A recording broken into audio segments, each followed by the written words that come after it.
It's a city where mob and biker bosses have lived, and that has struggled with serious crime and unemployment, and a steel industry gone bust. A port city of hard labor and true grit.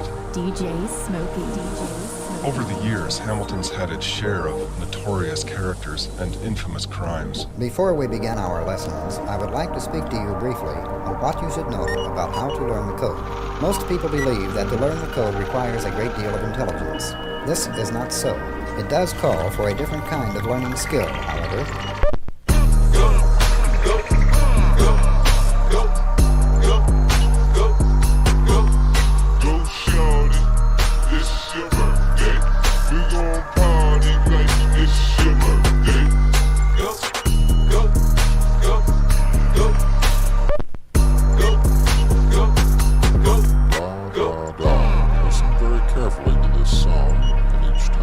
Visualize in your mind a picture.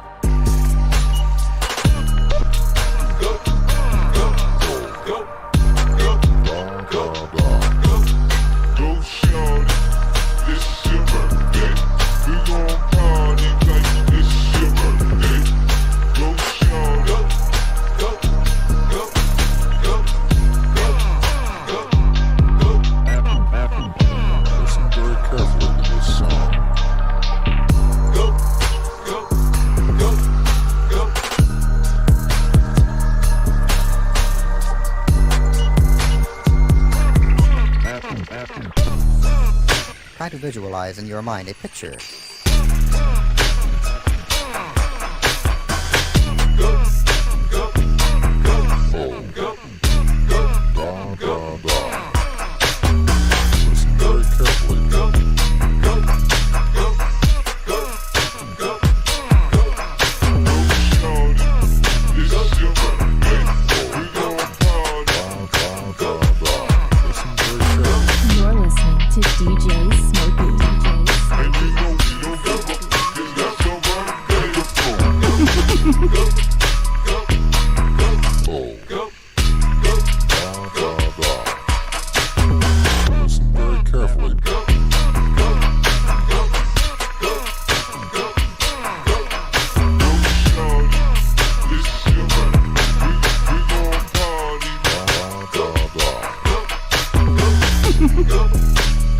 Try to visualize in your mind a picture.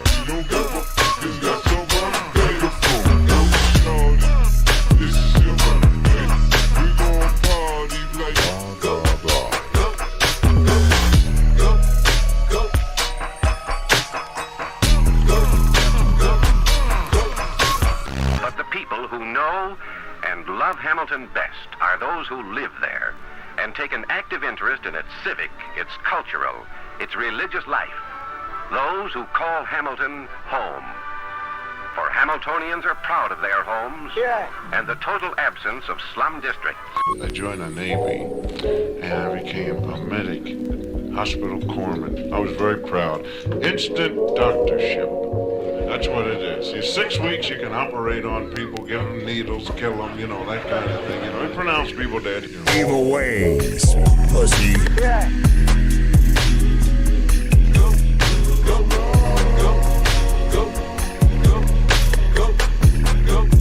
It's not every day that Hamilton pleased.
day that Hamilton please.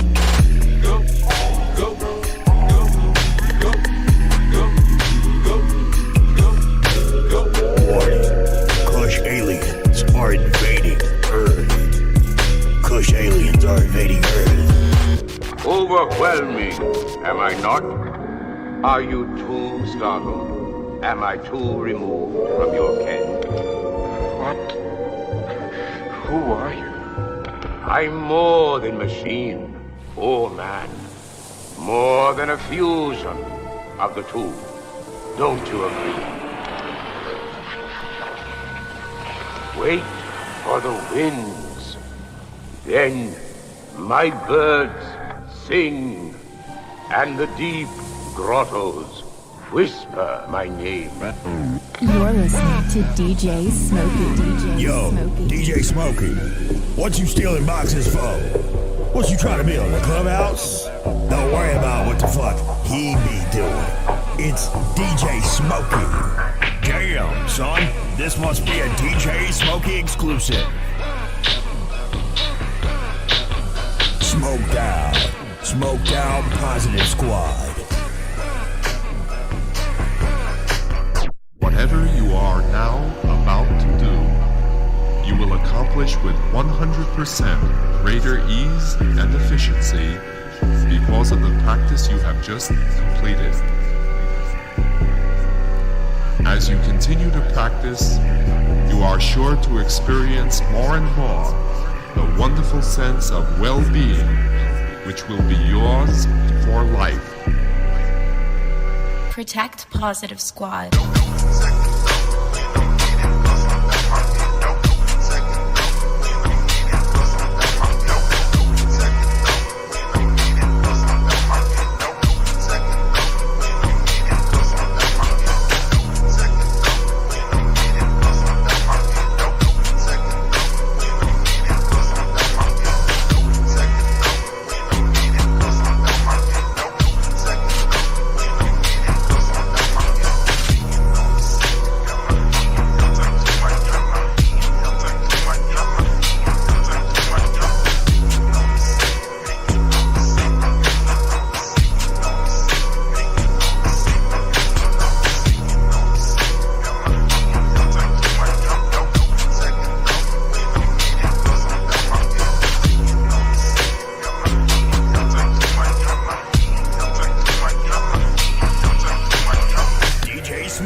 Something that is endless ability to pull me back in, right back into the world, take me out of those different spots. If you want to be happy, you have to do things in life that make you happy. Video games very much took me out of a dark place and made me happy.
Hello, everybody, and welcome back to ESDA, the final round. Oh my gosh, I'm so excited. Here in the booth with me, we got Keenan Kusin. Good afternoon, everybody. About time we got back up here, and it's about time we got back to the shores of North America in California. And what better place would it be to be at the spiritual home of North American drifting, Irwindale Speedway, the track they just can't kill, based just outside of Los Angeles, California. And what a track it is. Qualifying, they came out swinging, and the track, not a lot of zones, but really leads to great battles. Outside zone 1, it's a balance of having enough grip to be quick, but not enough grip that you stay up out on that wall. Inner clip 2, you can throw it in super hard, and how we saw with John Elgood earlier, sometimes you throw it in a little too hard and mess yourself up for outside zone number 2. And if you get through outside zone number 2, it's just smooth sailing all the way into outside zone number 3. Our judges today, as always, we got Doug Armstead, Brady, Harold McKinney, and on our drone cam, we got Spawn's FPV. We're getting super excited out here, guys, getting ready to go. And I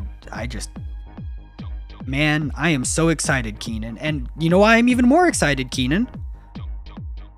I think I have an idea, Joe, but why are you more excited? I'm more excited because this round we are doing a charity fundraiser for Stack Up, a 501c3 charity supporting active and veteran service members from U.S. and allied nations, promoting positive mental health and suicide prevention through gaming and geek culture. And I think that, we're all pretty good at gaming and geek culture, so we might as well help out where we can. We've already raised $220 of our $500 goal. It's just so excellent.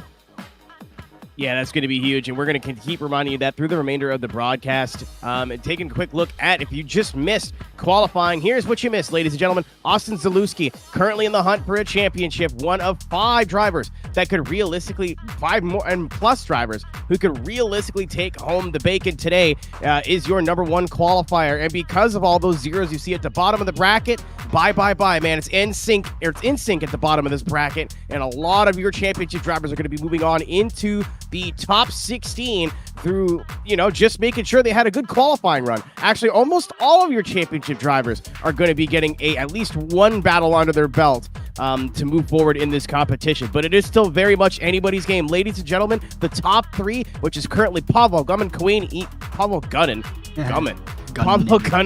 Ebanks, and Austin Zalewski, separated by all of 7 points. Austin and Kawain are only separated by 3, and that is just from qualifying scores. Yeah, it is really, really close. So let's take a look at our group number 1. There it is, presented by Vosan. So we are not running buy runs today. Just save a little time. Keep the action coming. So Austin Zalewski gets a straight shot into the top 16, which will do nothing but help his season.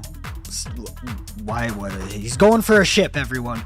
As up next, we got Kevin Ryan now and Vitaly Isaev. That will be our first battle of the day. Then we got William Holloway up against Jan Locksmere, and then Takuma Fujimoto up against John Elgood. So looking very good for group number 1, if I do say so myself. Again, let's take a look at this. 2 cars with long noses, couldn't be any more different. Kevin Ryan out in that Veilside RX-7. Vitaly Isaev out in that Mark IV Supra. And our drivers right now, they are in the server. They are warming up and getting ready to go here. Let's get going here. Find my game, please. And there it is. So they're getting ready. They're warming up. Coming straight out of qualifying, Joe. Again, it's a pretty big day for a lot of stuff on the line here. Again, a winner overall in the championship. Basically, it's a brand new rig through the support of our supporters, Moza Racing, Next Level Racing, 3D Wrap. So whoever wins here is going to get basically a new rig top to bottom. That's got to be huge, especially for some people who, maybe have some stuff that are a little bit outdated on their current stuff. But I'm jealous. Yeah, man. again, thank you to everybody who, all the companies and all the brands that supported ESDA through the 2023 season. And thank you to everybody watching who supported ESDA for our 2023 season. But it looks like we are getting underway here, getting ready to start the competition. As you said, Joe, number 16, number 17 qualifier going to be your first battle on deck. Vitaly Isayev representing IRT Olibet.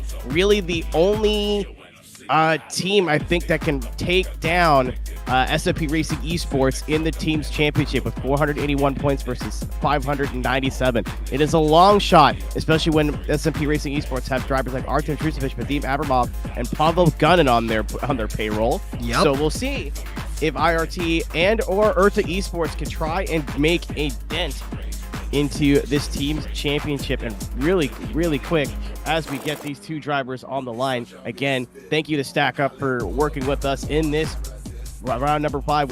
We like to do charity events in the last race, or in the last event of the year.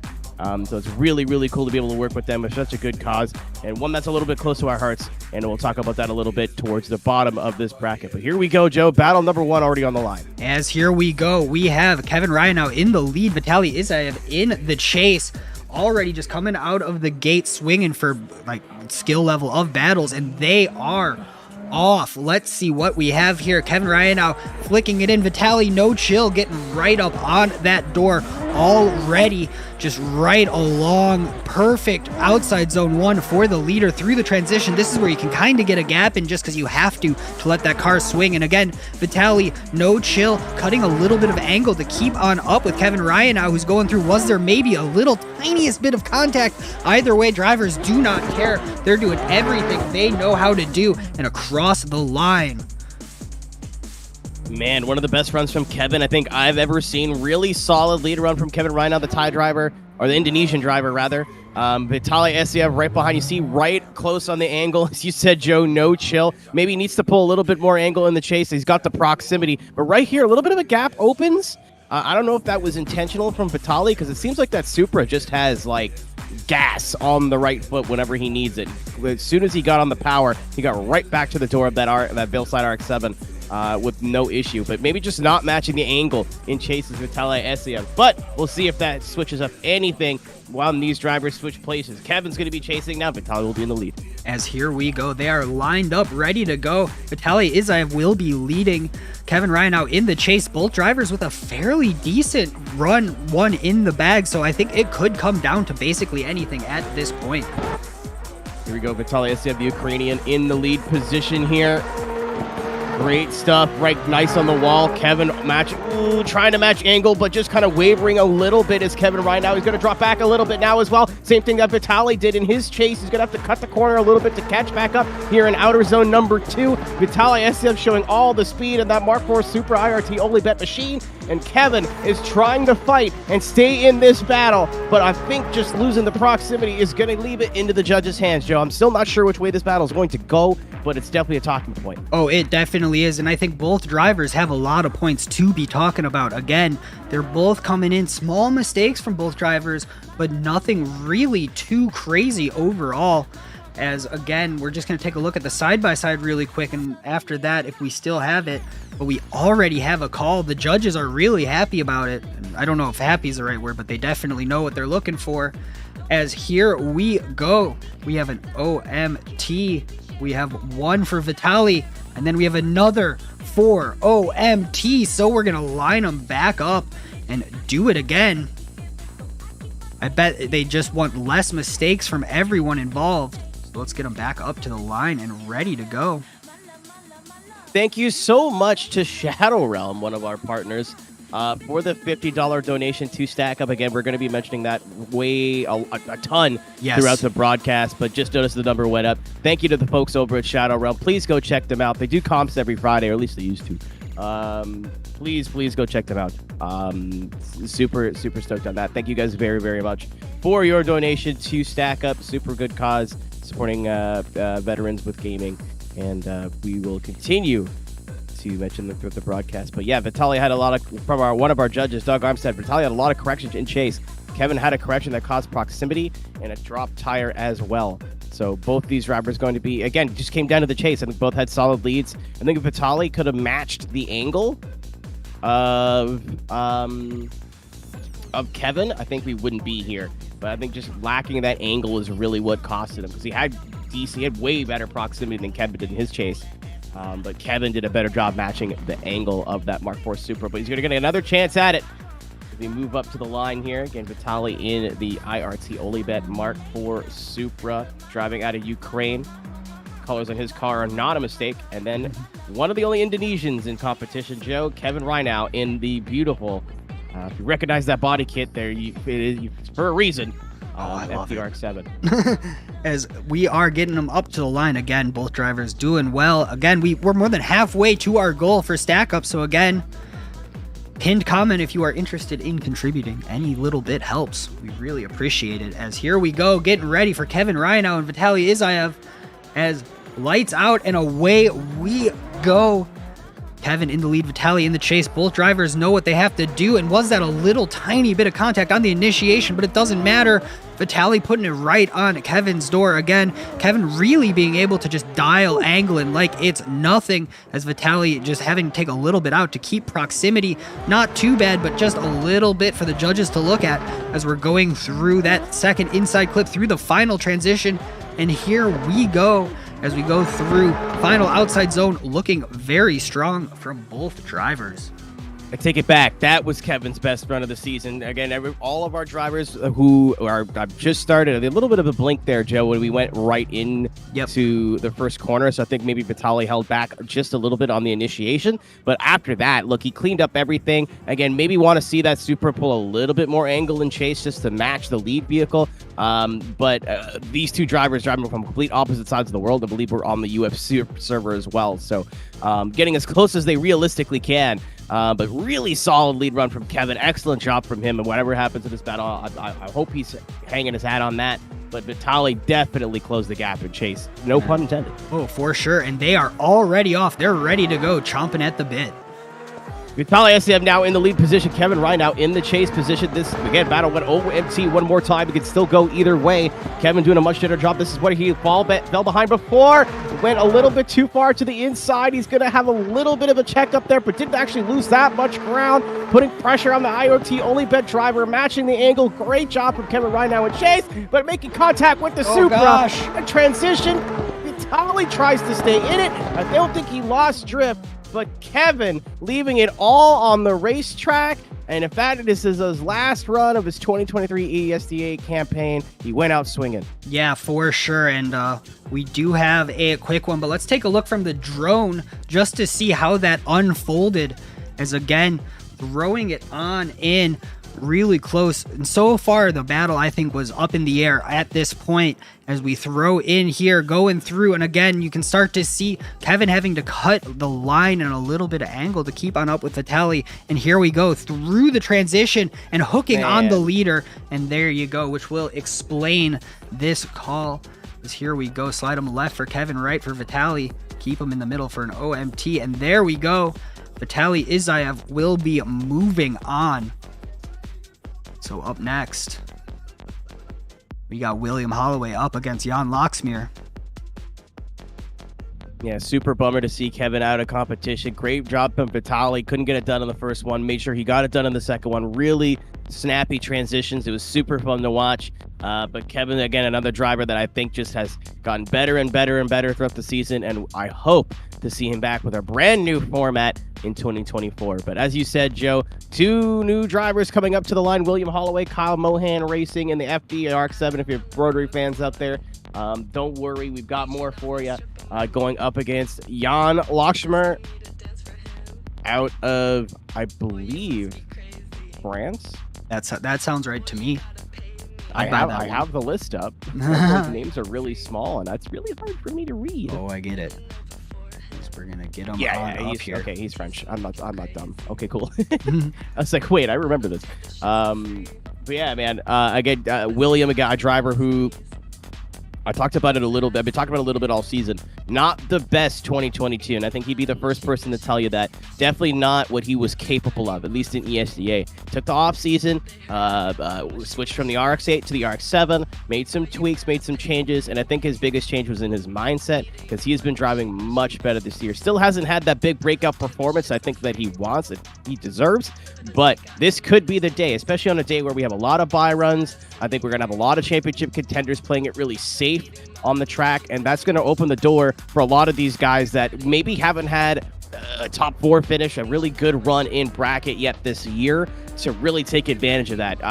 We could see the championship contenders be really aggressive. We could see them be really safe. We haven't seen anybody really drive yet today, but we will when Austin goes against Vitali in our second round of our Vosan Racing, our Vosan.co group number 1. Speaking of Vosan, Joe, if you want to find this track at the end of the broadcast, you can head over to Vosan.co and find this and any other of our tracks from ESDA 2022 and 2023. Thank you to Vosan.co for being our official partner in hosting all of our track mods for you out there to enjoy. But we have William Holloway on the line, and Jan Lachemer has not moved. He has not moved at all. So let's see. Drama, maybe. Do we think it's a mechanical failure? A wheel? He is French. It could be a protest. It could be. We did have a wheel failure mid-run at one point, actually. I heard about that. Well, he's in bracket. We'll talk about that later. But we talked about that a little bit in between battles. I was like, wait, what? No, it actually happened. No, his wheel disconnected, and then he came back swinging on an amazing run as a wild card driver. Kept his head in the game. It was awesome. It felt like a 80s like montage thing would start playing afterwards or something. That's as somebody who's experienced like technical issues going into qualifying, that sucks. So all the props in the world to stay focused and not especially not blow your second run. This is basically a one and done. So I don't know if we're having some sort of technical issue with Jan, if he's having some lag or something.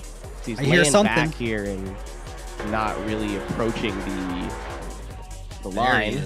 There he goes. Yeah, I don't know if he was having issues or whatever, but he's on the line now. Ladies and gentlemen, this is your second battle of 3 here in the Vosa Racing Top 32. The winner of this group will be going Next Level Racing Final 4 and battling for the overall win. And here we go. William Holloway in the lead. Jan Locksmeer in the chase and taking the reset, which I'm really glad he did. I saw it coming out of the gate. I was ready to say, if he doesn't take that reset, I don't think it's going to work well for him. And guess what? That was exactly what he needed to do. Good, smart play from him. I mean, absolutely. Not enough people use it, Joe. And how many times even this season have we seen a driver try to, air quotes, not be that guy and end up losing a battle? But always be that guy. That's why the rule's there. I think Jan is having some sort of latency issue. And the only reason I'm going to say that is because of just how his car is moving. It looks like he's typing in between movements, and his car's a little bit jittery as he's moving here. So it's not, I think he's going to be fine in chase. It's his lead that's really going to cause him issues, especially for Will, too. Being behind a laggy car, a car that's not really where you left it, it's really hard to get aggressive and chase. But we'll see what Jan could do here in his chase run as he gets a second attempt at the start. As they are revving up, so I'd imagine that we'll see these lights here in a second. And they are off. They did it verbally, I think, is what happened there. So William Holloway in the lead, Jan Locksmeer in the chase. Way better start for him, but William Holloway unfazed as Jan is trying to shuffle it on in. Maybe contact with the wall even. William Holloway again just making sure that he's getting every single score that he can. As again, just tapping it on the wall as we're going on through the transition. Let's see. Again, looking very, very good. As we're going across the line, no dramas besides in that first outside zone. Man, Williams on one today, man.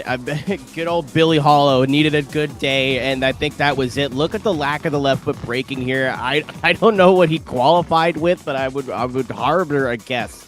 This might be an improvement to his qualifying score. He is ready to leave it all out on the line. I don't know if he's got a spotter that said, hey, man, I made a mistake behind you. Just swang it. There's very little left foot braking. That Kyle Mohan Racing FD Moza Tricks RX-7 was absolutely in the right place the whole time. Jan on the door there at the end, but with the mistake on outer zone number 1, Will just needs a solid run here. But let's see what Jan could do when the pressure has been reversed. We are getting ready for it too, and they're lined up, ready to go. I think both of those drivers have something to say about it. Will could sit back, but I don't think he's gonna. Nah, he might leave a car length, but I know he probably won't. And there you go, right to the door of the Frenchman in the Vosan S14. He's going to drop back a little bit as William Holloway. Give him a little bit of room to breathe. This is where Jan made the mistake in his first run. The front end just kind of got away from him. Big angle from that S14, but right across the bumper was William Holloway. I think he kind of second-guessed himself going into outer zone number 2, not wanting to make contact with that S14. Again, Jan sitting on a major mistake. Pushing into outer zone number 3, Williams just drops back a little bit to let him transition, and then right back onto the door of that S14. I would have liked to seen Will get maybe a little bit more aggressive in transitions, but considering the mistake from Jan in his chase, I don't blame him. Yeah, I really do not know here. As let's see. Again, I want to take a look at this. The side-by-side doesn't show it enough. This is what I want to see going into that zone, because again, Jan really transitions and then a big gap opens up. So I'm just curious to see how this undid. And again, through there, looking good and just cutting the bumper and really braking. Let's see here, as we do have a call.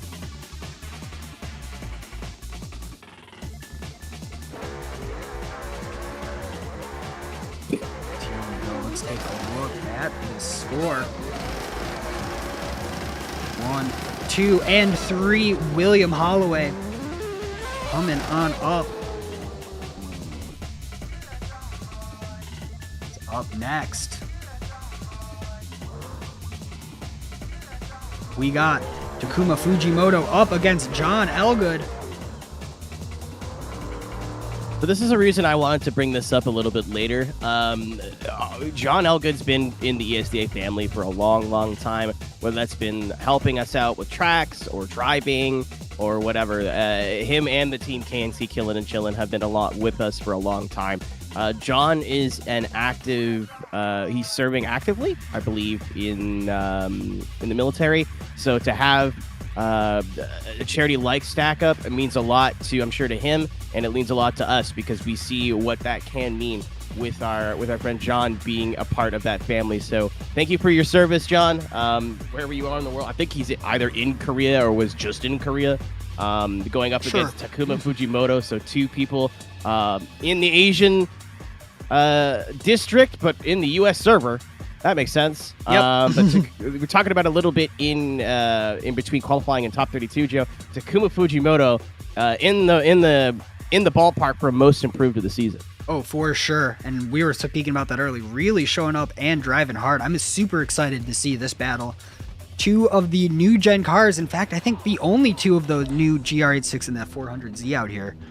So I kind of like that too. And the lights are off. And let's see who will win as Takuma in the lead. John Elgood in the chase. Big angle from Takuma Fujimoto. He's been doing great. Maybe a little bit of a ping of contact between John Elgood and Takuma. Here we go through the transition. Looking very good. Takuma Fujimoto unscared that there is a Nissan right behind him. And John Elgood having to drop in shallow and work his way back out to maintain some form of proximity as they enter the final zone, putting it right on Takuma's door. John Elgood charging hard across the line, doing everything he can. Looking decent from both of them. Great run from Fujimoto. A little bit of wavering from Elgood. You see him kind of just lightly get into the left front fender of Fujimoto there. Not really any issue for the lead driver, but John just kind of backing off, making sure he doesn't get aggressive. Really aggressive transition there from John, but we saw the same thing almost that we saw from William Holloway, where it just looks like he transitioned really quick and then ended up missing the ideal line to outer zone number 2. Nothing anything major, still kept it on the door. Maybe would have liked to see the match angle just a little bit better to Fujimoto, but this door is still open for John Elgood to move forward in the Vosan group number 1. But I'm sure Mr. Fujimoto would love to play spoiler. Oh, for sure. And I just saw a $50 donation from Jam and Smoke, I believe is what I read. So thank you so much. And now we are ready for run number 2. John Elgood now in the lead. Takuma Fujimoto in the chase. This is our final top 32 battle in group number 1. It's only going to go up from here, so let's see what happens here. John Elgood in the lead. Takuma Fujimoto in the chase, and they are off. Here we go. Nissan versus Toyota 400Z against GR86. Let's see what John Elgood could do down the lead position, starting a little bit low on the bank and then getting up towards the high part. He's going to lift a little bit here. Door open for Fujimoto to chase, but he's not really taking it. John Elgood with all the stees and more in the lead position right now, and Takuma finally decides to join the party in the chase position. Big angle from the KNC driver in the lead position. Maybe not getting the wall as much as other drivers there, but I say that as maybe like a foot off rather than a couple inches. But Takuma just kind of holding back there in the first half of the run. I don't think he was a bad play, but are we going to see maybe a win go into OMT territory? We very well may, as let's take a look at them side by side for the judges, and then we'll go over to our drone cam, get a good idea. Overall, lead for lead, chase for chase, I would almost have to argue I could see this going to OMT territory very easily. Everyone's kind of making the same mistakes at different parts of the track. Overall, I don't see one very solid winner. As we take a look here at this drone cam, the Spawns FPV drone cam, and again, look, John Elgood with the really great initiation, and Takuma just seems to be like not having the speed through that first outside zone, which was surprising given how he did in that first one. But we do have a call, as again, look, Takuma's scooching right on in there, really bringing the fight. So I think both drivers did it, but I think this might be a battle of who made less mistakes.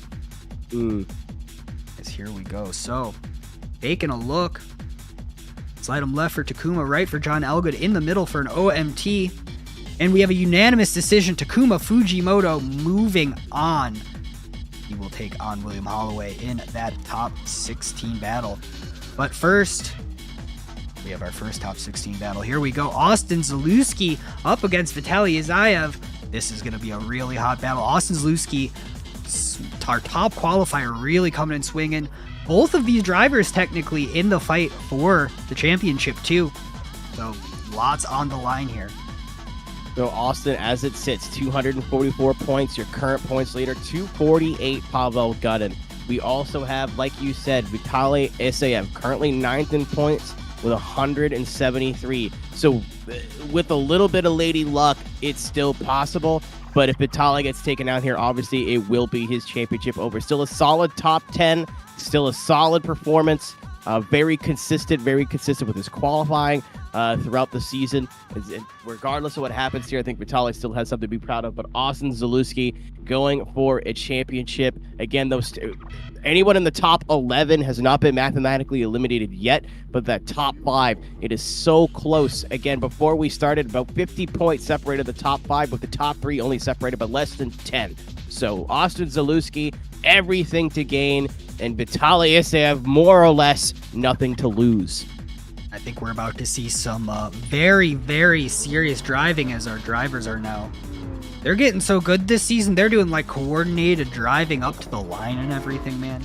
And so, getting them lined up. A to Z, Austin Zalewski with an amazing qualifying run. Vitaly Isayev, someone I know not to go down without a fight. They're at the line. They're ready to go. And we'll see what happens here. And again, Austin Zalewski really sniffing for that title fight. Vitaly Isayev hanging on for dear life in it. Let's see which one will win out here. As the lights go off, and off they go. Austin Zalewski in the lead. Vitaly Isayev in the chase. Very aggressive from the chase in the initiation. Austin Zalewski very, very clean and calm in that lead. Good angle, no major adjustments. Vitaly really keeping it right up to that Corvette. Great inside clip number 1 from Austin Zalewski, as well as close as he could get without dropping a tire. I didn't see one, at least, as we're going through the final inside clip.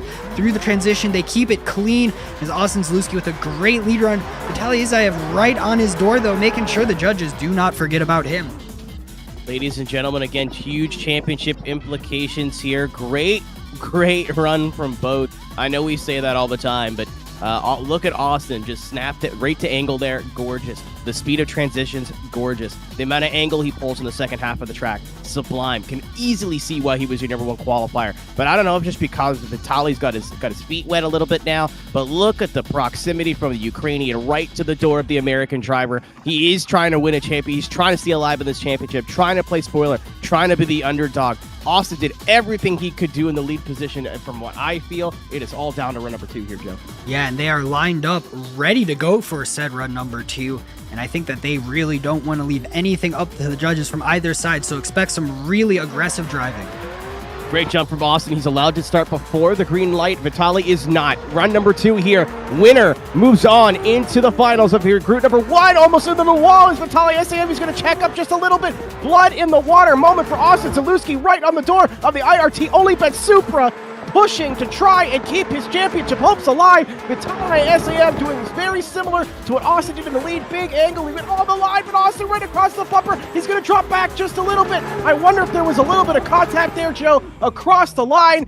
Austin did everything he could possibly do in the chase position, but what happened in outer zone number 3? And let's take a closer look, especially side-by-side. I have to say, in the side-by-side alone, just Austin Zalewski looks so strong here. Vitali definitely not a bad driver whatsoever. And let's see as we get back here. Again, Austin Zalewski, no chill. Vitali in his chase, the same thing as we go through here. So inside clip number 2, through the transition, a little bit of a bump. It looks like just the littlest bit of a bump. And I would bet that that was close enough that that may be even.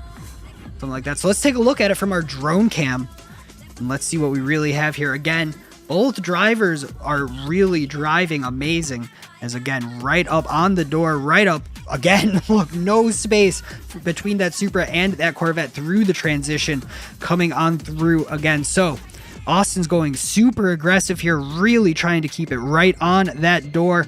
As let's watch the brake lights really quick. There's not a tap from the brake lights from Vitali in the lead, but I think maybe Austin just didn't leave enough space.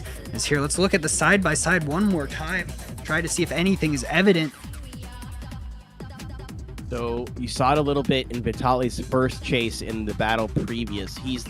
If the lead car is pulling 50 degrees of angle, I don't have a protractor, so I don't know, but if he's pulling 50 degrees of angle, it looks like Vitali's got like 40, 48. So he's not like straight. But definitely, like, I don't know if it's just the way the car looks, but it looks like he's like just a little bit shallower to make sure that lead car doesn't get anywhere.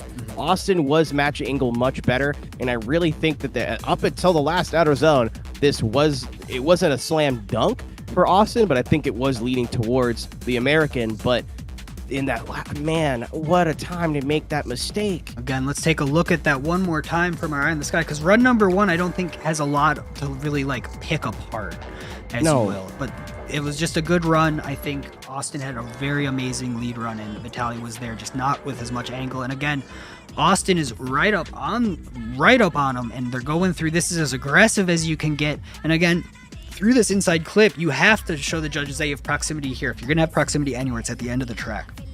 You have to choose. And again, Austin messes up, and then all of a sudden basically misses the entire outside zone there. Because let's take a look at it from the track cams as well.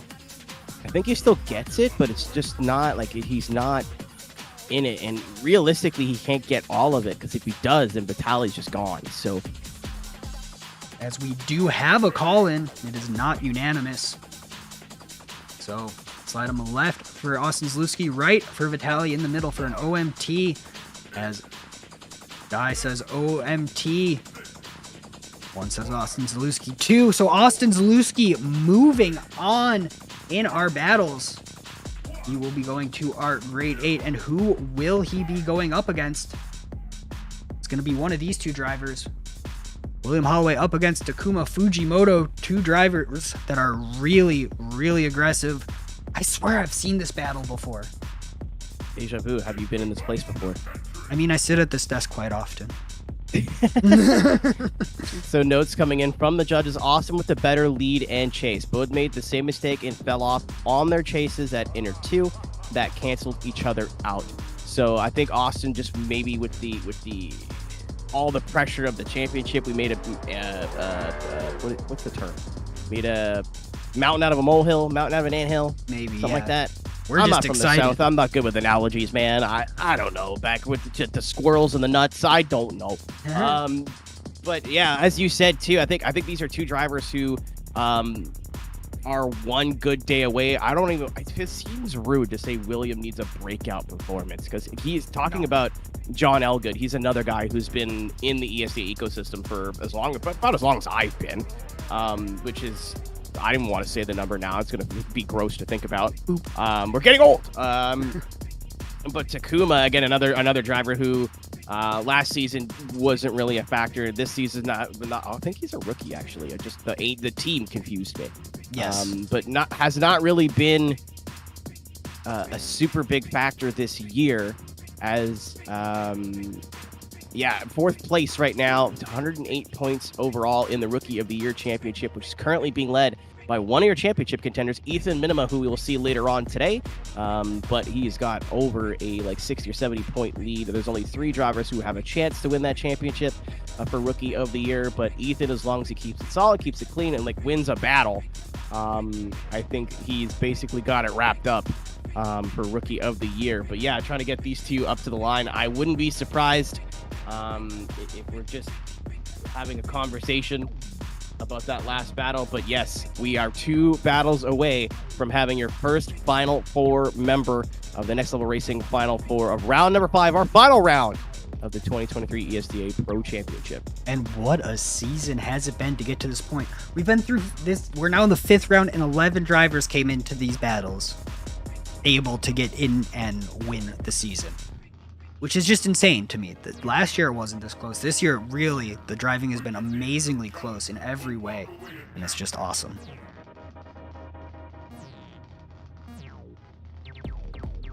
Seeing what's going on here. 2 drivers. I'm sure that they're ready to go. Maybe a little something. Yeah, I think, again, just American driver, Japanese driver, American server. So I think maybe just making sure that's all good to go and taking care of that. But again, this is your second to last battle. The winner will be going up against your number 1 qualifier, Austin Zalewski. Still very much in the hunt for this championship before we move into group number 2, which is going to fly by. We've got 2 bye runs in group number 2. A lot of people falling victim to the wall, I guess, in qualifying. But it's as the crumble cookies. And yeah, we just got note from the judges that they are clarifying something very quick. I think they're just jumping in with the drivers and something from the drivers meeting. So they're taking a quick look at that. Yeah, okay, yeah. So they talked about it a little bit in between qualifying in 32 that Holloway's got an issue seeing Takuma's car. So they're getting that figured out. We very well might be seeing a TKO here. No, I hope not. Doesn't look like it. Both of them pulling to the line. There we go. They're here. So I think they sorted it out, made sure it was good, exchanged their insurance information. We're at the line, ready to go here. My people will call your people, he said, and they worked it out.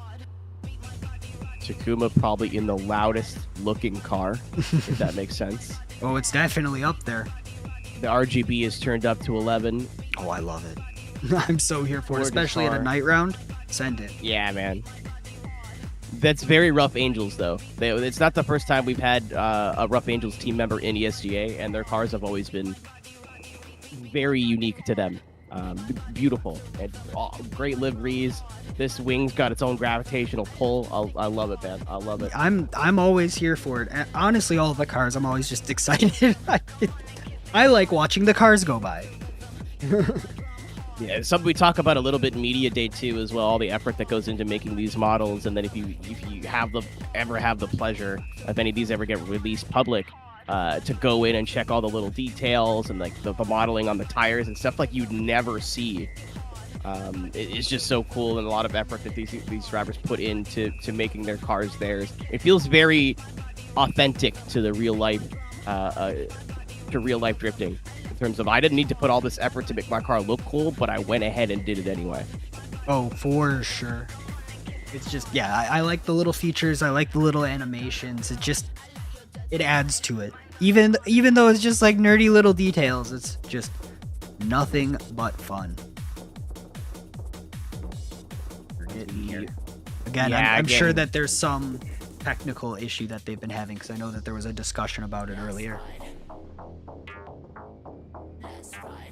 hopefully we get this battle either figured out. I think I really they did discuss a potential comment or outcome, and I hope I don't want that to happen, but getting lined up, ready to go. Judges having that clarification discussion.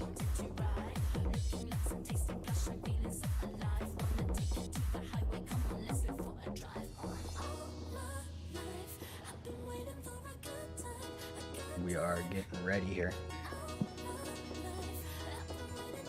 And both drivers at the line, I think, just making sure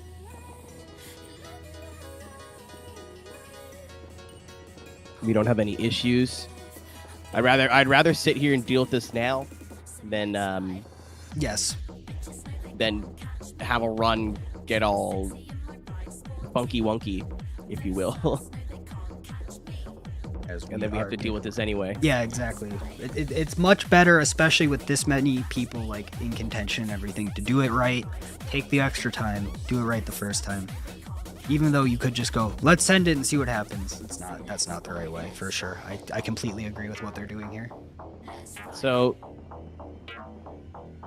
I see. So I think we're gonna have. I think what I thought was gonna happen is gonna happen. So we have one of our judges, CEO of ESDA, Harold McKinney, Die in the booth. Die, have we figured out what's going on? Question mark. So we have an issue with seeing Takuma Fujimoto's car, or William is. We had this issue at the beginning of the season.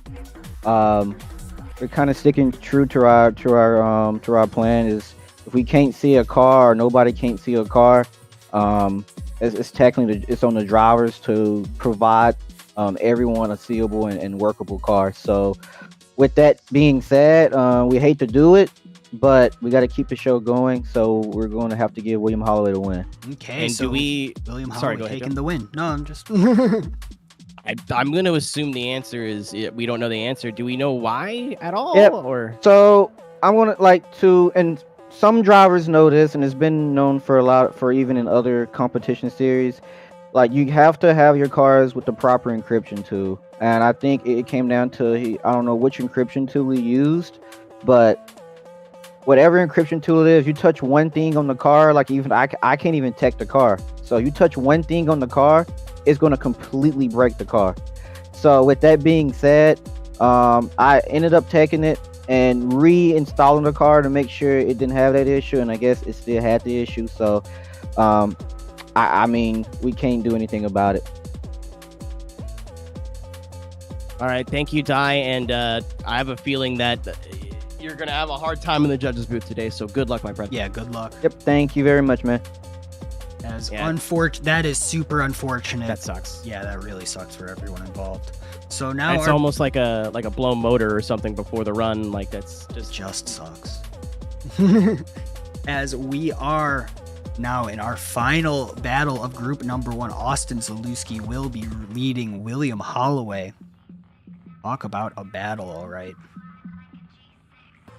Just want to point out we are $100 away from the funny number in our current $500 goal for Stack Up. So if anyone wants to show how deep your pockets are, yes, that was a Fast and Furious reference.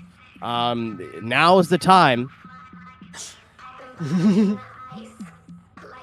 If not, at least for the joke. Hey, man.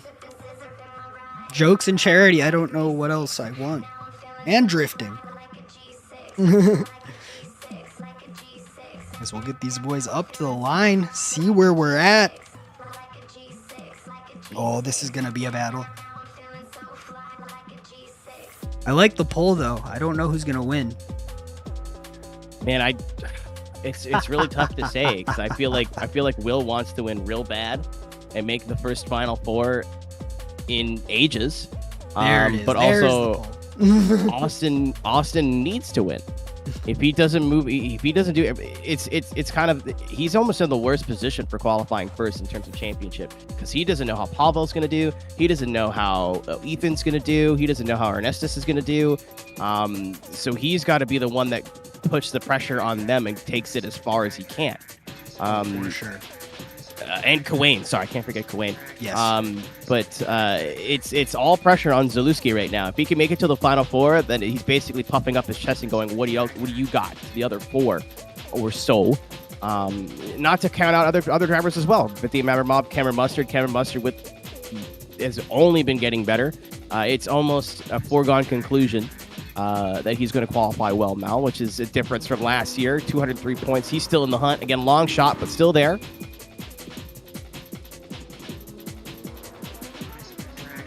We're getting them up to the line.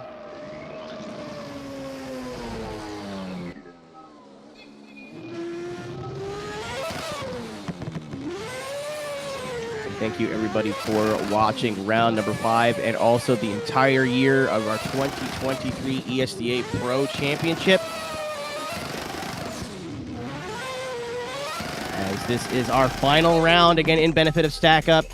Check the stream chat for all the details on that. Thank you to Stack Up for working with us, and it was a wonderful cause and a cause that is near and dear to our hearts.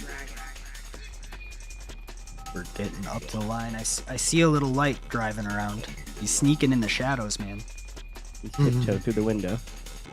And the window is where he'll be. He'll tiptoe through the tulips with me. Yeah, no Beastie Boys references here. It's Tiny Tim at ESDA. I'm sorry. Hey, Not man. that cool. Tiny Tim's cool. What are you on about? Okay. And we are off. Austin Zalewski in the lead. William Holloway in the chase. Let's see what's going on out here. As he's right up on the line. And Austin Zalewski, man, it's just like a copy and paste run. He is just in it to win it every time. Looking very, very good. As William Holloway sticking right up on that Corvette through the transition. Kind of bunching up, but not really any issues as we're going across the line, looking good. And so I'm getting word, so unfortunately because of that car issue with Fujimoto, but I was the reason of his downfall, but I'm hearing that one of our judges is even reaching out and offering to sponsor and going to make him a car so that next time he competes, it won't be an issue. That's very drifting. Yeah. I know what I mean by that, and I feel like you know what I mean by that, but that's very drifting. Yeah. Not in a whole lot of other motorsports or esports or whatever are you going to find a competitor, somebody that's so willing to help another competitor, and it's like that through the whole grid as well. So shout out to Takuma. Hopefully we'll see you back in 2024, and I want to see what that GR86 can do without all the technical issues. But great run there from both drivers. As you said, Joe, A to Z Austin Zalewski, kind of a foregone conclusion. It's a great lead run.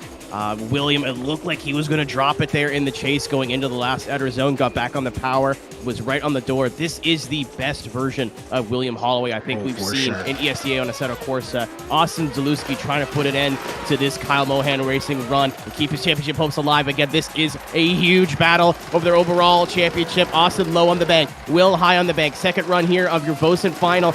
Winner is going to go to the NXL Racing Final 4 right on the bumper of the Kyle Mohan Racing FD, but Austin Zalewski pushes it on the door. All the pressure in the chase position. These OTM drivers know how to get close to chase. Can he give enough room here right across the bumper again and back onto the door of William Holloway is Austin Zalewski. Is this the championship winning run that will get him into the Final 4, or is William Holloway playing spoiler? I'm not driving, but I don't think I breathed that entire run. How close both of them were, and they are leaving everything out on the track. They're just out there. It's perfect. And oh my gosh. Just what a run here. As let's see, through that inside clip, man, William Holloway has some crazy angle on him today. He really, really does. As let's take a look from our drone cam. As here we go again. William Holloway, man, this lead is just really, really good. Austin Zalewski, no slouch whatsoever. But when I say you got to go and show off to the judges, this is exactly what you got to do. Coming out swinging. We've always said, Keenan, he's a driver. If he just has a weekend come together, he can bring in a win easily. Yeah, I mean, he's done very well in ESDA competition before. I don't know what happened over the switch to Assetto Corsa, if his mindset changed or just couldn't get get it together. I don't know if it was a confidence thing, a car setup thing. Definitely a new driver, a new William Holloway this year. Austin going low on the bank there, I think, was his biggest mistake. And I don't know, Joe. I'm not a judge, but his only major mistake in comparison. William had a little bit of a bobble coming out of outer zone number 2 in his chase position, and maybe a little tap of that wall. I think it was clean enough as to not be a judging factor, but I think Austin had more proximity, but I think Will was a little bit more consistent with his chase. Oh, so, here, let's look at the other one from a drunk can. I didn't expect to get that one. This is perfect. I was curious to see this one as well, especially because there was a little something that happened after inside clip 2. I don't know what it was. I don't know if it's contact or anything. Just curious to see how it unfolded. Again, Austin Zalewski, man, what a great lead run, but Will is on him. Yeah, watch right here. Yeah, right there. Little dippy doodle. And then look, Will, it seems like Will like put on a little bit more angle to slow down and then transitioned almost. Yeah, I don't know if he just was like giving Austin a lot of respect and getting really like big decel to let Austin transition, getting right back. Austin just made it look cooler. I don't think it was a mistake or anything from Will. I think he was just like, okay, I gotta get off the throttle and let him transition. And Austin just had a little bit better timing maybe. But both with little minor mistakes, we do have a judging decision. Joe, which way is it going to go? Yes, we do. So, an OMT, Austin Zalewski, and another Austin Zalewski moving on in. I bet that little thing after inside clip 2 in his chase would have had to have been it. I'm just speculating, of course. I think it was the little thing after inner clip number 2 and the fact that he had a great chase run, but Austin was right there like glue the entire time. The most aggressive chase run. I feel like he went low on the bank and went, damn it, I got to bring everything now, and really brought it back up throughout the rest of the run. Again, it's not a real mistake, and I think this is the first time that William Holloway has not beat William Holloway, at least in the last year or two. Yes. He's been struggling. He struggled last year. He's been getting significantly better this year. Will, I don't know if you're out there watching or whatever. I'm sure he's going to be pissed for a few minutes, but man, this is a different William Holloway this season, and I can't wait to see him take a place that he deserves in the Final Four in 2024. But Austin Zalewski, the first of your Next Level Racing Final Four, and the winner of your Vosan.co Group Number 1, trying to keep his championship hopes alive. Ladies and gentlemen, the championship is not even remotely decided as we move into our Moza Racing Group Number 2. Joaquim Hogue, Ernestus Yakubelis, Lucas Taismetsky, Pavel Gunnar, your current points leader, Nathan Vieira, a wildcard driver qualifying number 12, and Artyom Trusovic. Do not go anywhere. We have so much more ESDA action from round number 5 here at Irwindale Speedway, California, right after this. Coverage of the 2023 Esports Drift Association Championship is brought to you by Next Level Racing. Build your ultimate simulation racing experience with Next Level Racing. Esports tested and award-winning. Visit nextlevelracing.com and use code ESDA23 to save $100 on gaming chairs for U.S. customers only. Next Level Racing. Take your drifting to the next level. By Moza Racing. Moza Racing is determined to create innovative and professional sim racing equipment that drivers can depend on for quality and endurance. Go further, go faster with Moza Racing. Want to get your hands on some of the best sim racing equipment on the market? Visit MozaRacing.com today. By 3D Wrap. Looking to upgrade your rig? 3D Wrap has sim racing mods, upgrades, and devices delivered with passion you can only get by being made in Italy. Visit 3dwrap.it for your next sim racing upgrade. And by Vosan, your home for Assetto drifting content. Want the track for today's competition? Looking for the best competition and fun drift content? Find everything drift and more at Vosan. Visit vosan.co to start driving today.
Coverage of the 2023 Esports Drift Association Championship is brought to you by Next Level Racing. Build your ultimate simulation racing experience with Next Level Racing. Esports tested and award-winning. Visit nextlevelracing.com and use code ESDA23 to save $100 on gaming chairs for U.S. customers only. Next Level Racing. Take your drifting to the next level. By Moza Racing. Moza Racing is determined to create innovative and professional sim racing equipment that drivers can depend on for quality and endurance. Go further, go faster with Moza Racing. Want to get your hands on some of the best sim racing equipment on the market? Visit MozaRacing.com today. By 3D Wrap. Looking to upgrade your rig? 3D Wrap has sim racing mods, upgrades, and devices delivered with passion you can only get by being made in Italy. Visit 3dwrap.it for your next sim racing upgrade.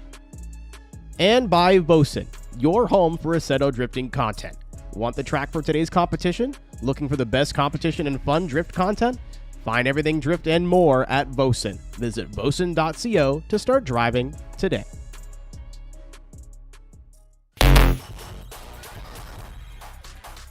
Welcome back, everybody, to round 5, the final battle of ESDA. In the booth with me, we got Keenan Kusin.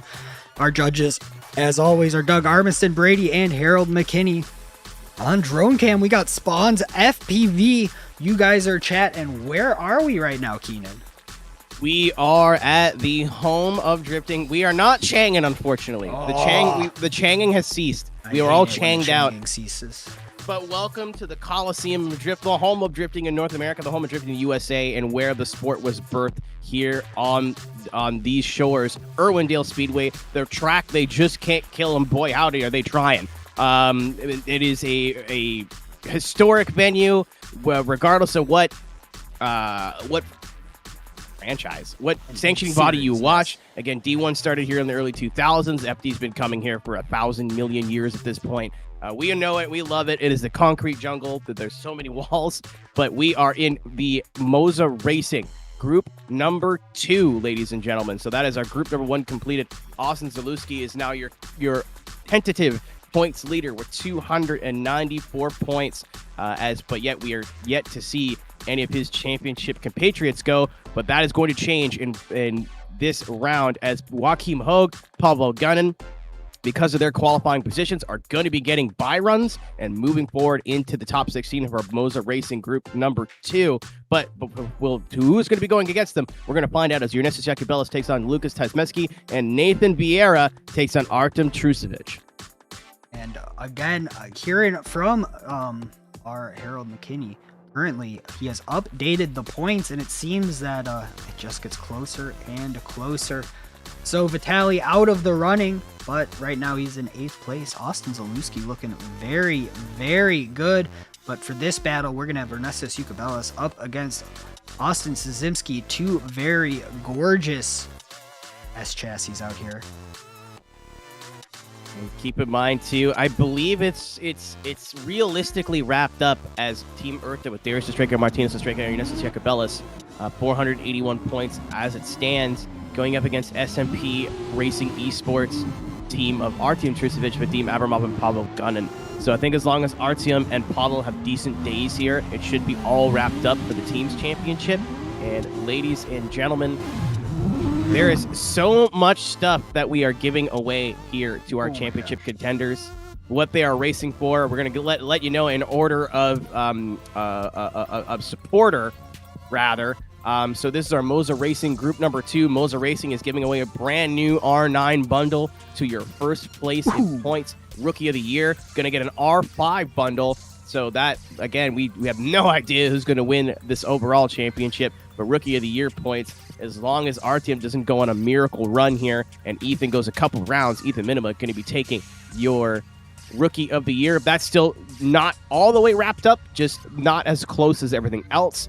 And Next Level Racing, who has basically they support anything that I seem to involved myself in. They support a lot of counterculture sim racing esports in terms of like rallycross and stuff like that. So it's always awesome to see them support drifting and support us over here at ESDA. They're giving away a brand spanking new FGT Elite to first place in points that will also come with their ES1 seat. So a brand new rig top to bottom. I use a GT Elite myself. I love it. It's been such a huge change, especially if you're coming from a desk setup to a rig setup. It is a game changer, and you'll never want to go back. So thank you to Next Level Racing for all the support. Second place overall in points, it's going to be getting an FGT, which is similar to the FGT Elite, just one step down. Rookie of the Year, if they're on the desk, they won't be anymore. They're going to be getting a wheel stand DD from Next Level Racing. And as always, can't forget about 3D Wrap. This is drifting. You do need to rip the handbrake every once in a while. So first place, we'll be getting a brand new Akina handbrake. And second place, we'll be getting a Pikes shifter from 3D Wrap, and go support them as well. So thank you to all the companies that support us. Ladies and gentlemen, we are done. We are done selling ads. We have our first battle of our group number 2 presented by Moza Racing on the line. We got Ernestus Ukabellis in the loudest car that exists in the universe, and Lucas Tazimski in the chase in that gorgeous S14. Let's see what they got up their sleeve as they rip off. We do not have a restart, and here we go. Ernestus Ukabellis in the lead. Lucas Tazimski getting right up on the door, looking great through the transition, right on the line, exactly where they need to be. Ooh, very close. Lucas could not have cut that any closer in the chase, but leaving a little bit of a gap. And let's see how it goes as we transition here, looking great through outside zone number 3 as we get that replay and across the line, looking great, everybody. Everybody's bringing their A game here to round number 5. Again, thank you to everybody who has donated to Stack Up so far. This is a cause that's so important to us, and thank you for supporting Stack Up. But Ernestus Jacobellis' team Urta going for an overall championship. He's still very much in the fight here. But Lucas driving, I think, the best we've seen him drive all season from Poland here in the chase position. Really consistent, really good job. Maybe not as close to some of the crazier chase runs we've seen today, Joe, but solid and consistent and no real major mistakes. So the ball is firmly in Ernestus' court. Oh, for sure. And let's see what happens here as they're going to get ready to go. And I don't know. I think Ernestus has something in him. That chase looked very aggressive. He looked very confident. So we'll see what happens here as they get ready to rip out from that start gate. As let's see, I think that judges are ready. Everyone's ready. And I think we're getting ready to go here. I hear engines. There we go. And they are off.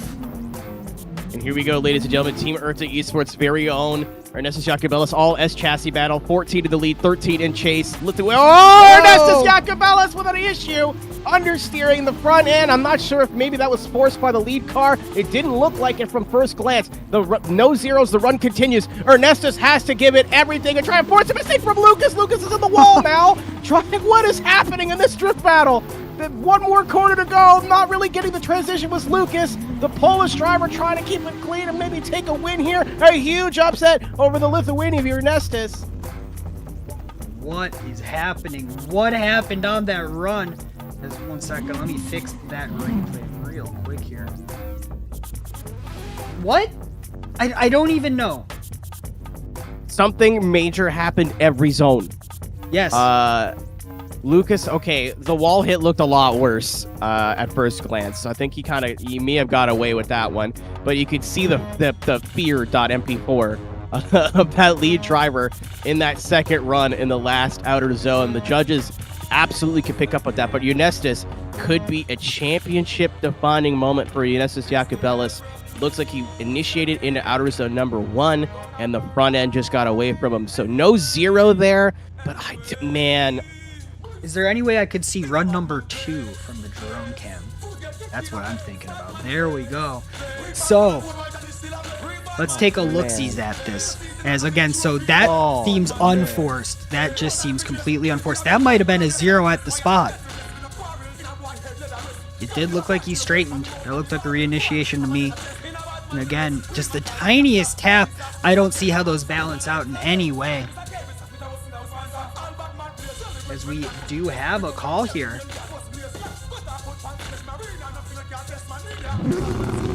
Sorry about that. Something got agitated with me. My Assetto Corsa crashed. It's okay, everyone. Man, it's a heartbreaker for Ernestus, but that is drifting, ladies and gentlemen. I'm sure a lot of us here who have been fans of the sport for a long time know that your entire event can change in an instant. In one corner, you can do all the prep, all of the hard work behind the scenes, and it's not going to matter when you get out to the racetrack. That is the best and the worst part about competitive drifting. Thank you, everybody, for joining us as we get Joe back in here. There we Ernestus go. taking the pole from... We do have a call. We do. 1, 2, and 3. There we go. That will be Lucas taking it, and unfortunately, unfortunately, Ernestus Jacobellis' championship hopes are over. So he will not be competing for a top 3. He will not be competing for a championship. As it stands, he's currently in the top 5, which is in the money in the prizes. But he's got Vadim Abramov, Cameron Mustard, Nico Stalia, Darius Estreka, and our current driver coming up to the line, Artyom Trusevic, trying to steal that spot away from him. Joe, who do we got here? Here we go. Give me just a moment, and here it is. We got Nathan Varela up against Artem Trusevic. Nathan coming off of a big fight. Looking good overall. Just making sure that everything's healthy before I say I'm okay to stream the battle. And I guess we're going, so I hope it's good. Let's go. And we are off. Nathan Varela in the lead. Artem Trusevic in the chase. Looking good overall. 2 kind of boxy cars as here we go. Coming on through again. Nice transition. Looking very, very good as he gets on the door. And we go inside clip. And through the outside zone, looking very, very good. Artem right on Nathan's door, but Nathan has been powering through no matter what is going on. Here we go. Yeah, solid run. Again, this is the final battle, because of all the bye runs, the final battle of your Moza Racing top 32 here in group number 2. Nathan fighting all the technical issues in that BMW in his qualifying just to make it to the show. Awesome to see another Escuco Drift family member in the field. But Artyom Trusevic not only trying to really wrap up this team's championship now that Ernestus Jacobellis is knocked out, but trying to find his way into the money here in the top 5 in points. It's still very doable for him. Not the strongest chase we've seen today. Solid, but not... I don't think it's going to seal the deal, so we're going to have to see what he can do in the lead position. Nathan Vieira, first chase run of ESDA. Let's see what he can do in the chase position. Wrong button. Right button. There we go. I am ready. We are good to go. Artem Trusevic in the lead. Nathan Vieira in the chase. What do we think we got up our sleeves here? So our team again driving for S&P Esports in the R34. Nathan for Escuco Drift family says he's got an Italian flag next to his name, so I'm going to call him Italian until someone corrects me. Artyom Trusevic, not okay. We'll take a look at that really quickly, but the Latvian in the lead position trying to get that R34 to angle to get to the wall. We'll see what happened with that initiation in the replay, but we still have the rest of the battle. Let's go, Artyom! Oh my gosh! Look at the angle, and Nathan just unfortunately making a mistake at the exact same time. So big angle from the Latvian in the lead position. Kristaps Blush, are you watching this? Right to the wall on the third outer zone as well. Nathan being able to get the angle. Joe, I'm bummed because I feel like it's not going to matter. It's all going to come down to that initiation. Oh, it definitely will. And again, I think we're finding the limits of my computer real quick here. We're getting on up. Ready to go. There it is. Again, looking very good in both things, and a little bit weird going on in that first zone, so that's what I kind of want to see. So let's pop over to our drone replay. It almost looks like he got hit. Like, I don't know if he actually got hit. Buy it. But good recovery from Artyom. Again, watch the angle here in outer zone 2. Yeah, Yeah, that's nuts. Not ideal. And then Nathan kind of dropping in a little bit shallow, ended up figuring it out, and then nice and solid for outer zone number 3. And I think it is all going to come down to the way here. Watch it again. Does he hit him or just get spooked? I don't know. I genuinely do not know.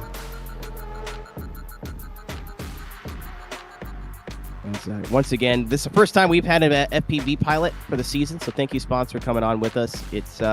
It was cool at first, but it's been such a great judging tool, and added so much insight to battles that maybe we wouldn't have known or wouldn't have seen that angle. So thank you to Spons for joining the ESDA team. It's been he's been an invaluable asset, and it's been awesome to have him this year. Yeah, definitely, 100%. As we're taking a look at this one more time, I'm making sure my computer's not setting on fire really quick. She being naughty. Yeah, it's not happy, but it's okay. Because we'll get through here. Again, taking a look at the side-by-side. Again, lots of things to pay attention to here.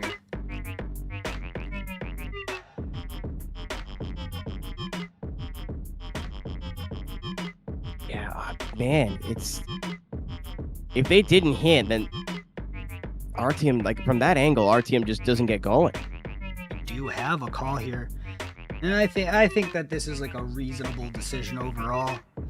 As right there, yeah. OMTs. Let's run it again. See what happens.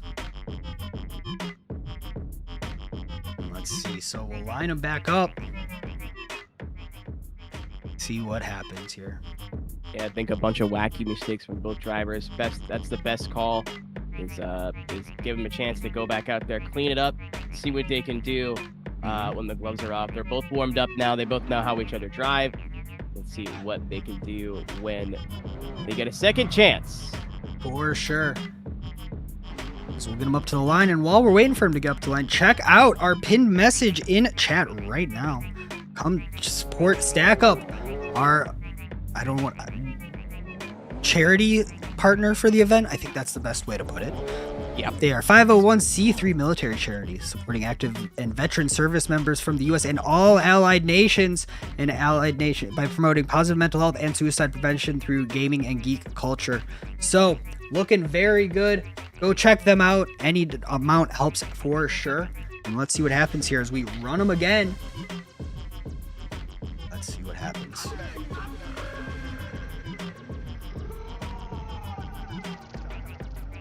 One, two, and 3. Lights out, and away we go. Nathan Varela in the lead. Artem Trusovic in the chase. Big initiation. There we go. Looking good.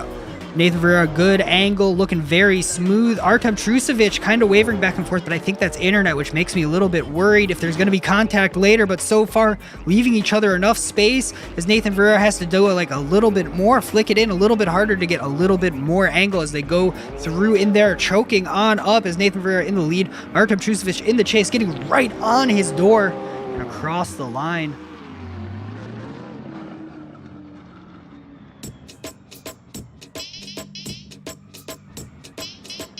Overall. Maybe he's not French, so somebody just supported Nathan in the chat. Or maybe he's not Italian. Somebody just supported Nathan in the chat. French. So. Italian is the base default flag. That's also very confusing. In the driver sign up, because he is a wild card, just says EU. I put that in there because I was trying to get the overlays to play nice. So I know he's not from England. That's all we know. That's all we know. But yeah, solid from both. Again, OMC battle. This is the final battle in the 32 with all the bye runs. Great chance for both drivers to clean it up. Somebody in chat also saying, was there not contact at the initiation of the first run? It looked like there was at first, but especially with the drone cam, I think they both got away with it. Let's see if they could do it again here. Run number 2. Nathan in the chase position, Artem Trusovic in the lead position, really close. A little bit of bumping there from Nathan to Artem. He's going to get into him again. Just a light tap of the door. Not the best transition from Artem, and then a big flick from Artem that time. Nathan going a little bit shallow, just like he did in his first run, using a little bit of left foot brake to get on the proper line and to the door of the R34, making contact again to the R34. He is not scared to leave some Escuco Drift Family paint on S&P Racing Esports bumpers. And I'm going to take up the drone cam on that. I was clicked on the wrong car because I'm an idiot. It's okay, though. Oh, okay. All right. I thought you were having tech issues again. I was No. no. No, that was on me. I was making sure I wasn't having tech issues. That's the problem. Because we're looking good, though. We got someone else doing it for me. You see how that works? Getting right up on the door. Thank you so much, Spawns. After we just sang his praises. That's wonderful. Yeah, no, really, really just helpful there. Sorry about that, everybody. That is completely on me. We do have a call. How dare you solo commentate and produce qualifying and then produce and commentate the battles? How dare you make a mistake? I also finished P8 in a race at 4 a.m. Anyway, we do have a call. Here we go. Slide him left for Nathan, right for Artem. Here we go. Beautiful. Nathan moving on. Good for him. And he will take on Pavel Gunnin. So we are now in our top 16 battles for group number 2. And I believe Keenan got a note from our judges. Mm-hmm. So we have heard from our judge. Artyom lost him on his chase in inner 1 and 2 and dropped tire. Also, Artyom's lead after zone 1. Took the wrong line and dialed on too much angle at the wrong time. Choked up on the chase driver. Nathan did good to follow that. So really good, solid job from Nathan. He's going to be moving on and keeping Urta's team championship alive. Unfortunately, that is going to be Artyom Trusevic, knocked out of competition. The Latvian will not be moving on into the top 16 of our Moza Racing group number 2. But that is where we are moving. Joachim Hogue, the man who seems to find it all in qualifying, has been only getting better. You want to talk about most improved? His name's got to be in the conversation, going up against a driver who has looked the best I think we've seen him at least all season. Lukas Tajmensky out of Poland. It is the Polish driver against the Norwegian. Only one could be moving on. Is either going to be Lucas or the Team Vosan driver himself, Joachim Hogue. We're about to find out who will be moving into the finals here. And we are lined up and ready to go. Walking home. Do we officially have a winner now for Rookie of the Year? I would need to check that. But yep, I've got the points here. I'll let you guys know. Awesome, cool. But first, while that gets calculated, we'll see what happens here as Walking Hogue leads Lukas Hizemski, 2 drivers who really could put together a path to the win. Happy to see it. Just happy to see good drifting as we are out here getting ready to go for our run number 1 in our top 16 battle, group number 2 here. And we are off. Here we go. Joachim Hogue in the lead. Lukas Hizemski in the chase. Big flick in that little tiny BMW that could, but Lukas Hizemski not going to go down without a fight, clawing his way up to that door while Joachim Hogue looks so cool, calm, and collected. It looks like this car was made for this track after how much he's fought it at other tracks, but there we go. Lukas Hizemski keeping on up, but having to do a lot of fighting to do it as Joachim Hogue just textbook run, and there's a reason why he qualified so high, and you're seeing it right now as they go across the line, and what a run from both drivers. The big difference that's setting apart people who are getting really close to the walls and getting good angle, and the people who are really getting really close to the walls, getting good angle and high qualifying scores, is the lack of left foot braking. And anybody who's done a skid, at least in a Assetto, I don't know about you, Joe, but if I'm hitting an outer zone, I'm pretty well always at least got my left foot over the brake pedal. Watch Joachim's brakes here. You see anything? Because I don't. Yep. Because he's not left foot braking. But Lukas Tajmensky, again, I don't know what changed, but very, very aggressive in the chase position. I think now that he's got a battle in under his belt, he's like, I finally got that monkey off my back. I can get comfortable and show the ESDA audience what I can really do. But Joachim will not go quality into the night as they switch places here for run number 2. Wow. Lukas Tajmensky, the Polish driver, in the lead. Joaquim not getting a great initiation, but Lucas having to cut some angles so he doesn't hit the outer wall here of outer zone number 1. Flying by that first inner clip of the start-finish line. Really good job of the transition for Joaquim, but losing the angle a little bit, and that's going to be unfortunate because Lucas got great angle on outer zone number 2 into the slower part of the course, right past the media team van and into the last outer zone. No lift of braking that time as well from Lucas. Maybe not the same angle that Joaquim had in his lead, but Joaquim with a ton of issues. Little issues, but a ton of issues in chase. Overall, yeah, but both drivers really just coming and swinging. Really just coming in and not leaving anything up to the judges. I don't know, side by side, the little BMW that could, it just doesn't seem to have the pace in the chase. The only thing that I can see to say about Joaquim, because otherwise doing very, very well. And let's take a look at that from up above. Again, very good driver, very smooth driver, as we saw from that lead run, but it just doesn't seem to have that certain amount of grunt that everyone else has. Yeah, I don't know if it's a lighter car and he's got maybe a smaller tire on there, which would explain why he's always looking solid in lead and always got a big angle in the lead and then not as much juice in the chase. But you see him waver a little bit there, but it's kind of even because if Lucas pulled any more angle there, he was in the concrete. And they both kind of clean it up here. Big, nice flick for Lucas, and same thing for Joaquim, but again, just dropping angle there a little bit. Nice, solid finish for both of them. Like I said, not huge mistakes. It's not like they're out here spinning out, but no. Overall, looking very, very good, though. Yeah, I think if that E30 had a little bit more grunt or a little bit more grip or whatever it is that it's down on, that I would fear that car, but I bet that's also kind of why the rules are written the way they are. Again, it's hard to ignore that big of a gap between them. Like, at what point do you call it an inactive chase? I don't know what the rules say exactly, but I don't think that's it, but I think it's getting close.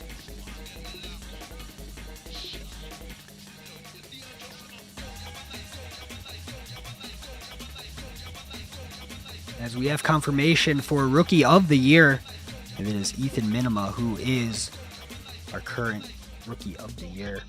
So, ladies and gentlemen, again, as we wait for, as Joe just said, and we wait for what's going to happen with this battle, Ethan Minima with RTM being knocked out in 32. Ethan Minima of Hashira is going to be taking your Rookie of the Year, driving out of the U.S. in that kind of a Supra, kind of an 8.6, been super divisive. Got the waifu on the door. But for Team Hashira, that is going to be Ethan Minima taking home a Moza Racing R5 bundle. Good for him. And a wheel stand DD. So congratulations, Ethan. You had a heck of a season. Believe had a win as well this season. I'm sure he's super stoked on that, but we have a call on this battle, Joe. We do have a call on this battle, and is not unanimous at all. Here we go. 1 OMT, 1 for Lucas, 2 for an OMT, so let's roll it back and let's see it again. Hopefully Joaquim has some speed under him, and if Lucas just takes care of the little mistakes he made, maybe he'll force another OMT. Who can say? Yeah, I mean, Lucas is kind of really taking advantage of his OMTs today, with the OMTs today, and having going up against I just gaslit myself. I was like, wait a minute, did he not have an OMT against Ernestus? Am I crazy? He didn't. I'm dumb. Don't get old, ladies and gentlemen. Your brain just stops working. It's hard out here. We're getting them lined up, and we're ready to do this again, and they are really bringing everything to it. Let's see what we got up at the line here. And again, I think Joaquim Hogue now is just going to make that car go the little car is going to go as fast as he can make it go. We are off. Joaquim Hogue in the lead. Lucas Zimski in the chase. Big angle, looking good. Right up on the door, looking very good. Again, Joaquim Hogue, nothing to say about his leads besides it's just right. As Lucas Zimski really trying to be smooth and trying to be right up on the door here. Again, the final transition, if anyone's going to get caught out, it seems here is where it is, and no catching out whatsoever.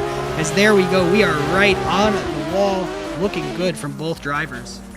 Yeah, very much cleaned up from their first pass, Joe. As we take a look at the replay here again, nice to see Vosan in the chat. Again, we said it a little bit earlier when it was Vosan group number 1, but you can find this at the conclusion of this event and any other track we've used in the last 2 years. That's right, 2022 and 2023 at Vosan.co. Just search ESDA. Thank you very much for Vosan for supporting us. But we've got Ari on the line there again, ready for run number 2. Joachim Hogue driving for Vosan. That's why I pointed that out.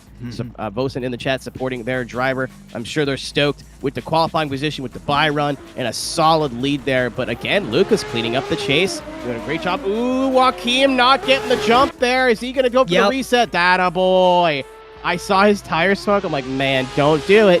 Don't be that guy. But he is going to drop back and go for the reset. That is a rule that exists within ESDA.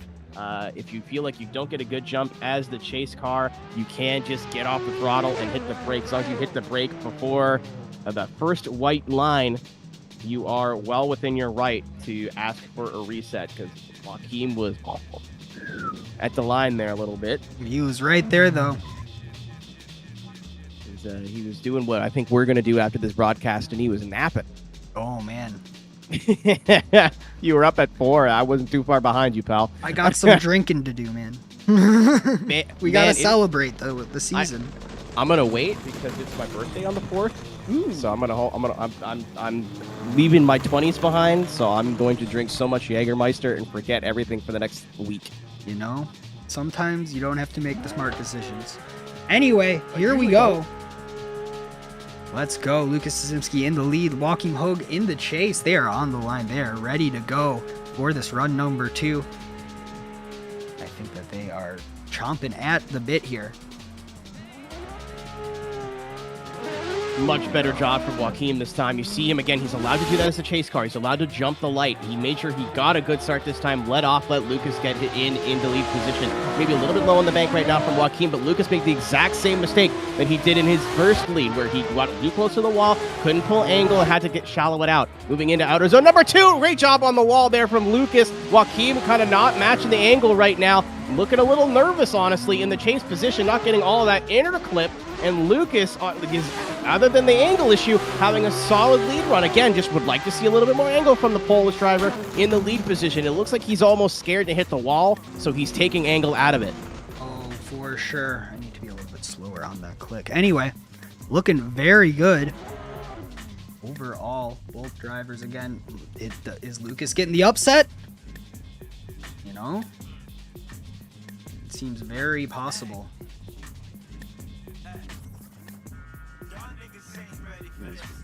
There we go.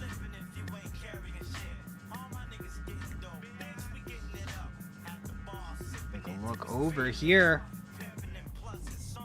Again, the little car that could. Trying to keep on up. Let's see what we got here from our drone cam. And this is the first run. Yep. Much cleaner for both. Yep, we may not have a drone cam for run number 2, but we do have the other replay as well, so we'll go back to that. Big angle there from Joachim in the lead. Nice transition as well. And Lucas got all that proximity. Maybe, again, nah, he's matched the angle. Ignore me. It's like, maybe he looks a little shallow, but no. He's got it there. But then tail of the 2 runs here, as you watch your bottom right of your screen, as Lucas now in the lead. He does this exact same thing he did on his lead before, where he doesn't really pull. You see him pull angle out of it there, and then pull more at the end. Judges do look for that. I don't think it was anything nefarious. We had before where they that made calls saying, hey, the lead driver wasn't pulling full angle. They were trying to run away from the chase driver. We don't want to see that. I just think he was trying to keep it out of the wall, personally. And I wouldn't be surprised, Joe, if that factors into the judging call, because I think the big issue for Joachim is proximity. And a lot of the mistakes that he makes is trying to keep that proximity close. Oh, for sure. But we do have a call here. And again, not unanimous, and I don't blame them, especially when battles get that close. Slide him left for Joaquim, slide him right for Lucas Tazimski. Keep him in the middle for an OMT. We got 1, 2, and 3. Lucas Tazimski getting the win and moving on into the top 8, ending Joaquim Hogue's season hopes. But up next, who will he go against? Speaking of people who are trying to win this season, let's see here.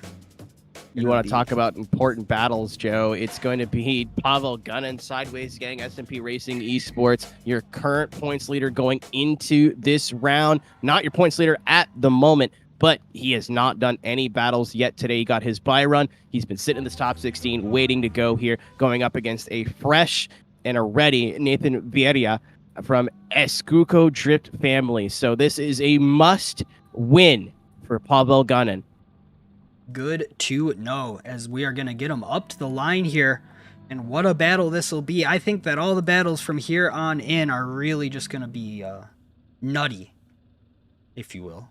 Not to call they're gonna have that nutty, but like they're gonna have to be, man. Again, Pavel's gonna have to bring it here as it sits. So keep in mind, Austin was in group number 1. He got to go all the way through group number 1. He's out of group stages. He's in the finals. He's got 294 points as it stands. So if Pavel gets knocked out here, he's not currently listed for points, but I don't think it's gonna. He'll get 30 points if he finishes in the 16. So he will not be enough. I don't think it won't be enough to close the gap to Austin. So he at least needs to win this battle. But I'm sure Nathan, as a wild card, would love to come in here, mix it up, and absolutely play spoiler. You have a lot of people like, I don't want to get in the way of the champion. That is a hooey. I want to cause so much chaos. I want to do it all. I want to ruin everybody's good day. And it is just about progressing in this tournament for Nathan Vieira. Who is going to move on? This is a must-win battle for Pavel Gunnin. And here we go. We got Pavel Gunnin into the lead. Nathan Vieira in the chase. Pavel Gunnin looking very good. Nathan known to bring the fight now, though, as we're bringing it on. But Pavel Gunnin just looks locked and loaded. Looks exactly like his qualifying run, which did get him very highly seeded. Got him a few points, and there we go. Nathan Vieira saying, I don't care anymore. Getting right up on the door through the final inside clip. Again, through the transition. Let's see what they got right up on the door. Nathan definitely not going down without a fight. But honestly, I don't see how you're going to do a better lead than what we just saw there. Pavel's biggest strength, Joe, all season has been, I think, pound for pound, probably the best lead driver in the series right now. He does not like he's not human. We've seen him make mistakes, but when it comes to his leads, he just has been so consistently qualifying well and doing well. However, when you see the word Escuco on the side of a vehicle, you know the person driving it knows what they're doing and is ready to throw down. We've seen Nico Stelia absolutely light the ESDA charts on fire this season. He has been one small step away from a podium. We might see it today. We will see him today. But if he's a teammate of Nico's and got a little bit more experience under his belt, you cannot count him out. Oh, for sure. And here we go. So Pavel Gunnin again needs to push in the chase here. Nathan with a great chase run, and it's starting already. Pavel Gunnin on the door of the Escuco Drift Family BMW in the V8 powered SMP Racing Supra right across the bumper of the BMW. We need to see the best of Pavel Gunnin in the last part of this course here, and we're seeing it. All the pressure on Nathan. I thought he was going to spin there. So much angle from that lead vehicle. Maybe a tap from the SMP driver in chase, but right to the door of Nathan Vieira. Pavel Gunnin knows what's at stake. Oh, he definitely is not going down without a fight in that one. That one. You know, Pavel's hungry. He wants that win. He really wants the season, man.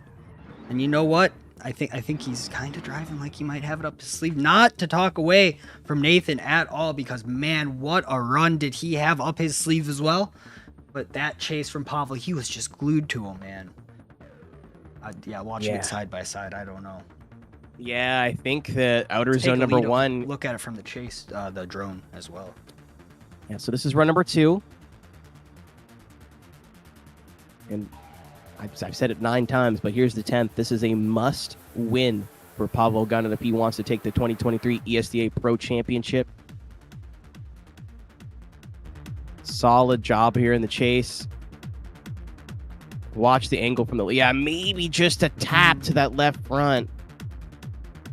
And then big boy angle from the Escuco Drift family driver in the lead position.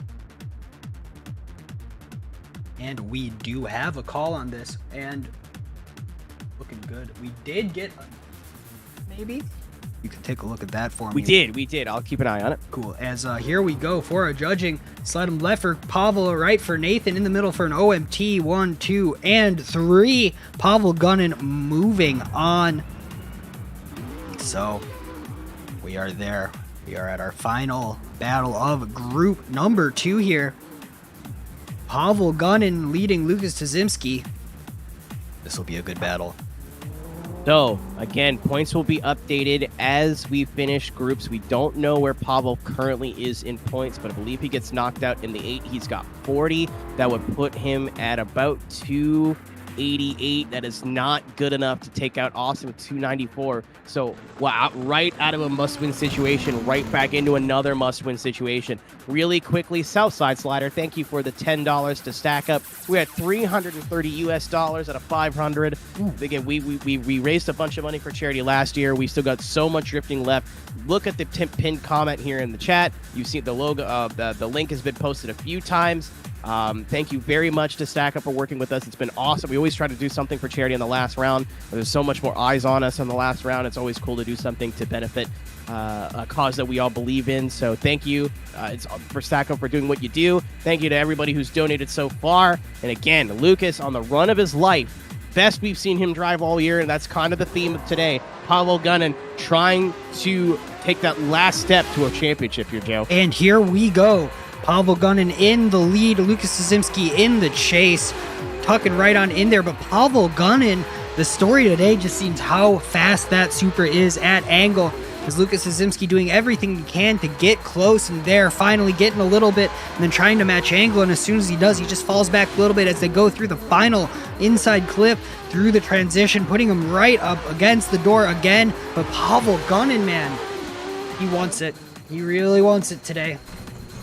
Yeah, he's first time. Again, we talked about it a little bit earlier in round number 1. Now that Austin's already in the final, he's put the pressure on all of his championship contenders, or all the other championship contenders. Pavel, you wouldn't know it with the way Pavel Gunnin is driving. Not to take anything away from Lucas Tazimski in the chase.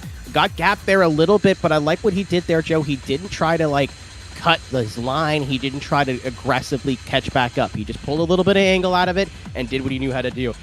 Still something that the judges are going to look at.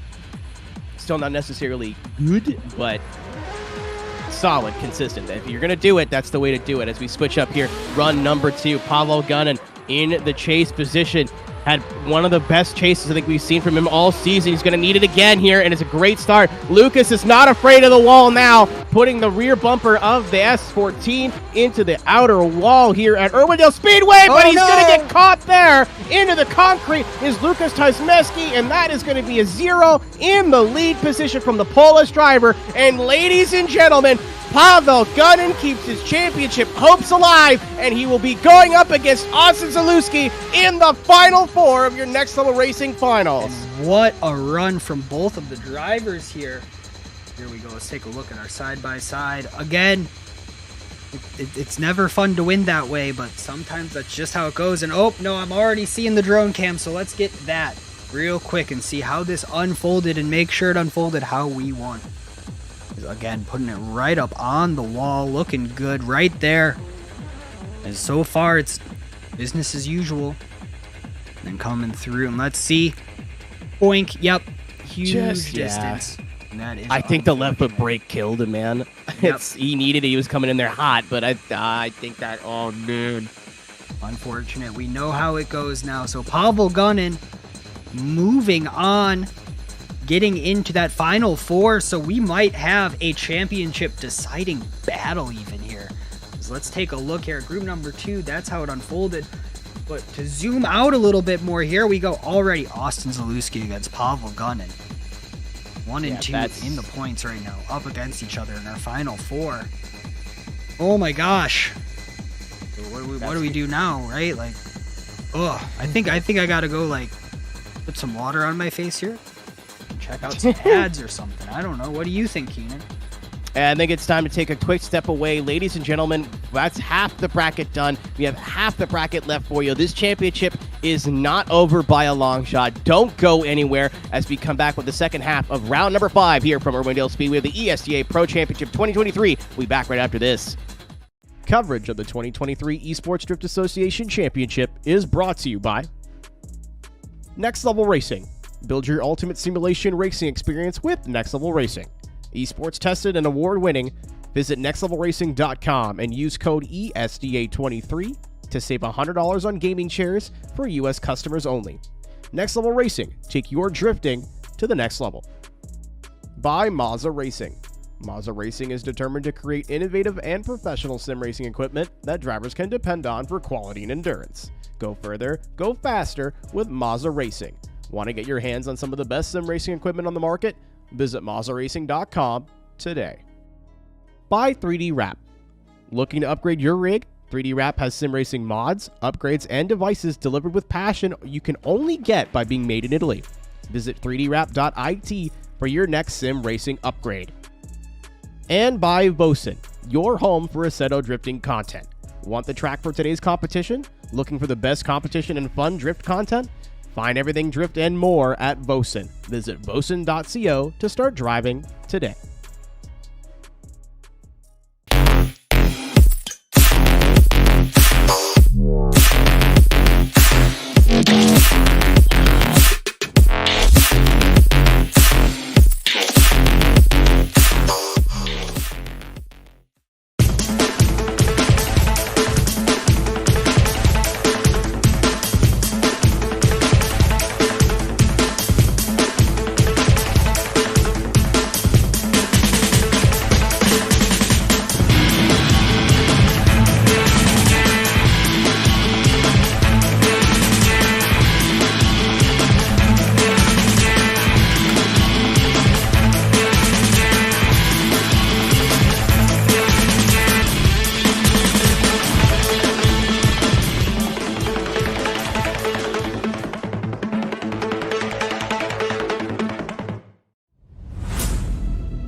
Coverage of the 2023 Esports Drift Association Championship is brought to you by Next Level Racing. Build your ultimate simulation racing experience with Next Level Racing. Esports tested and award-winning. Visit nextlevelracing.com and use code ESDA23 to save $100 on gaming chairs for U.S. customers only. Next Level Racing. Take your drifting to the next level. By Moza Racing. Moza Racing is determined to create innovative and professional sim racing equipment that drivers can depend on for quality and endurance. Go further, go faster with Moza Racing. Want to get your hands on some of the best sim racing equipment on the market? Visit MozaRacing.com today. By 3D Wrap. Looking to upgrade your rig? 3D Wrap has sim racing mods, upgrades, and devices delivered with passion you can only get by being made in Italy. Visit 3dwrap.it for your next sim racing upgrade. And by Vosan, your home for Assetto drifting content. Want the track for today's competition? Looking for the best competition and fun drift content? Find everything drift and more at Vosan. Visit vosan.co to start driving today. Welcome back, everybody, to ESDA, the final round. Up in the booth with me, we got Keenan Kusin. I'm Joe Piro. We got Doug Armisen Brady and Harold McKinney on our judges and our drone cam spawns FPV. We find ourselves halfway through our bracket, so we are in group number 3. Looking very, very good. So Cameron Mustard does get a bye run, so we're going to start right off with Daniels Pergauskas, Kogan Kavich. Then we're going to have our Rookie of the Year, Ethan Minima, up against Samuel Guns, and then Darius Ostreka up against Liam Akihiko. Oh me, oh my. I'm super stoked. Keenan, what are you looking forward to here, huh? So Cameron Mustard making the final would be awesome. Always love to see Camzo do well. Pergauskas, Kogan Kavish, they're pretty close on qualifying scores. That's going to be a good one. Obviously, Ethan Minima is your championship contender out of these 8 drivers. But Darius Ostreka and Liam Akihiko is always going to go well. If you have an Ostreka in your bracket, there is always a chance they could take it all. Obviously, not having the season he was super looking for, but he can still very well work his way into the top 5 of this championship with a solid run today, and you can never, ever, ever count out anybody from IRTA. So very, very strong battles, very strong drivers in this field. Again, Ethan's got a win under his belt this season. He may need another one if he wants to take this championship. Already your Rookie of the Year, so he's already getting a wheelbase and a wheel stand. My man may be going home with all the gold if he can pull it off today. That is true, but to get to that point, we have to have some more battles. So let's take a look at this. We got Daniels Pergauskas up against Kogan Kavish, whose picture isn't loading for me. I'm so sorry, Kogan. Your drove his car in media day. That thing rips. Yeah, that thing Very looks so car. cool too. I wish I could show it off to everybody. But this is what our battle's gonna be. Gonna be cool. So let's get them up to the line and ready to go. Very, very good. And again, I hope everyone's having a lovely day. I know I am, raising some money for charity, having great drift battles, sending off the 2023 ESDA season right. What more can we want? Probably like $20. I think that would make it a little bit better. I'd even take $5. I don't care, man. Yeah. Ooh, selling yourself a little bit short there, Joe. Hey, man. I'll take any. I don't care. Hey, man. Nice shot. With Daniel Pergauskas, we talked about the team's championship a little bit. So Pergauskas is a driver for IRT Olibet. They are going to, I think, just wrap up 3rd place. OTM is trying to make a push, but it's basically the Austin Zalewski show with Connor Christensen not really being a factor here in the later half of the season. So if Pergauskas and Andrzej can have decent days, I think they wrap up bronze in that championship. It really depends on how goofy sicko the Austin wants to go. So we'll see what happens there. But we also have Legacy Tandem's very own Kogan Kavish on the line in that S15. I said I drove it a little bit during media day. I'm sorry I stole the keys. I definitely run it into a bunch of stuff. It was great. But very solid car, very great driver. So this should be a good one. As making sure, it seems like we might be having a Discord technical difficulty. No way. Yeah, Discord not working? That never happens. I know, right? So I texted our judge. Don't know what else to do. Yeah. Yeah, as we are, it seems Discord is having a site-wide issue currently. Excellent. At least I can still hear you. Yeah, exactly. You can still hear each other. That'd be very uncool. So we have both drivers on the line now. Yeah. Okay. It seems to be rectifying itself. Hit. As we are now texting out our... Imagine being that close to Brent. I was gonna complain that you guys don't have my number, but I don't live in the same country as you, and that sounds expensive. So let's keep it that way. Yeah, right. But real quick, again, Southside Slider, you have won a coupon code for 40% off your order at 3D Wrap. We'll talk about that in a bit. I thought we were still waiting. Kogan is not ready. Thank you, my boy. It still might just be that Discord stuff, so we'll see. Hopefully it works out. So yeah, Southside Slider, you have won 40% off your next order at 3D Wrap. Contact one of us over here at ESDA, preferably Harold McKinney, to get that squared away. And congratulations. Thank you for donating and supporting ESDA and StackUp. Yeah, for real, as we are getting ready to go now, again, for run number 2. Wouldn't be an ESDA round without some act of God trying to get in our way. You right. So real quick before these guys will launch off the line, points have been updated. The gap is 4 points between Austin and Pavel. Pavel now in the lead. And here we go. Danielis Pergauskas in the lead. Kogan Cavish in the chase. Looking very good. That IRT Olibek car looking very, very smooth. Very good. Perfect line through that first zone. Maybe could be a little bit tighter on that inside clip, but really doing well. But Kogan not worried at all about getting right up on that door. And let's see, final transition. No drama there. Again, opening up that gap masterfully to let the transition happen and then sucking right back up to that door like a little sucker fish on a whale. Yeah, I almost heard the slip of the tongue there. That was hilarious. If you didn't hear it, it's too bad. Yeah, great job on the first half of the run there from Kogan. I went a little bit wider than Pergauskas there. I think Pergauskas' line just opened up the gap. Didn't quite get all the wall there from that BMW. And then from here on, it's like he turns on the jets.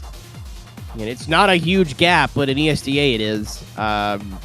It's still solid job from both. Really strong lead run from Pergauskas. He's going to need to put together a solid chase if he wants to take this one. Because I know not Pavel. We just talked about Pavel. I know Kogan Cavish can bring it in the lead. Oh, for sure. And we are lined up and ready to go here as the turntables are turned.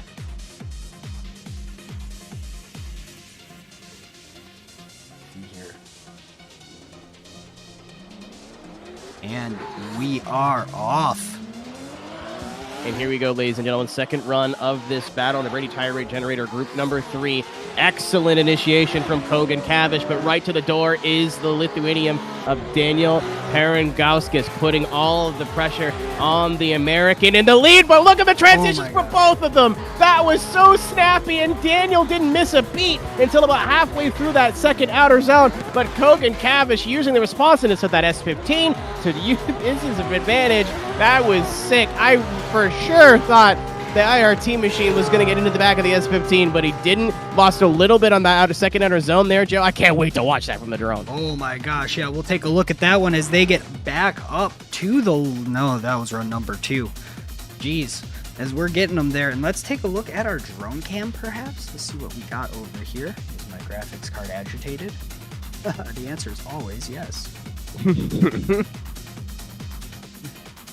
And here we go. Yeah, watch the chase, man. Just the speed of the transitions. We've seen it today where the lead car will transition really quickly. The chase car kind of has to slow it down a little bit, but just didn't miss a beat. Full trust between both these drivers. Really solid transition there from Pergauskas. Really strong lead, though, from Kogan Cavish. Good runs on both sides. Let's take a look at our side-by-side as well. Overall, both drivers going for it. No matter what. Everyone today has just been driving amazing, honestly. It's almost like they had a whole season of practice or something. It's the last round, too, Joe. It's your last chance to make an impression.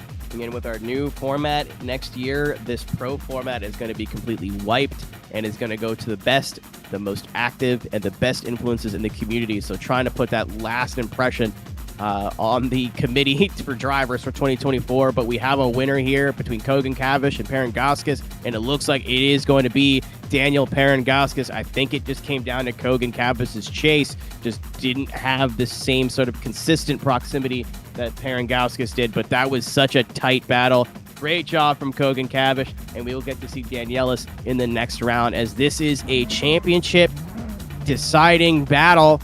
Ethan Minima against Samuel Guns, Hashira against only the elite in the Yellow Motorsports S15.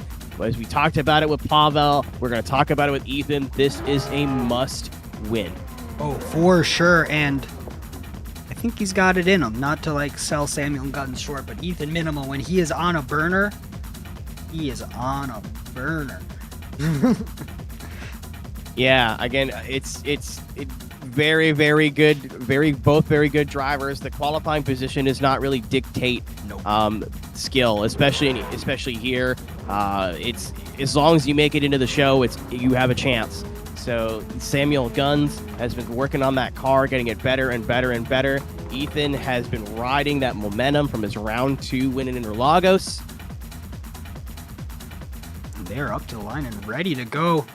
Both of these guys have been driving great, and it's been great to see them also grow as drivers over the season. And I'm so excited to see how we're going to send out the season here. So Ethan Minima in the lead, Samuel Guns in the chase. Chat is out there in the chat. Stack Up is our charity partner for today. Again, check the pinned comment if you want to get involved in that. And we are off. Here we go. Ethan Minima in the lead, big angle. Samuel Guns trying to do anything to keep on up, going a little shallow and in both angle and line. As Ethan Minima looks like he is doing a normal run as we have seen from him at this track. Again, Samuel Guns really fighting, trying to keep up with that. That Toyota has to be so fast as we're going on through here, keeping right on up. And Ethan Minima right behind the wheel. It's like a jet engine on that thing. Yeah, Ethan, again, has already won Rookie of the Year, and it's not the first time we've had a rookie make a solid stab at our championship. So he's already got an R5 wheel bundle coming to him. He's already got a wheel stand DD from Next Level Racing coming to him. But he wants all of the gold. He wants all of the prizes we have to offer here for ESDA. Not the strongest chase I've seen from Samuel Guns as well, so that's definitely still on the table. But something that we've talked about a little bit before is now that we have 2 drivers in that Final Four for that championship, the pressure is on those remaining. Ethan currently 5th in points with 228 points. He needs just 1 point to overtake Ernestus Jacobellis, and Kawain Ebanks is yet to run. So he still needs to make that Final Four if he wants to hope at this championship. And they are off. Let's see what they have for each other. Ethan not getting the best start, but he didn't commit to the reset, but it's not going to matter because Samuel Guns did not get to the wall. Ethan committed to getting right onto the door, got a little bit lucky there. Transition, nice and clean. Big angle from the S15 in the lead. Ethan didn't really know what to do with it, but then he doesn't get the line of Samuel Guns. He ends up pulling the handbrake, getting back up to that wall. Good adjustment, but that transition was just a little bit early, I think. Very optimistic from Samuel Guns. This is the end of his season. Went out with a little bit of steez, but solid job from Ethan. Good job to correct there in outer zone number 2. And can the rookie pull it off? Let's see here, and I think that run number 2 is going to be where the real judging comes on in here, because again, Ethan Minima on run number 1 looking really great. Samuel Guns getting very, very good as well, but just leaving a little bit on the table, and then in the lead, just really got, but we already have a call in, because I think we know which way this one might go here, as 1, 2, and 3, Ethan Minima moving on. Looking good. So Ethan moves on, keeps his championship hopes alive. Ladies and gentlemen, this is your last battle of the Brady Tire Generator Group number 3 top 32. We have 3 of 4 members in the 16. Who will be joining Ethan Minima? Is it going to be the staple of sim drifting Earth Esports' very own Darius Ostraka in the S15, or will it be the teammate of Ethan Minima in Liam Akihiko, both driving for Hashira? So, man, if Liam gets the W on this one, it's going to be a little bit of an awkward conversation going into the 16, I think, but Darius is going to try to play spoiler and put this to bed before it even gets there. Oh, for sure. So let's see what happens here, as we are going to move on. Let's get them up to the line and ready to rip. Finish out this group's top 32 strong. Liam is super. I sing the praises of Darius all the time, but Liam is super solid driver. Driven with him before in competition. Super competent. Knows what he's doing. Absolutely has a chance at this. Your number 10 versus your number 23 qualifier. Darius is just, the Lithuanian is so consistent, and he wouldn't be driving for Eartha if he didn't have some skill. You recognize the livery, of course you do. You've seen it in Drift Masters. Overall looking pretty good. let's see, as we are up to the line, that we're going to need them to do some revving. And they're going to do some driving. And Liam Akihiko, Darius Ostraka. Darius still has a chance to worm his way into the top 10 in points, worm his way into the money. Liam not quite having the season he was looking for, but he could end it on a high note by taking out the institution. Ooh. That is Darius Ostraka. And we are here to go. So Darius Ostraka in the lead, Liam Akihiko in the chase. Let's see what they got up their sleeve here as they're going. Again, Darius Ostraka right up on the wall. Liam Akihiko, though, no chill in the chase. Really putting it right up on that Urta Esports door. Again, big transition, but Liam a little bit slow, and now just real big bobbles in that chase, which might be the undoing of him if Darius could just keep it together in his chase run as we're going on through a little bit more daylight. I think that there just wasn't happy in that outside zone number 2. I don't know what else that could have been. Yeah, big twitch there from Liam. I just caught it on the live stream feed. We take a look at the replay here. He's going to want a great job putting all the pressure on Darius as Liam. Super aggressive chase driver. Watch right here. I don't think he gets the wall, but I think the front end may have just gotten away from him there briefly. Yeah, it's something. Sometimes you just jam on the brakes, and if your brake balance is for one thing and you have to use it as an emergency, it doesn't work so great. So small hiccup there from Liam Akihiko, and it's not over yet. Darius Ostraka in the chase position. It is England against Lithuania, almost getting into the back bumper, and then that time he does. Darius Ostraka trying to keep going in this tournament, but Liam Akihiko in the lead position now in that Supra. Let's see what he does here in outer zone number 2. Darius gives him the space and then goes right back in. No such mistake this time from Liam Akihiko. Moving into the final outer zone. These tires have to be screaming right now as we push into the RGB wall here in zone number 3. Darius's chase, super consistent, Joe. He did a great job at adjusting for the mistakes, but we can't ignore the fact that it's kind of hard to say there run number 2 because Liam does not get to angle either. Yeah, we're gonna have to take a closer look at this for sure, especially if our drone cam has something to say about it. Again, once we finish this up, it's almost like it works. It's almost. I mean, we'll see. We'll see what the drone says. I'm not gonna call it what Jared calls it, but we'll see what the drone says. I refuse to use any Jaredisms in this stream. Man, I'm gonna practice them up for next season. You know what? Joe Deanda, you go right ahead. Oh, you don't even. I'm gonna go gray and everything. Knock yourself out.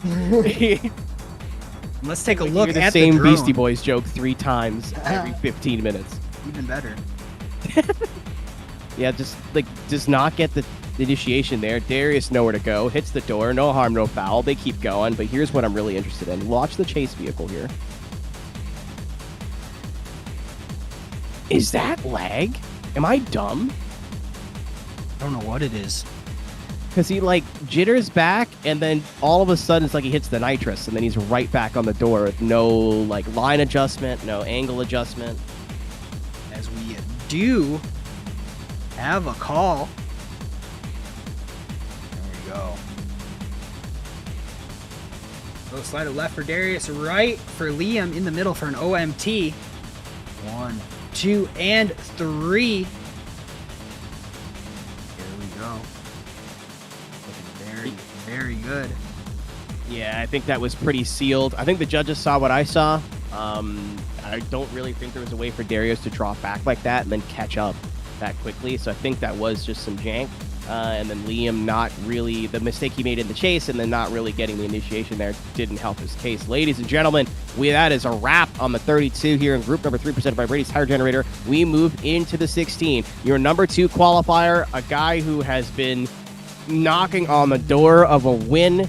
He's just trying to put that last piece together in the Jap Speed R32 is Cameron Mustard for Team RPM, but he's going up against driver with a lot of momentum right now, Darius Parangauskas. It took us all season to learn how to pronounce his name right, and he's going to make sure today we never forget it. Oh, man, I worked hard on that one. I did a lot of practicing there. Your pronunciation has improved 15 holes from the start of the season. Dude, I grind on it. It's just you got to start at 0 with me, man. There's so many vowels. I'm not here. I'm not here to call you out. Hey, man, it's just part of the game. They get to practice driving. I get to try and make it so my tongue doesn't move in new and exotic directions. Some people pay good money for that. Anyway, I know. Nico Stalia with a $20 donation as well. Thank you, Nico. Thank you to the Nico. Skuko Drift family. Thank you to the Stalia family. If you don't follow Nico on social media, it's been awesome to watch his career, and you'll be able to watch him in round group number 4 here coming up shortly. He also has a bye round. Your number 3 qualifier, I believe, his best qualifying attempt of the season. But to get there, we got to go through this Paragauskas against Mustard. Okay, Cameron Mustard in that GTR. Daniels Paragauskas in that F22 Eurofighter. Looking very good. Both drivers hungry to win. But man, Cameron Mustard is unfazed that there is a brightly colored BMW behind him. And now let's see Daniels falling back smartly and braking right at the right spot. Again, Cameron Mustard just settling in at angle. A little bit of a wobble just settling in. But other than that, looking great as Daniels. This is a pretty textbook safe chase run. And if I had to chase first, I think that's a very, very good chase run to have. Both drivers, I would argue, on even footing at this point. Maybe it was just on my end. We'll take a quick look at the replay, but I thought I saw some contact from the Olibet machine in chase. Not the best initiation from Paragauskas, but he says, I'm going to make up for it right here, putting some blue and yellow paint. Yeah, right there. I thought I saw him just get into the back of Cameron. Great job from Cameron to not put it in the wall. OZ2, really easy to do that if you get some sort of interruption in inner clip 1, but then Paragauskas again, then, well, I'm going to forget that I just did that, and then getting right back to the door of Cameron. So both drivers keeping that from being a 0 and making sure it's still anybody's game here, moving into run 2. And it's looking really good. All the drivers also real quick back to the line, I must point out, they are excited for these runs. Cameron Mustard, Daniel Paragauskas, who's going to be moving on? We're about to find out. Cameron right onto the door. He's going to need to put a lot of pressure in chase, but if we've seen anything from him from media day and practice, he knows how to do it. Big angle from the lead position in that BMW. He's going to give him a little bit of breathing room as Cameron Mustard and slowly track him in. Maybe a little bit of a tap to the wall there from Paragauskas, but gathers it back up, keeps that car at angle. Moving into the last outer zone now. Again, we've seen battles won and lost here. Maybe a little bit shallow at angle from Mustard, but gets back on the throttle, gets the angle, and Paragauskas with a solid, and he's stoked on it, a solid lead. Run 1 picks up really quick. Did I hit the wrong button? Nope, I didn't. There it is. As we're looking really, really good. Overall, all the drivers have nothing to do, but we already have a call. I bet Spawns is over there like, I'm getting cool shots. I'm doing it. And the judges are just like, here you go. As we do have call in. Here we go. Slide him left for Cameron Mustard. Right for Daniels Paragauskas. In the middle for an OMT. And there we go. Cameron Mustard in the league. So they are moving on. And who will they battle? That's a question. It'll be the winner of this. Ethan Minima in the lead. Darius Ostraka in the chase. Championship implications, as honestly most of the battles are today, if I'm going to be honest about it. Yeah, talk about Cameron. He's still not out of it, too. Currently 7th place with 203 points going into the start of this group. So he can still jump Ethan. He can still jump Vadim. He can still jump Ernestus. So it's still pretty important for him to keep going in the tournament. But again, we talked a little bit too. Darius Ostraka trying to finish the season in the top 10. But Ethan trying to pull off the improbable and take home a Rookie of the Year championship victory and an overall championship victory. He's going to be selling sim racing parts. If he give me so many of them. It's going to be a next level racing distributor at this point. He's getting out there though, man. But both of these drivers, I don't know who could. Both of them have an equal chance of winning this, in my opinion. Both drivers are as fast as possible. So let's see what they got. We talked about it a bit before. Ethan with everything to gain, and Darius really with nothing to lose. Let's see how the style matches up. as we have both these cars on the line and ready to go. Here we go. And they are off. Ethan Minima in the lead. Darius Ostraka in the chase. Ooh, there was definitely something there. Ooh, that was something. We'll have to pick that apart later. But now they're back on the door, going right back into it. And there we go. Good transition right up on the door. Again, going very, very well for both drivers. Now, that initiation was weird, but generally, if there's any contact or weirdness, it usually is on the chase driver. And we're going to have to take another look at that, because besides that first outside zone, that first initiation, so let's take a look at this, Keenan. This is where it's make or break. And I mean, correct me if I'm wrong, Joe, Darius has done this more than once. He's very aggressive on initiation. He tries to fill that pocket on initiation from the lead driver's split. Sometimes it works out well and he puts down some of the best chases of the day. Sometimes it doesn't. I think both did a really good job of not making that a bigger issue than it was. But from me, at least at first glance from the bumper, it did look like Darius just tried to get really aggressive in initiation and tap the bumper of the 8.6 Supra. I think that maybe he was, because we have that blue line of like the lead driver has to stay over to the right of it, but there's no rule about that in the chase. But if you're so close that the lead driver, because it looked, in racing, sometimes it's just very close to the wall and you get squeezed out, and I think that's kind of what happened there to Ethan in the lead, but we will see. Switching positions, Darius Ostraka now in the lead. Ethan Minima again, still fighting for a championship. Your rookie of the year into the wall. Good job to keep it out of the walls. Darius Ostraka, I'm not sure what happened there because Ethan closed a football field and got into the door of that S15. They're still going here though, ladies and gentlemen, pushing up on the second outer zone. Darius straightening out a little bit over the inner clip. I'm not sure what's going on with Ostraka right now, but Ethan Minima in the chase has the proximity. I thought run 1 was going to be the talking point, but I think Darius knows it too. Either he's stoked or he knows it. He's ripping a Bernie here. I don't know, man. I think it's going to come down to that initiation, really. Because that was pretty, that was fairly egregious overall on that contact. Either way you call it, that overlaps like that tend to be battle deciders, or at least I've noticed. Yeah, and I mean, like, it sets the tone for the whole run, too. Like, yes.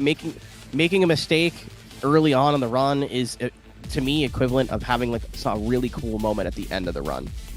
It's hard to forget, and it really sets the tone for the whole run. For me, it might even out with run 2. Spawns, it's your time, buddy. Yeah, right? Because I'm not sure what happened to Darius. I don't know if he was off the gas. I don't know if Ethan just knows what's at stake and got a little nervous on the pressure and got aggressive. Here we go, run 2 here. Drone cam, let's see. Okay, good flick in. There we go. It's a little bit jerky on the replay screen, but I don't know if that's really hard to tell. A stream going to a stream right now or not, Yeah, it's really hard to tell from that angle. And yeah, I'm going to definitely want to see run 1 after this, and we'll see. I think that one's a little bit less contentious, but we'll see. This is what I want to see at the start, yeah. Because, look, he didn't, I don't think, personally, I don't think Ostraka gave him enough space. No, and again, maybe I'm just... somebody correct me if I'm wrong, but this is Darius Ostraka. That's what he does.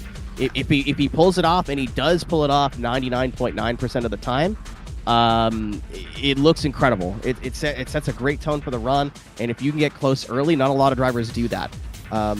That's what wins them rounds. But we'll see if it wins in this one as we go to judging here. As we do go to judging here, so the judges definitely, yeah, I'd see it.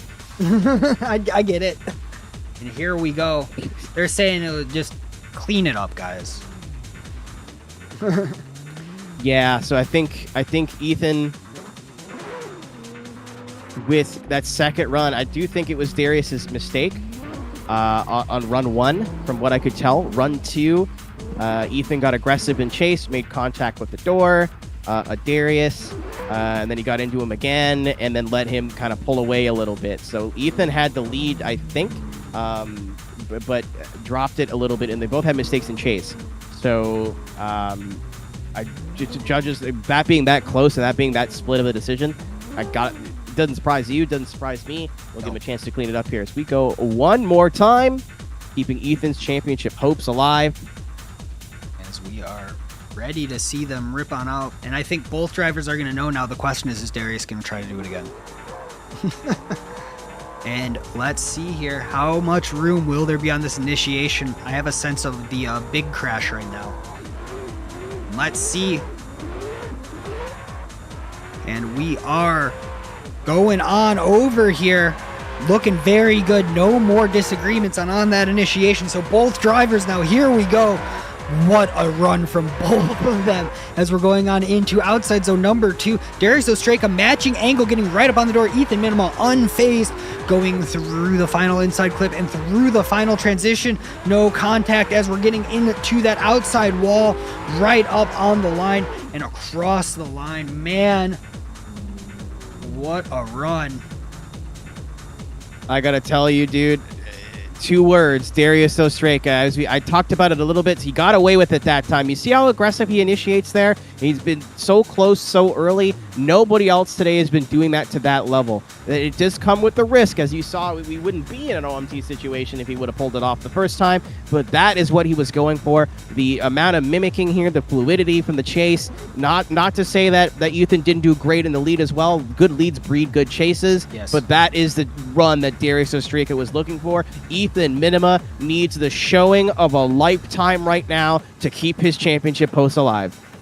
And we are back up on the line. They are ready to go here. They both know what they're looking for. And after that first run, not a lot to say about either of them, really. They both came out swinging, and let's see what they have for run number 2.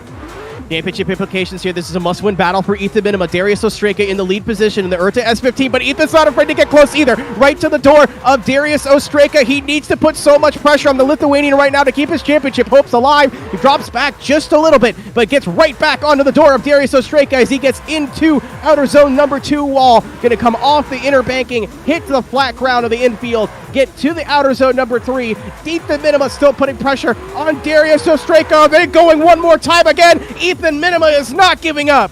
What a battle from both of them. Well, they said clean it up. They definitely did clean it up. Now the issue is we might see another OMT for the exact opposite reason. Because I'm really not seeing too much of a major difference looking at them side by side even. They're looking very, very good. Yeah, they both let each other drop back and catch back up in the same place. Joe, the only difference that I notice is both of them in that run 2. I think that Darius did a better job. Let's take a look at the drone too. Yeah, of run 2. Mimicking angle in his chase. However, watch Darius again on that second inner clip. It's not anything like bad or nefarious or like sneaky face. He just takes a different line in inner clip number 2. Like right here, they're pretty dead even. Ethan, like maybe a degree or 2 angle, slow, like lower, but Darius kind of straightens up a little bit after that inner clip to fire him into the next corner. And Ethan he goes from like lock to lock. So it's not a mistake. Yeah, so watch Ethan in inner clip number 2, but before we get there, again, see that right there? Where Darius hit him before? He pulls it off that time. I do get what you mean exactly by your saying that. Because, yeah, it's the same move, but he just timed it a little bit better. Yeah, he got it. But, oh my gosh. I was either of these drivers, I would be jazzed, man. What you couldn't ask for better driving after that OMT. Let's go look at the side-by-side one more time, because I don't know how else to pick out like what's going on here. It's really crazy. I'm sure Darius is bummed he's not fighting for a championship, especially considering the 2022 he had, but this is the Darius Ostraka that we know. So regardless of what happens here, this battle, whether this goes OMT again, whether he doesn't end up making it through, this battle is resume material for Darius Ostraka. But that's, again, Ethan Minima going up against one of the best names in the business. He's not phased. He's not nervous. This is a different Ethan Minima that joined us versus the one that joined us in round number 1. He's a rookie no longer, 5 rounds deep. Regardless of where he chooses to take his competition in the offseason, this is a name that you're going to have to look out for. So either one of these two drivers, if this is the end for them, they both went out showing us in the ESDA audience the absolute best they could do, and you got to love that. Yeah, I don't know what we're going to see. Wouldn't be surprised about an OMT. Also wouldn't be surprised about a call if they found if the judges caught something that we're missing, especially from our camera angles. It sometimes a little bit of here and there. So let's go look at the drone again. See if we got a little something showing up. Man, there's really both drivers really on it as we are getting a call. Man, what a battle, dude. It's got to be battle of the year, or it's got to be in the conversation for battle of the year. That was just a good run. Super solid. Here we go. So slide him left for Ethan, right for Darius. In the middle for an OMT. We got 1, 2, and 3. There we go. Ethan Minima moving on. And he will take on Cameron Mustard, our number 2 qualifier. So notes from our judge before we get into it. Ostraka did fulfill outer zone 2 and 3 better in his lead, but it wasn't enough to counteract Ethan's closer proximity and better line in his chase. So they did see the inner clip 2 issue. They noticed the small changes of line. There is a reason that call took so long. I think it absolutely. I think if you're looking at numbers, if you're doing this like retro D1 style, I think Ethan got that like 5.2 to like 4.8. It was so close. And again, like I said when we were going in, Darius has nothing to be ashamed of. That's the best he's driven all year. That might be the battle of the year. And Ethan keeps the dream alive. Currently 5th in points, moving up a little bit and trying to keep that championship hope alive. But he's got to go up against one of the drivers in the field, Joe, that I think, considering the back half of the season he's had, the most momentum out of anybody in Cameron Mustard. Only one of them can join the other 2 championship contenders. If you are just joining us, ladies and gentlemen, ESDA round number 5 here from Irwindale Speedway in California. We have a championship that is currently within 4 points. Number 1 in points right now, Pavel Gunnan, 298. 294, Austin Zalewski. How are they deciding it? In the final 4, going head to head. So Ethan Minima wants to join them, and he's going to see if he can join them and be 3 of 4 championship contenders, and then we get to see if Kawane Ebanks can make his run into the final in group number 4. But to get there, Cameron Mustard in the lead from Scotland. Ethan Minima in the chase from the USA. Hashira versus Team RPM. There is still so much left to play for, and Ethan just came off the battle of his life. Oh, for real. And Cameron Mustard, I would argue I've never seen him drive this amazingly in a competition right now. So both of them are driving better than I've ever seen them drive. And now we get to see them go against each other here. So Cameron Mustard in the lead, Ethan Minima in the chase. Oh, I'm excited to see this one, especially just, again, championship implications. It's almost to the point where everyone in the final 4 is in a run for the championship too. So close. This is going to be amazing. Yeah, again, still a must-win situation for Ethan Minima just to get himself into the mix. And with the battles being so close between Pavel and Austin, a 2nd or 3rd place would still decide the championship. It is still anybody's game. Ethan trying to get himself into the dance, but he's got to take out Cameron Mustard to do it. And let's see here. Cameron Mustard in the lead. Ethan Minima in the chase. Looking very, very good. Cameron Mustard unfazed by that giant pink machine behind him. Putting it right up on that door, man. Cameron Mustard, though, again, putting in a masterclass of a lead run. Ethan Minima, no chill, though, taking full advantage of that great lead to really show off what he's doing. And here we go. Again, across the line. What a run from both drivers. Again, I think we're pretty spoiled at this point. I cannot imagine what this Final 4 is going to be like. Yeah, I mean, every battle so far has had so much weight to it. But look at again, Ethan, I think, just coming off the high of that battle, and Cameron Mustard is no slouch as well. Your number 2 qualifier has only been getting better this season. It's only been getting more robotic as well, just with how consistent he's been. But Ethan, right there, there's not a whole lot. The only mistake I really see from either of them, Joe, is maybe Cam came off the inner clip and went a little bit middle. I'd have to check the it's not even a judged zone. It's just the ideal line. That's really grasping for straws there. Oh my gosh, yeah, no, really, you cannot get closer. And here we go. We are off. Here we go, ladies and gentlemen. Ethan Minima in the lead position. Cameron giving him a little bit of room, but sucking up to the door of the GT86 Supra. Maybe dropping back there a little bit, not getting the best transition from Cameron. Is this the opening that Ethan needed? Just going to continue running his line, do what he can. A little bit of left foot brake there for Minima, but right there on the door is Cameron Mustard, again, qualified up to the top for a reason, got his bye run for a reason. Will that minor mistake in inner clip number 1 be the opening that Ethan Minima needed to keep his championship hope alive?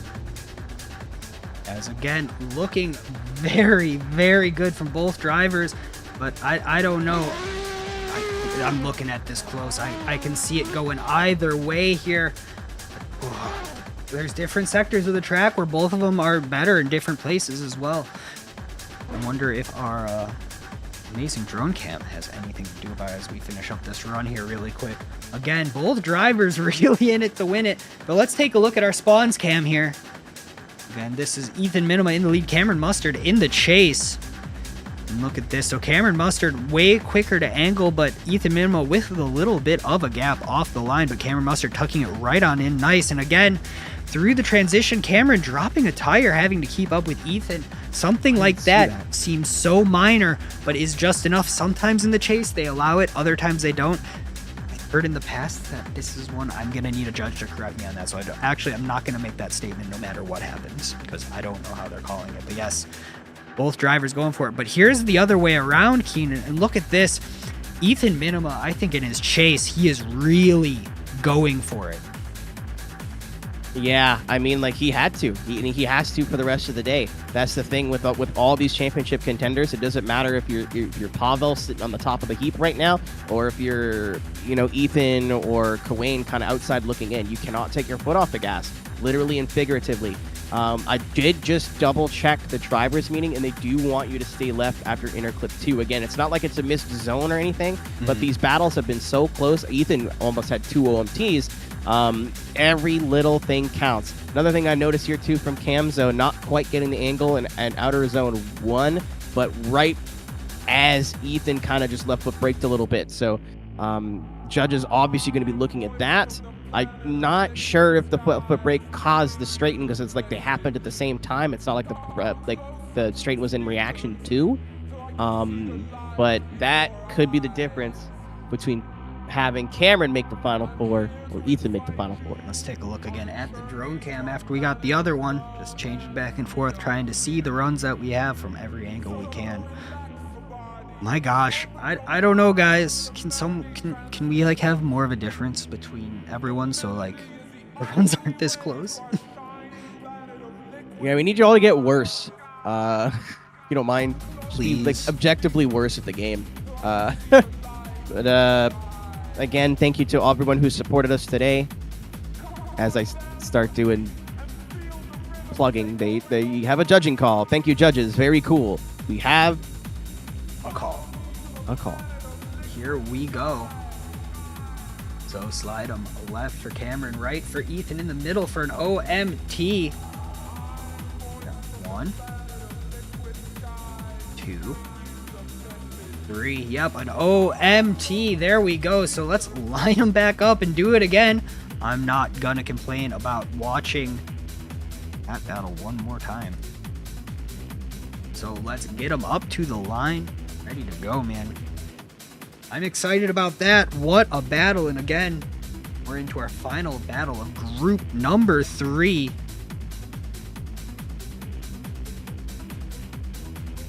And yeah, this is a still Ethan.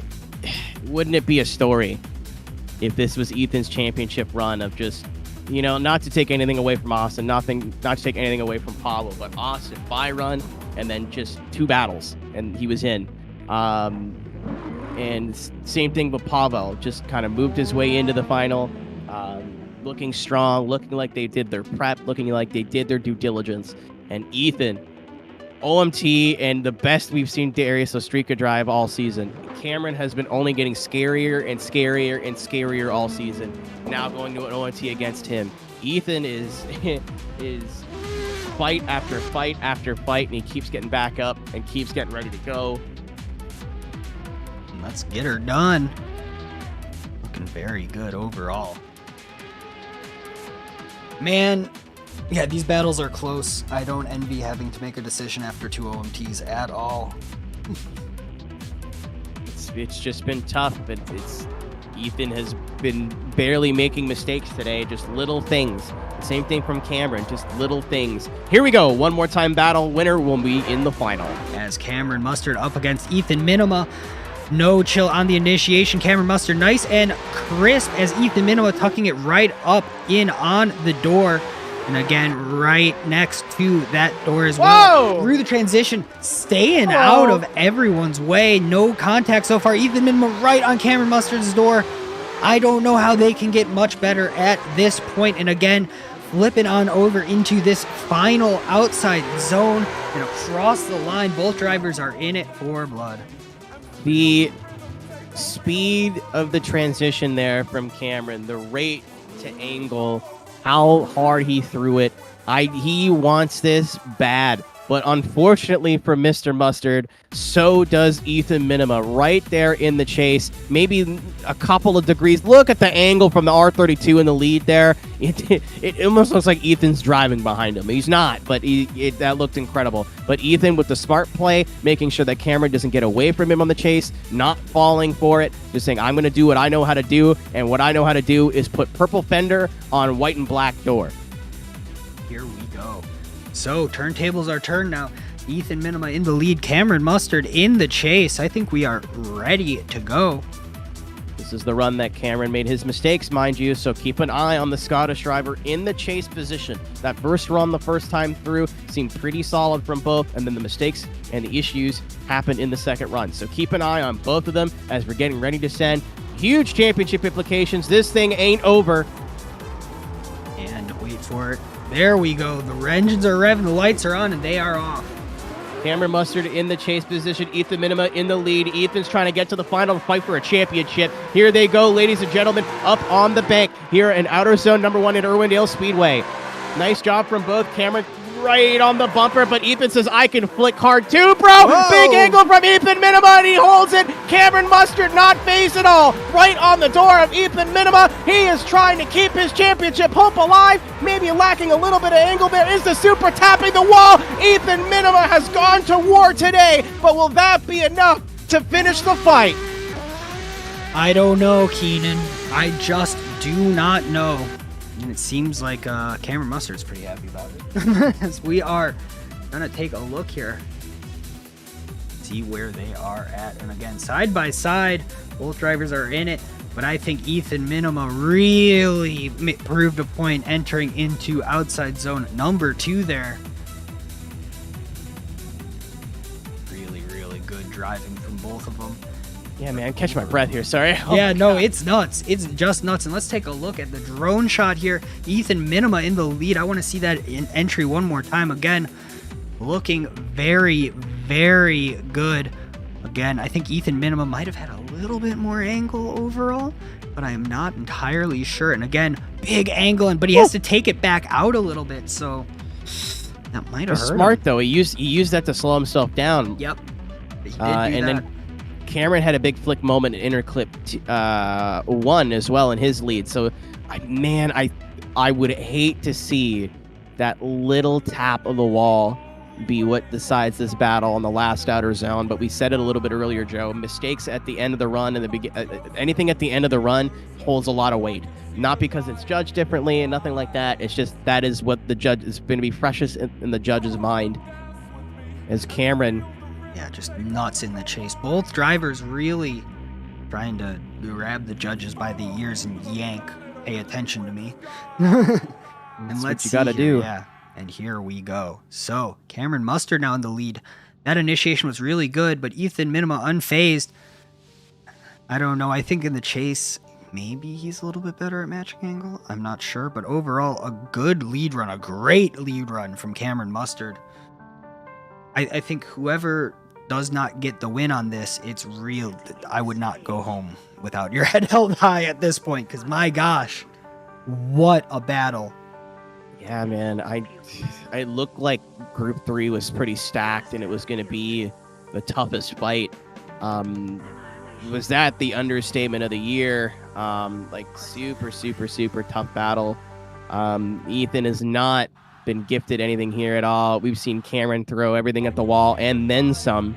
Again, that angle on Interclip 1, and then Ethan's answer to it on Outer Zone 2 in his lead, but not able to keep the angle. That's going to play a factor. You got to keep in mind, judges are looking at, and then that little tap of the wall, he just straightens out a little bit. It's not anything crazy like a 0, but when the battles are this close and this consistent, it is going to be little details like that. As ladies and gentlemen, we have a winner. We do. So we're going to slide him left for Cameron Mustard, right for Ethan Minima. Remember, championship implications here. 1, 2, and 3. That means Ethan Minima moving on to our final 4. Let's take a look at how this came undone. Here we go. So moving on to everything. Really good getting in to that final 4. Austin Zalewski, Pavel Gunnan, and Ethan Minima. So far, if memory serves, all of these drivers can still win the championship in the final 4. The 3 of 4 finalists are still in it for a championship. Win, and you've got it. We are getting our own NASCAR Final 4 here at ESDA round number 5, and what better place to do it than an oval at Irwindale Speedway. Now the pressure is on Kawain Ebanks. Can he make it 4 for 4 championship contenders, making the Final 4? Ladies and gentlemen, don't go anywhere as we have the 3D wrap, group number 4, the final group number 4 of the season here in the 2023 ESDA Pro Championship. Do not go anywhere. Coverage of the 2023 Esports Drift Association Championship is brought to you by Next Level Racing. Build your ultimate simulation racing experience with Next Level Racing. Esports tested and award-winning. Visit nextlevelracing.com and use code ESDA23 to save $100 on gaming chairs for U.S. customers only. Next Level Racing. Take your drifting to the next level. By Moza Racing. Moza Racing is determined to create innovative and professional sim racing equipment that drivers can depend on for quality and endurance. Go further, go faster with Moza Racing. Want to get your hands on some of the best sim racing equipment on the market? Visit MozaRacing.com today. By 3D Wrap. Looking to upgrade your rig? 3D Wrap has sim racing mods, upgrades, and devices delivered with passion you can only get by being made in Italy. Visit 3dwrap.it for your next sim racing upgrade. And by Vosan, your home for Assetto drifting content. Want the track for today's competition? Looking for the best competition and fun drift content? Find everything drift and more at Vosan. Visit vosan.co to start driving today.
Coverage of the 2023 Esports Drift Association Championship is brought to you by Next Level Racing. Build your ultimate simulation racing experience with Next Level Racing. Esports tested and award-winning. Visit nextlevelracing.com and use code ESDA23 to save $100 on gaming chairs for U.S. customers only. Next Level Racing. Take your drifting to the next level. By Moza Racing. Moza Racing is determined to create innovative and professional sim racing equipment that drivers can depend on for quality and endurance. Go further, go faster with Moza Racing. Want to get your hands on some of the best sim racing equipment on the market? Visit MozaRacing.com today. By 3D Wrap. Looking to upgrade your rig? 3D Wrap has sim racing mods, upgrades, and devices delivered with passion you can only get by being made in Italy. Visit 3dwrap.it for your next sim racing upgrade. And by Vosan, your home for Assetto drifting content.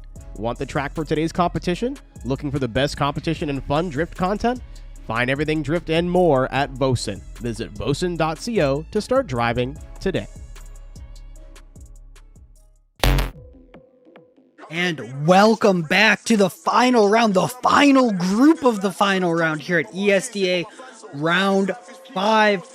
In the booth with me, we got Keenan Kusin as normal. Our judges, Doug Armiston, Brady, Harold McKinney, and our drone can Spawns FPV. Today, we're helping to do a charity fundraiser with Stack Up in the pinned comment. You can see right now how you can donate if you want to get involved. But no more waiting. Let's take a look at our bracket really quick and go into our group number 4. We're getting ready, man.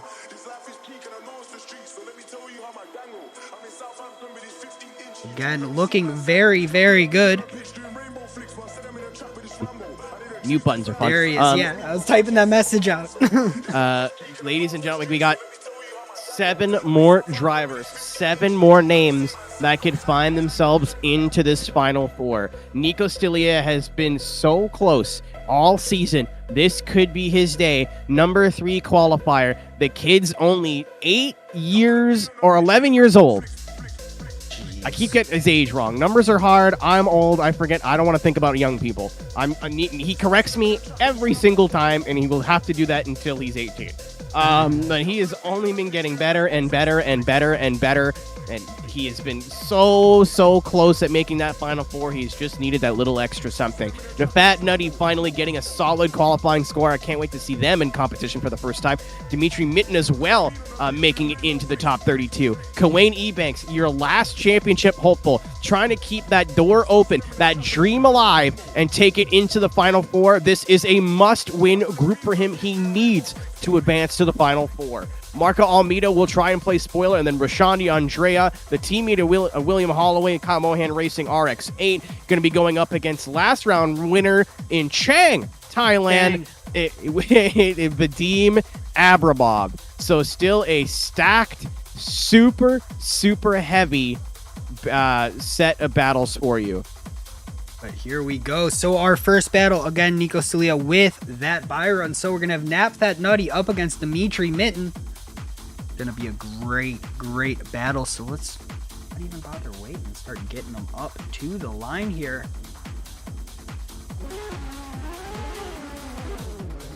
And I guess they are off now. I don't know what the deal is. They reset. Might be server issues, we'll see. But the Fat Nutty, again, teammate of Thunawat Wambushin. Nice to see the Thai drivers come in. They're unfortunately not getting the showing they were looking for in their home round, but still lots to play for here in some of the coolest looking GTRs I've ever seen. Maybe the Fats doesn't sound stupid. with a red line about 5,000 RPM lower than the actual red line. Yeah, right. Get them back up to the line. Yep, I think they just were like, hey guys, no more practicing. Someone's getting too hot in the back. They have their hood up. So keep an eye out for that. We might have a mechanical failure later. I don't know yet. So depending on how well Vadim and Nico do, Cameron Mustard's run, he did not make it to the Final Four. Got 243 points. He is currently within the top 5. Vadim is the first driver behind him in 7th with 229 that could play spoiler here. So top 5 all get prizes and are in the money is what it says in our notes. So Cameron is hoping that Vadim and mostly Vadim has just the worst day ever. Nico Stelia could absolutely find his way into that top 5 with 196 points. Jeez. He's going to need a solid run. But Cameron Muster is going to end his year at 243 points. Ethan Minima at 278. So even though he's made it into the Final Four, I think it's a must-win scenario for Ethan Minima. Yes. Math is hard. I don't have a library card. No, that is accurate. Coane Ebanks, 241 points. So we need to see how far he makes it here. But if he makes it into that Final Four, the least he's going to get is 50, which will push him into the 300 range. It is still anybody's game, but Austin and Pavel are still going to be the ones to watch here, I think. Yeah, as we are getting everyone ready to go here, I'm sure we're having some discussion about a technical issue or getting someone loaded in. Something along this. I don't know. Unless I'm missing something. I'm just here to grill, man. Dude, I like grilling. Got some smoked meats. What do you call Team KNC, but it's just a team full of dads? Grilling and chilling. Oh, God. Have a good night, everybody. Take care. I've done my part. I'm agitated by that one. But here we go. We are up to the line for him. There's a man in Korea punching the air right now. Here we go. Let's see. Snap that nutty in the lead. Dimitri Minton in the chase. I hear those engines getting going. Slowly but surely, we will get them ready to go here. Oh, I'm so excited, Keenan. Let's get them going. Final group. And we are off. Snap that nutty in the lead. Dimitri Minton in chase. Let's see what they got. Big angle from Nap Tap Nutty, but Dimitri Minton putting it right up on his door. Again, right there. But Nap Tap looking very, very smooth. But Dimitri Minton, no chill on the transitions, making sure he is getting good proximity on that R35 as we go through the final corner. And let's see here, right up on the wall, diving in, backing a little bit off, but both of them really pushing. I don't think either of them could have done too much better. Again, a little bit of dirt under the ears, but nothing too crazy. Yeah, really solid job. Haven't seen both of these drivers drive too much in competition. I think this is the first time I've seen Dimitri Minton this season in the Corvette, which has not got a V8 in it at all. That was a shock. But Nafato-san, as he's calling himself, or Nafat Nutty from Race Zone, or Hothead Racing presented by Race Zone, driving out of Thailand. We know those guys. We know them well. See what they got up their sleeve here. Again, they are on the line, ready to go here. We are in group number 4, and they are off. Here we go in your 3D wrap, group number 4. It is Nafato. It is Fat Nutty in the chase in the R35. Dimitri Minton not getting the best initiation was Nafat. Let's see if we can put some pressure on. A little late to angle there as well. Dimitri Minton putting on a solid chase run in the Corvette. There's the proximity we were waiting for from the Fat Nutty. Can he keep it going? I don't know if he's out of tire. I don't know if that R30. Oh, maybe. Oh, good job holding it from Dimitri Minton. I thought he was going to over-rotate a little bit there. Across the line for both. Not the closest chase for Nafat, but solid, consistent car was everywhere it needed to be. Oh, for sure. As we are getting her all going here. There it is.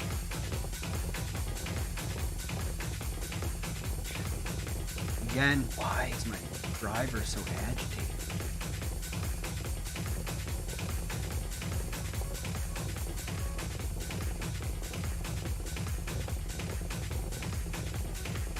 Again, side by side, they're both looking very, very strong. And let's take a look at our drone cam now. See how that is. I don't know. I think that first zone alone might be enough to sway it in any direction. Because, again, not that doing good, but you can't miss a zone that big. You just can't. Yeah. It was a bit of a rocky start. He ended up getting there in the end. I don't know if it's nerves. I don't know. And it's a little bit of a shame because his lead was pretty solid. So we'll see how the judges call it as we take a look at that lead. Look at the great job he does. Well, he comes off the bank a little bit, then comes back up. But big angle, nice and smooth.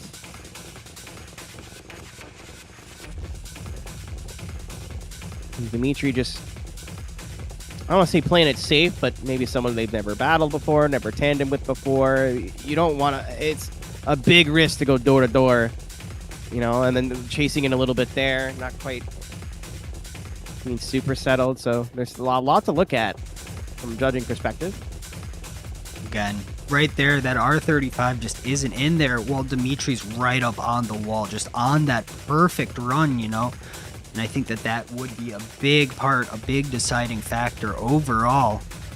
Again, not a judge, just calling what I'm seeing as we're going on. Just a joke. Yeah, just a joke. It's okay.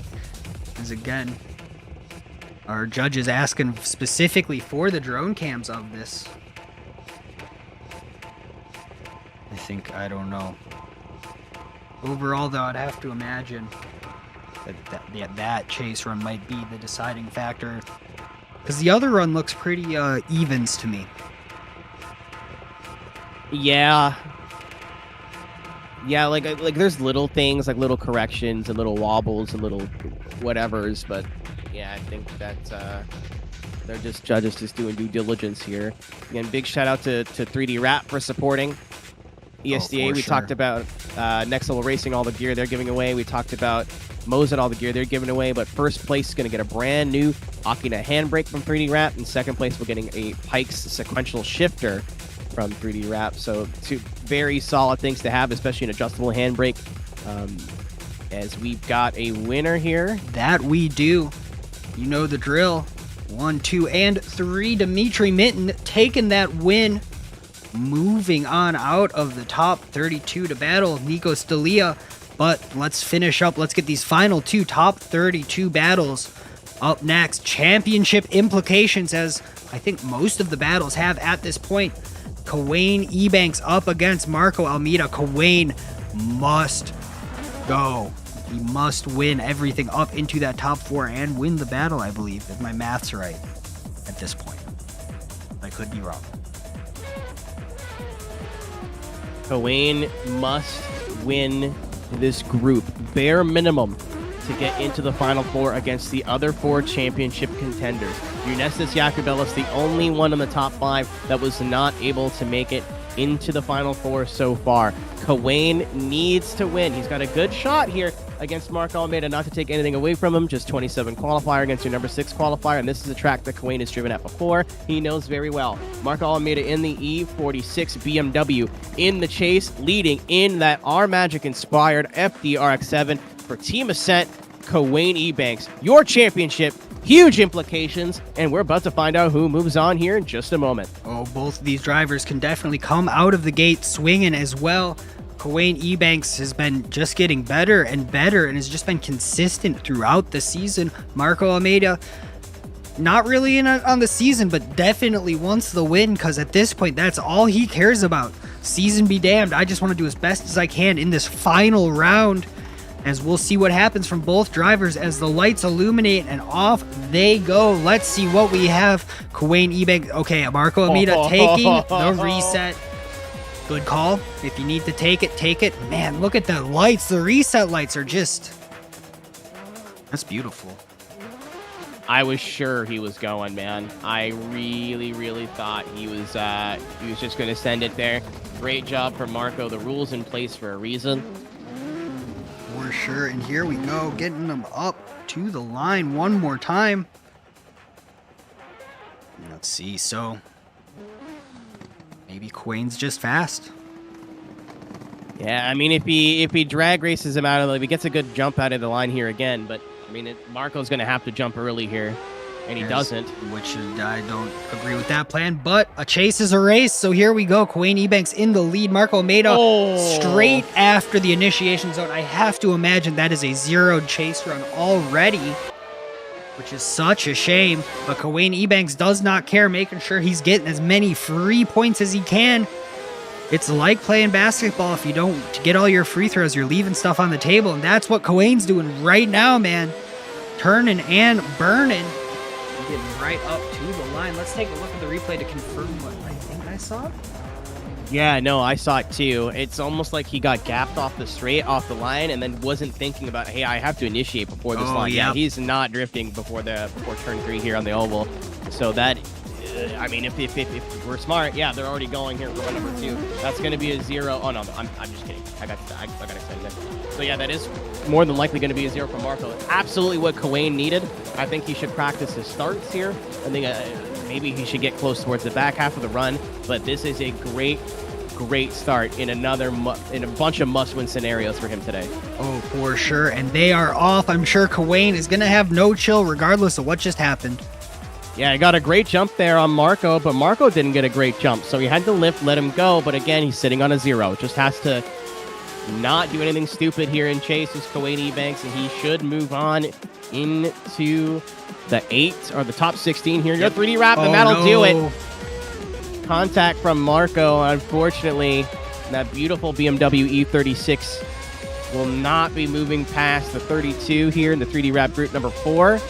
And that should be, for all intents and purposes, Quayne Ebanks starting the charge to try and make this Next Level Racing final. But he still has to take out the winner of the next battle. We still have to figure out if he just got this one. But shout outs to Marco. That car is beautiful. It's one of my favorite BMWs on the grid. Oh, yeah. I think that car is gorgeous, honestly. Big purple guy. No way. Yeah, I know, it's a shock, but Quayne Ebanks will be getting the win moving on. And ladies and gentlemen, it's been 1 week since you looked at me, but it feels like it's been a year, and it's been only a handful of months. This is the last battle of the top 32 of the season. Ooh. Been a long time coming for that.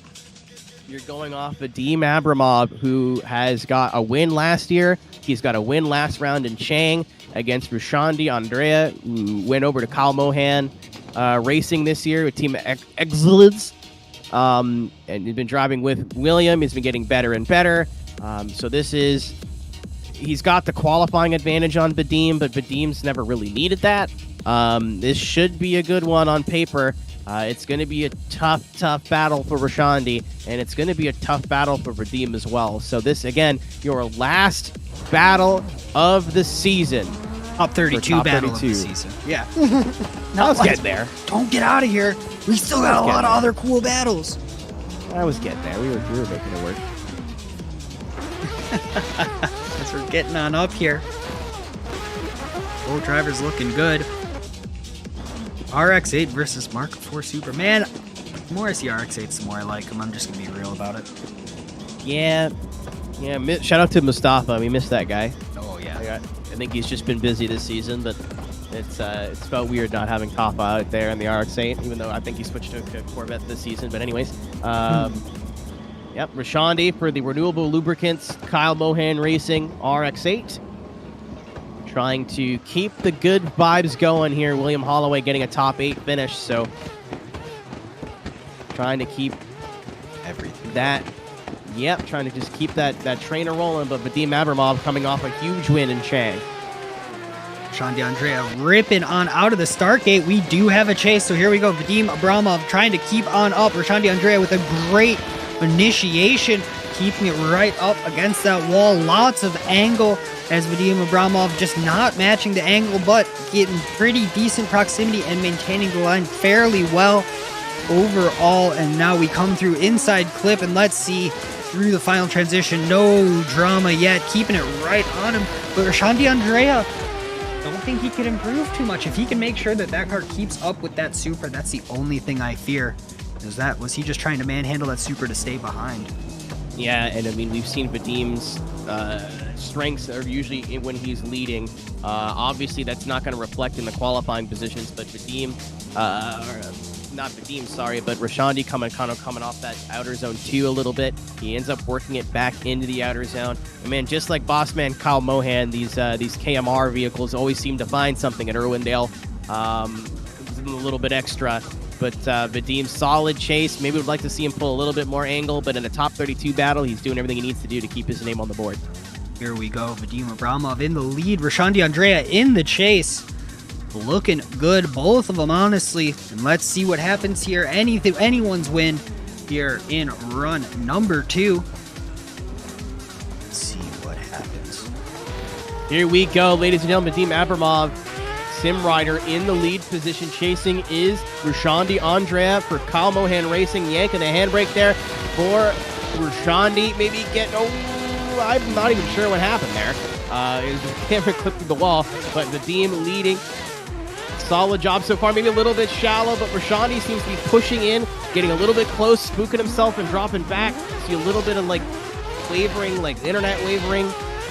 Not the best angle there from Vadim, but great job on the outer zone. Rashandi getting the outer zone a little bit deeper, actually a bit more angle. That was a bit of a miss. Yeah, it was a little bit. I had a stank face on that whole run because I just didn't really get what was going on. Overall, just a lot of diving in, diving out, a lot of just not being on the same thing, and just looking at the replay side by side, you can kind of see, but now the judges are gonna have to decide, is it because it was a weird lead, or is it because it's just not a good chase? I am checking the manual for decel zones. I think Vadim may have been decelling a little long. The decel zone is the first part for outer zone 2. I should stress. Well, here, I'll make it easy for you. I got an easy call. Yeah.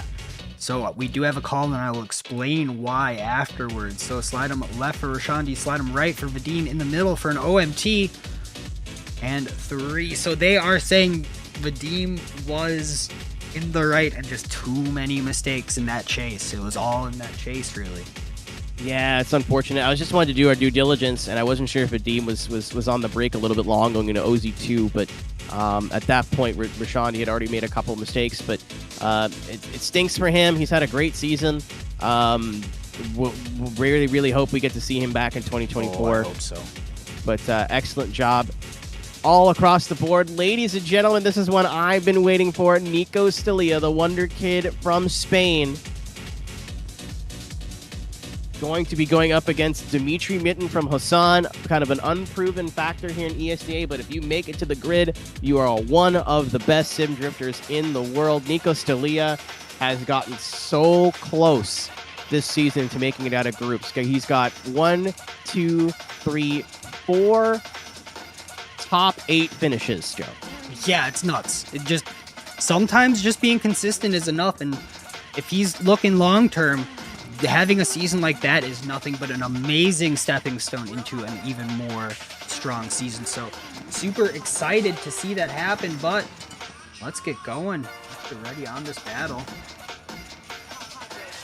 Dimitri will be chasing. Nico will be leading. This is the best I think Nico has. Yep, it is one of the best qualifications from Nico Stilia as well. Very, very, very strong performance this season, regardless of what happens here.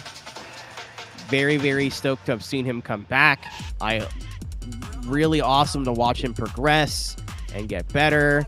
And really, really stoked to see how he does here. But he's got a mountain to climb if he wants to finally make it past that group final stage. But he's got to take out Dimitri Mitten, and then he's going to have to take out either Vadim Abramov, who's trying to go 2 for 2, or Kawane Ebanks, trying to keep his championship hopes alive. If you remember, Team Ascent had a chance last season at getting a championship in the last round, and it didn't pan out. So this is their second chance. This is their redemption. Yeah, looking really good. Taking off their body panels, making sure they are ready for their battle. You got to make sure you don't overheat the virtual car, man. Yeah, well, I mean, keep in mind too. I don't mean to belittle him a little bit, but Nico's young. He's 10, 11 years old, and it's 10, 11 o'clock where he is. Oh my gosh, man! That's past my bedtime. When I was that age, man, it was nap time. I'm about to go to bed after this. So, like, it's pretty late for him over there, but awesome to see him competing. Ladies and gentlemen, this should be a treat. If you've never seen Nico drive, you're about to. Oh, yeah, as here we go.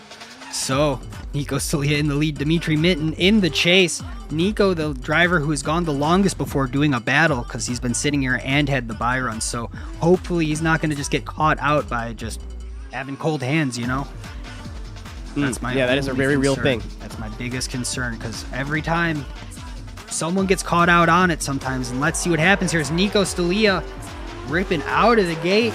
Hopefully this is not the case. Big initiation, looking very, very good. Dimitri oh no!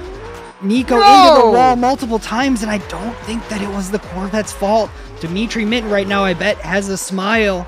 If he didn't feel anything on that wheel, I bet he has the biggest smile ever right now. So Nico having to hold it together and make up as best as possible. And again, just Dimitri now just having to bring it home if what I saw is what happened. And across the line, oh no. I'm never talking ever again. Yeah, I'm not talking Everything good gets ruined. I hate it here. Man. Way out of it, man. These guys. Oh, that's rough. I think you were right, though, Joe. Cold hands. He's got the least seat time of anybody today. I'm sure he's been practicing off screen, but a practice run and a battle run are two very different things. Again, we'll see what happens here. Dimitri, I don't want to say unproven, but he's got a battle win under his belt this season. Nico's got a bunch, so this is not over. But, I mean, into the wall straighten and then into the wall straighten. It's kind of, he's made it really hard on himself, but now he's got nothing to lose, and Dimitri's got everything to gain. Let's see what the Little Master can do in chase. And let's see here, and they are off. Dimitri Mitten trying to play spoiler. Nico Stalia going to leave it all on the line in his ESDA Swan song. Let's see what he could do. Really consistent in the chase. Nico's kind of been missing that it factor, which is why he hasn't made it to the Final Four this season. But good flick from Nico. But Dimitri giving him all the chance in the world with a solid lead, cleaning it up from his 32 battle. Clubs are off. The nerves are gone. Coming a little bit slow there in interclip 2, but nothing egregious. As Nico Stalia, a solid chase, but that will be the season for Nico Stalia. A bunch of top 5s, a bunch of top 8s, but unfortunately bowing out a little bit early in competition here at Irwindale. But it's going to feel pretty bitter because of how it ended, but he has to be proud of that season. And I'd be very interested in seeing run 1 just to see how that unfolded to ensure that my memory is right. So let's take a look here. Nico Stalia already looking pretty good, but nope. Taps the wall, taps the chase car, taps the wall again. Yeah. Unfortunate. Even if that's not a 0, like it more than likely is, but even if that's not a 0, I don't think Dimitri did anything weird off. Especially you see that as a chase driver, like, cool, I'm just going to do what I know how to do. I'm not going to do anything crazy. I'm not going to... I mean, I say that, and pretty aggressive transition there from Dimitri in the chase, but...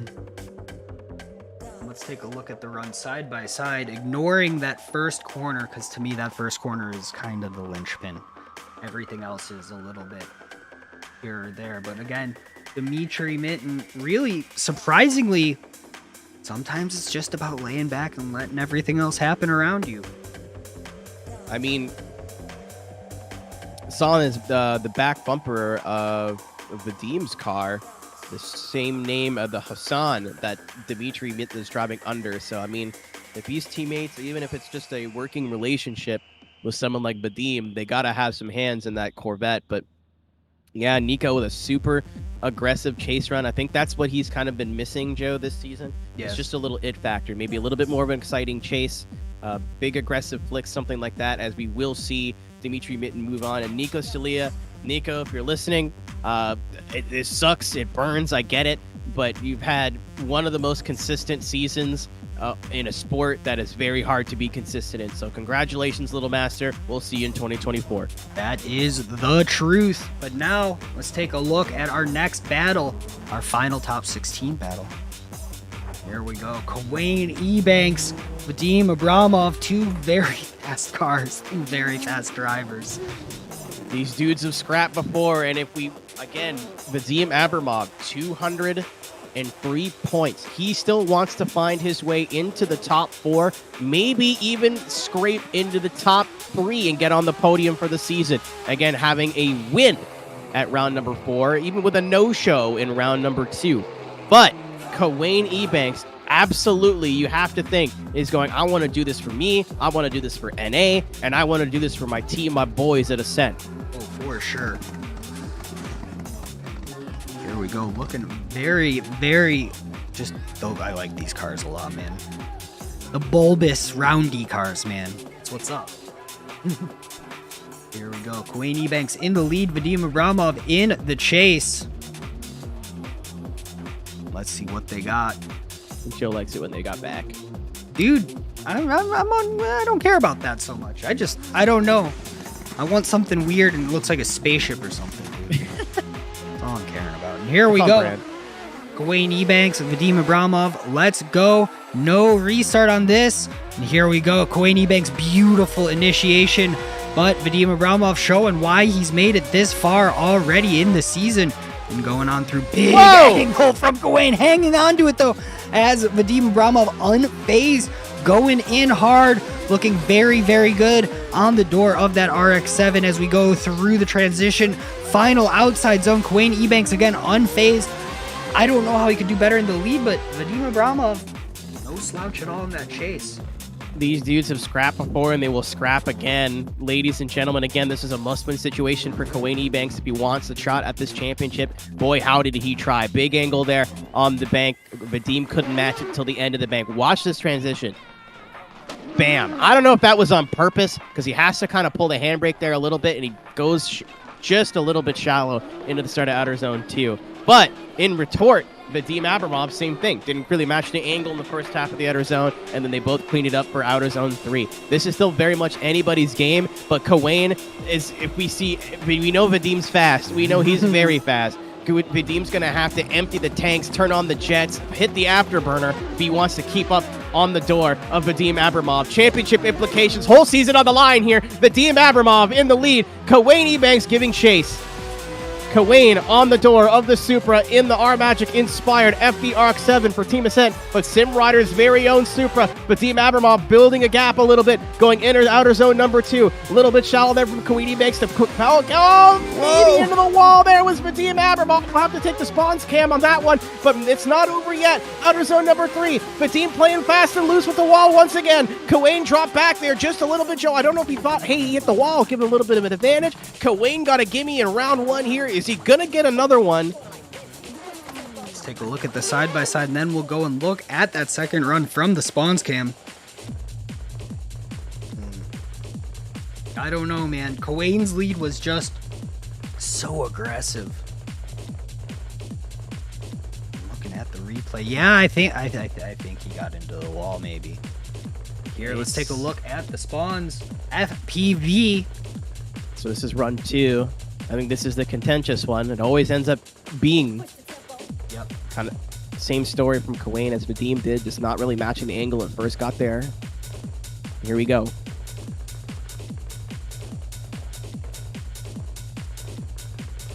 Boink. Yeah, he definitely did. It reminds me of Brandon Patrick last year in the Ferrari. Oh yeah, I remember that one as well. It's just the smallest tap, and can we see that one more time? The SPV, the spawns person view. That took me all year to put that one together. Some good things come to those who wait. Yes, so here we go. Again, so Kawayne a little bit back through the transition. And here we go. So in the wall, Kawayne Ebanks right up on him, but then doink without Kawayne touching him. Oh, I don't know. I think that's the big factor. I think they're in the EU server, but I'll still play devil's advocate. It did look like he hit the wall, but it didn't look like he lost any speed, and he got back to angle very quick. Was that net code? Yeah, what was that?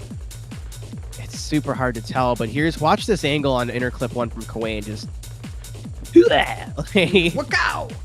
Good line. Again, he has got to go a little bit shallow there in the first half, outer zone 2, but still in the zone, still good. anything to try and force a mistake from Vadim. I mean, I've done that in the lead before. If I know a fast guy's behind me, I just say, hey, I'm going to see how much angle I can get away with and try to force him to hit me. I find that to be a reasonable approach. Not like nefarious, but like, No. man, I need to win. I want to win. You know what I mean? For Like, sure. I totally get you. As, see here. Yeah, I'm looking at it side by side. I don't know. I got my opinions, but I don't think that they're necessarily accurate for judging. I'm gonna go with the no doubt approach in this one, and I'm gonna don't speak. I'm not speaking. What a great album. Anyway, I thought you were gonna get mad at me for the pun. No. I just like that album a lot. As here we go, Queen Ebanks to the left, Brahma to the right, an OMT in the middle. 1, 2, and 3. There we go. Queen Ebanks keeping it alive. And due to that, we now have to say every battle for the rest of this competition has serious championship implications. 2 things, ladies and gentlemen, going into this final battle. Once again, thank you, Vadim Abramov, coming off a win, ESDA staple. I think he's just going to nibble sixth in points, depending on how he's done here, because of your Nestas are not with the strongest showing from your Nestas. So we'll see as the championship switch over, but still an incredible season for him considering he missed a round. So, I mean, Vadim would have walked away with it if he would have had that. But anyway, moving on into this final battle. There's his teammate. I don't know if they're teammates on paper, but it both says Vosan on the back of their cars. So they're it was the wall tap that read that decision. So Kawain again capitalizing on mistakes of his compatriots, but he's going to have to do it one more time. Dimitri Mitten has only been getting better through this competition. Kawain Ebanks has only been getting better through this competition. Kawain needs to win if he wants a chance to fight for this championship. We are on the line and we are ready to go here again. It's the final top 8. Oh my gosh. We're up on the line. Kawain Ebanks in the lead. Dimitri Mitten in the chase.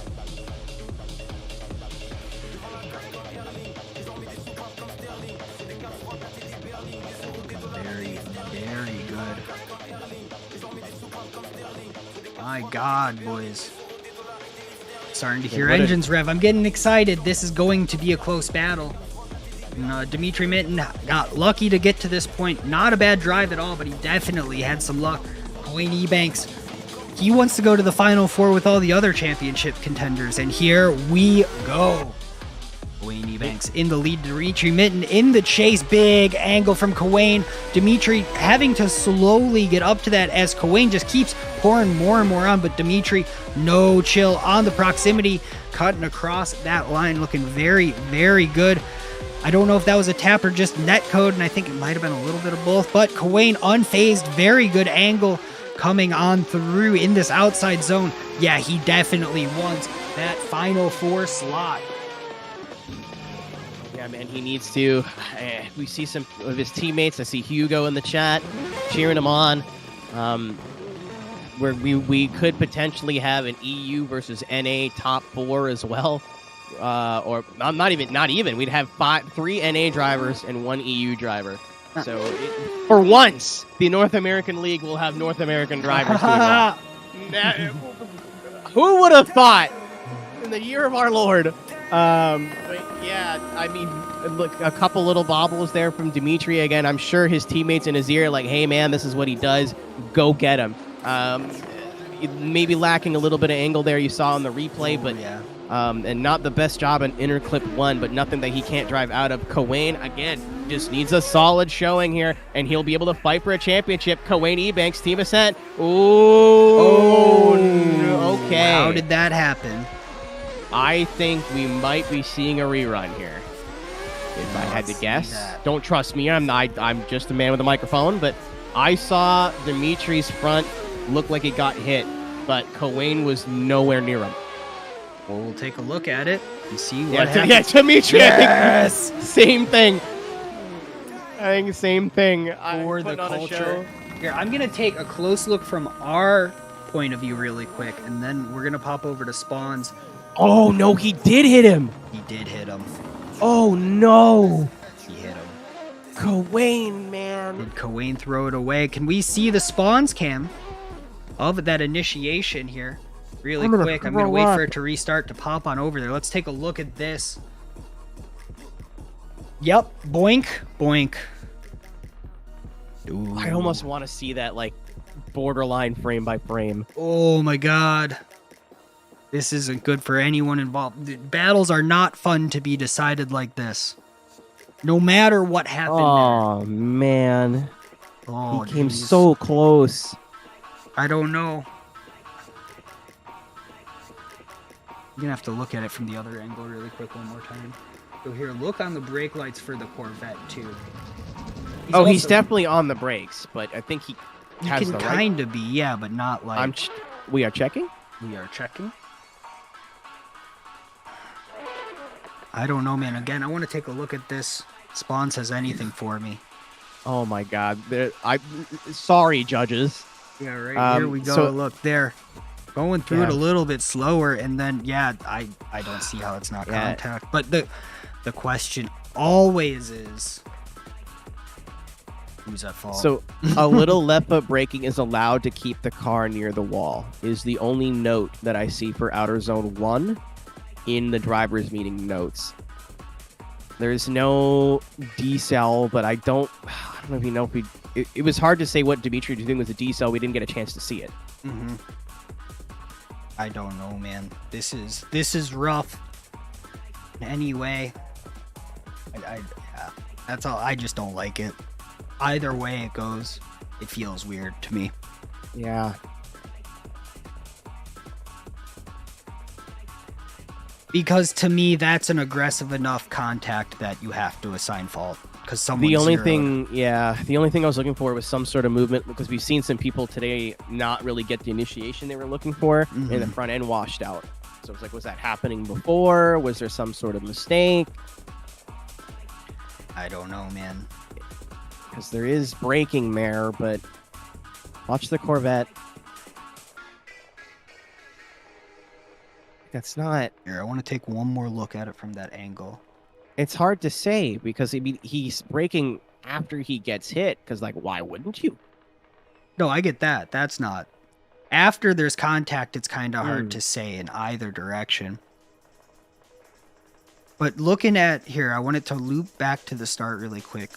As long as his initiation isn't too late or too early, I would find it hard to say Dimitri's at fault. Because again, he's right up there.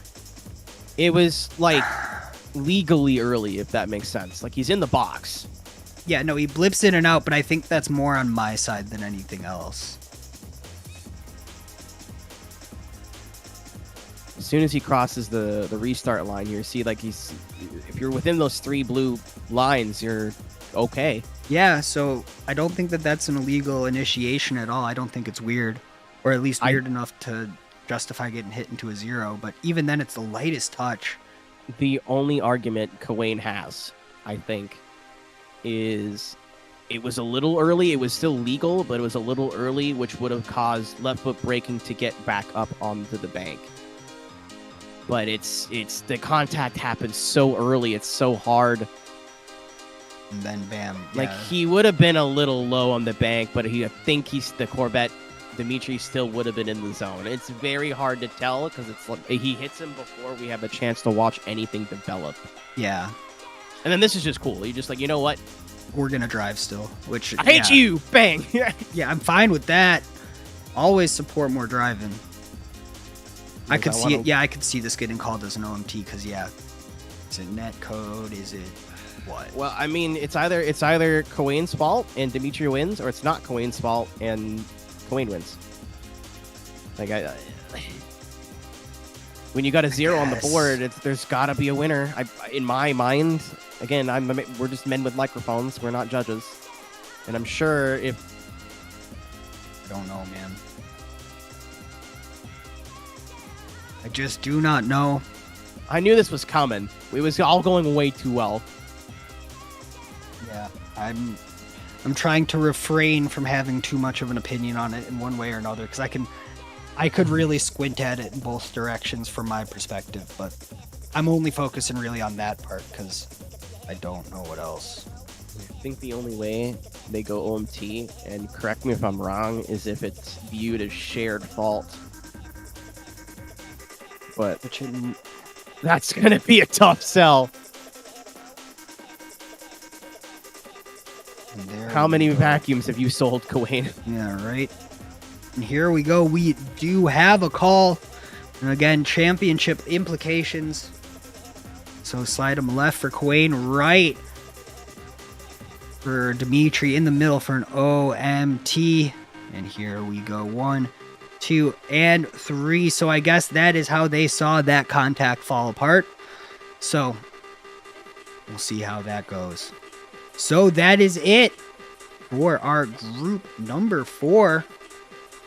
Let's take a look at that and how that went. Yeah, judging notes again. I mean, we all saw it, but I think a lot of us just wanted to. I mean, I know I just wanted to have the narrative of having 4 championship contenders in the final four, but right. Kawain, unfortunately, just one step short. Still an incredible season.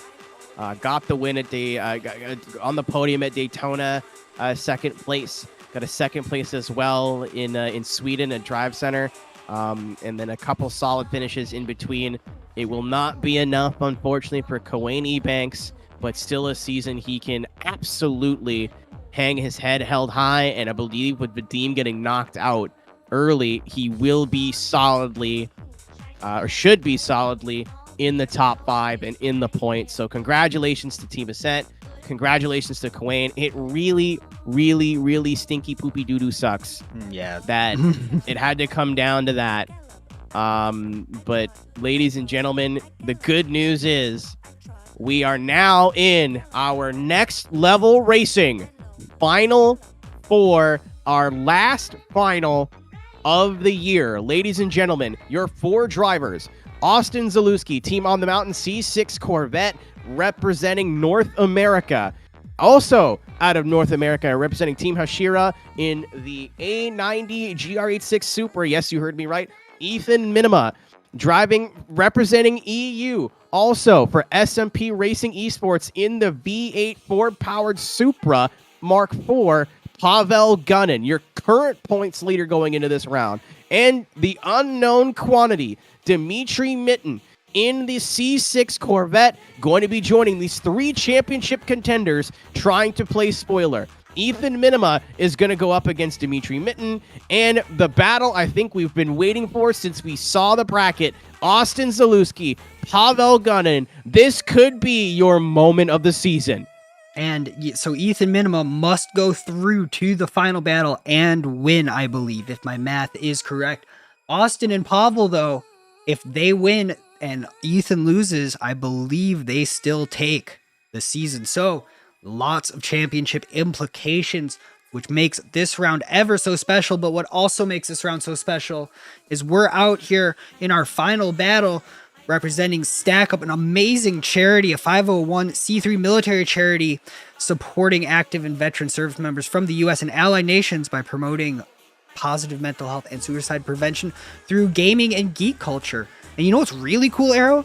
They also utilize 4 pillar programs. They have 4 different things called supply crates, air assaults, the stacks, and the Overwatch program. And then I got a special kicker right there. So their supply crates. You want to take a guess what it is, Keenan? Just a guess, shot in the dark. The supply crates? Yeah, that Stack Up does. This is where your money goes directly. I have no idea, Joe. Please tell me. They take a supply crate and they send out video game care packages to deployed units and veterans in need as like a healthy decompression outlet. Awesome, right? Mm-hmm. Then they also do things called air assaults where they send out veterans to gaming and geek culture events, which is very, very cool and just helps you meet more people and more just commitment to like a network and helping each other, right? And then they also have a volunteer force called the Stacks, and it's very excellent opportunities for veterans to come together in their local area and help each other. But then here's the crazy part to me, man. They even have a gamer haven for veterans in LA, dude. That's wild. They are That's so ready cool. to go. So really, every little bit helps, and that's what we're trying to do today, is just raise a little bit more money, try to make the world a little bit better place while we nerd out. So really super excited to be working with Stack Up. I was personally unaware of their cause before this, but I cannot say enough that how awesome this cause is and how excited I am to work with them. It just really is amazing. And we got to see very briefly in the chat earlier. I saw Perky Daisy in the chat from Stack Up, so I hope they're having a good time watching.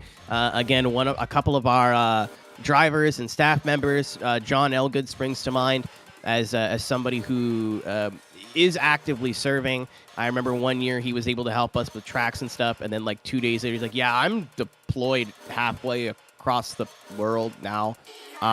So to have a charity that we gets to represent something that means a lot to us and something that means a lot to whether he's staff or a driver, a member of the ESDA family, is super cool, and especially being able to learn a little bit more about them as well. So for everything that they do for active service and veterans and anything in between, thank you to Stack Up. Thank you to those who donated so far.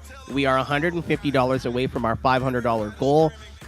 So if anything, $1, $2, everything helps, and it all goes to a great cause. So thank you to Stack Up, and thank you to those who have donated. Thank you for watching and supporting, and putting eyes on this. If you got nothing to donate, maybe share the stream around, share it with a couple of friends, and you never know what a group of people could accomplish. So thank you guys all for supporting, and we're going to keep this tradition alive of having our championship finale be for something greater than us. Yes, and honestly, that's one of my favorite parts about working on projects like that, is that you get a platform to do things like this. You don't always get to do that in life, but everyone here takes full advantage of it. So again, we're getting to the final four. If you've been waiting to donate, if you were going to spill your juice a little bit all over, you should spill it all right now, because we're in the finals. Don't save juice for yourself. And just as a reminder to what these guys are playing for, what these drivers are playing for, first place overall in the championship is more or less going to get a brand new rig top to bottom. They're going to get an FGT Elite from Next Level Racing, as well as an Elite ES1 seat. I've been using Next Level Racing products myself for about a year and a half now, 2 years, and it has completely changed the game as to where, hey, I want to jump in and drive and drift for a bit. I don't have to set my wheel up. I don't have to set everything up. I just turn on the modder to get in the seat and go. And that has just been the biggest change. And it's you don't need a rig, but man, it makes it so really much more hard to go back. Yep, it makes it so much better. And not to take anything away, because second place is going to get an FGT rig. It's just a one step down from the Elite. It's got the seat built into it, but it's still a super solid piece of kit. And Next Level Racing has been supporting a bunch of different stuff in the sim racing and the sim community. It's just been really cool to see their name pop up almost everywhere, and they do a lot of community stuff as well, races and whatnot. So it's been awesome to work with NLR. 3D Wrap, again, can't forget about them. First place going to get a brand new, fresh out the kitchen, Akina handbrake. A super solid kit, adjustable, and it'll be a step up from whatever ones that you're using from eBay. In second place, again, they're going to get a sequential Pikes shifter that I believe, I could be wrong, but I believe doubles as a handbrake. So you get 2 in 1 there.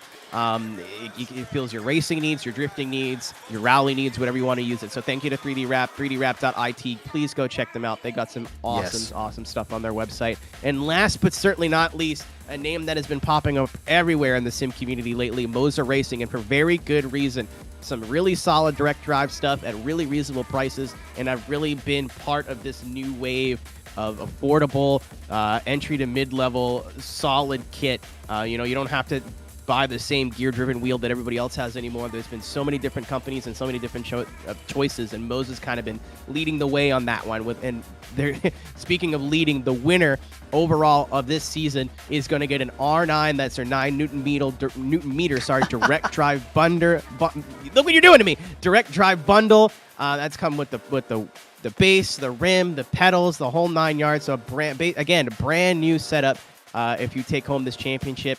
And Rookie of the Year, who we already know is Ethan Minima, who's trying to fight for a championship overall is already taking home a brand spanking new R5 bundle from Moza Racing. So thank you very much to all of our supporters. And just because they're not giving stuff away, we're not going to not shout them out. You can find any track from the 2022 or 2023 ESDA season on Vosan.co. But you can also find a lot more than that. Any drift mod worth its weight is on Vosan.co somewhere, from the most common packs to the weirdest single car downloads.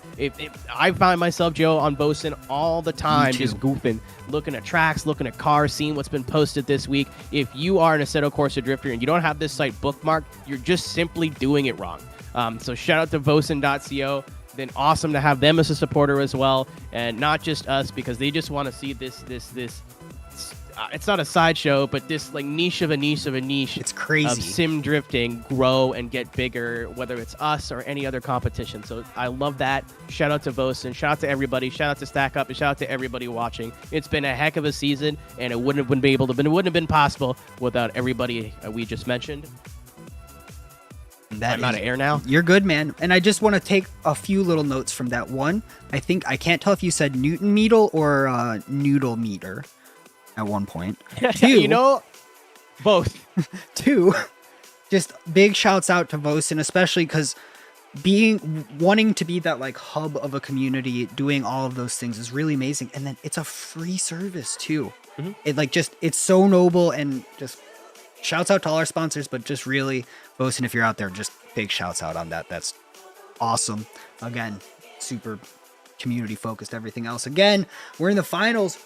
We got $140 to reach our goals, ladies and gentlemen. Open up your pockets, help us out here a little bit. And we are ready to go here as we're getting slowly into our final four as the drivers are loading in. They got a little bit of time to get on in here. And again, our two battles will be start off as Austin Zalewski up against Pavel Gunnin and Ethan Minima up against Dimitri Minton. All four drivers really have the power to go all the way here. They're in the final four. It's not that much, so let's see what happens here as we get them loaded on in. I don't know, Keenan. I'm super excited for this. So let me get everybody here up to speed as much as we can. Pavel Gunnin currently sits, and it's funny because he's got a 10-point penalty. And it'll be cruel fate if that costs him a championship. But with that 10-point penalty, and as it stands right now, sitting at 298 points. Austin Zalewski, 294 points. So the winner between those two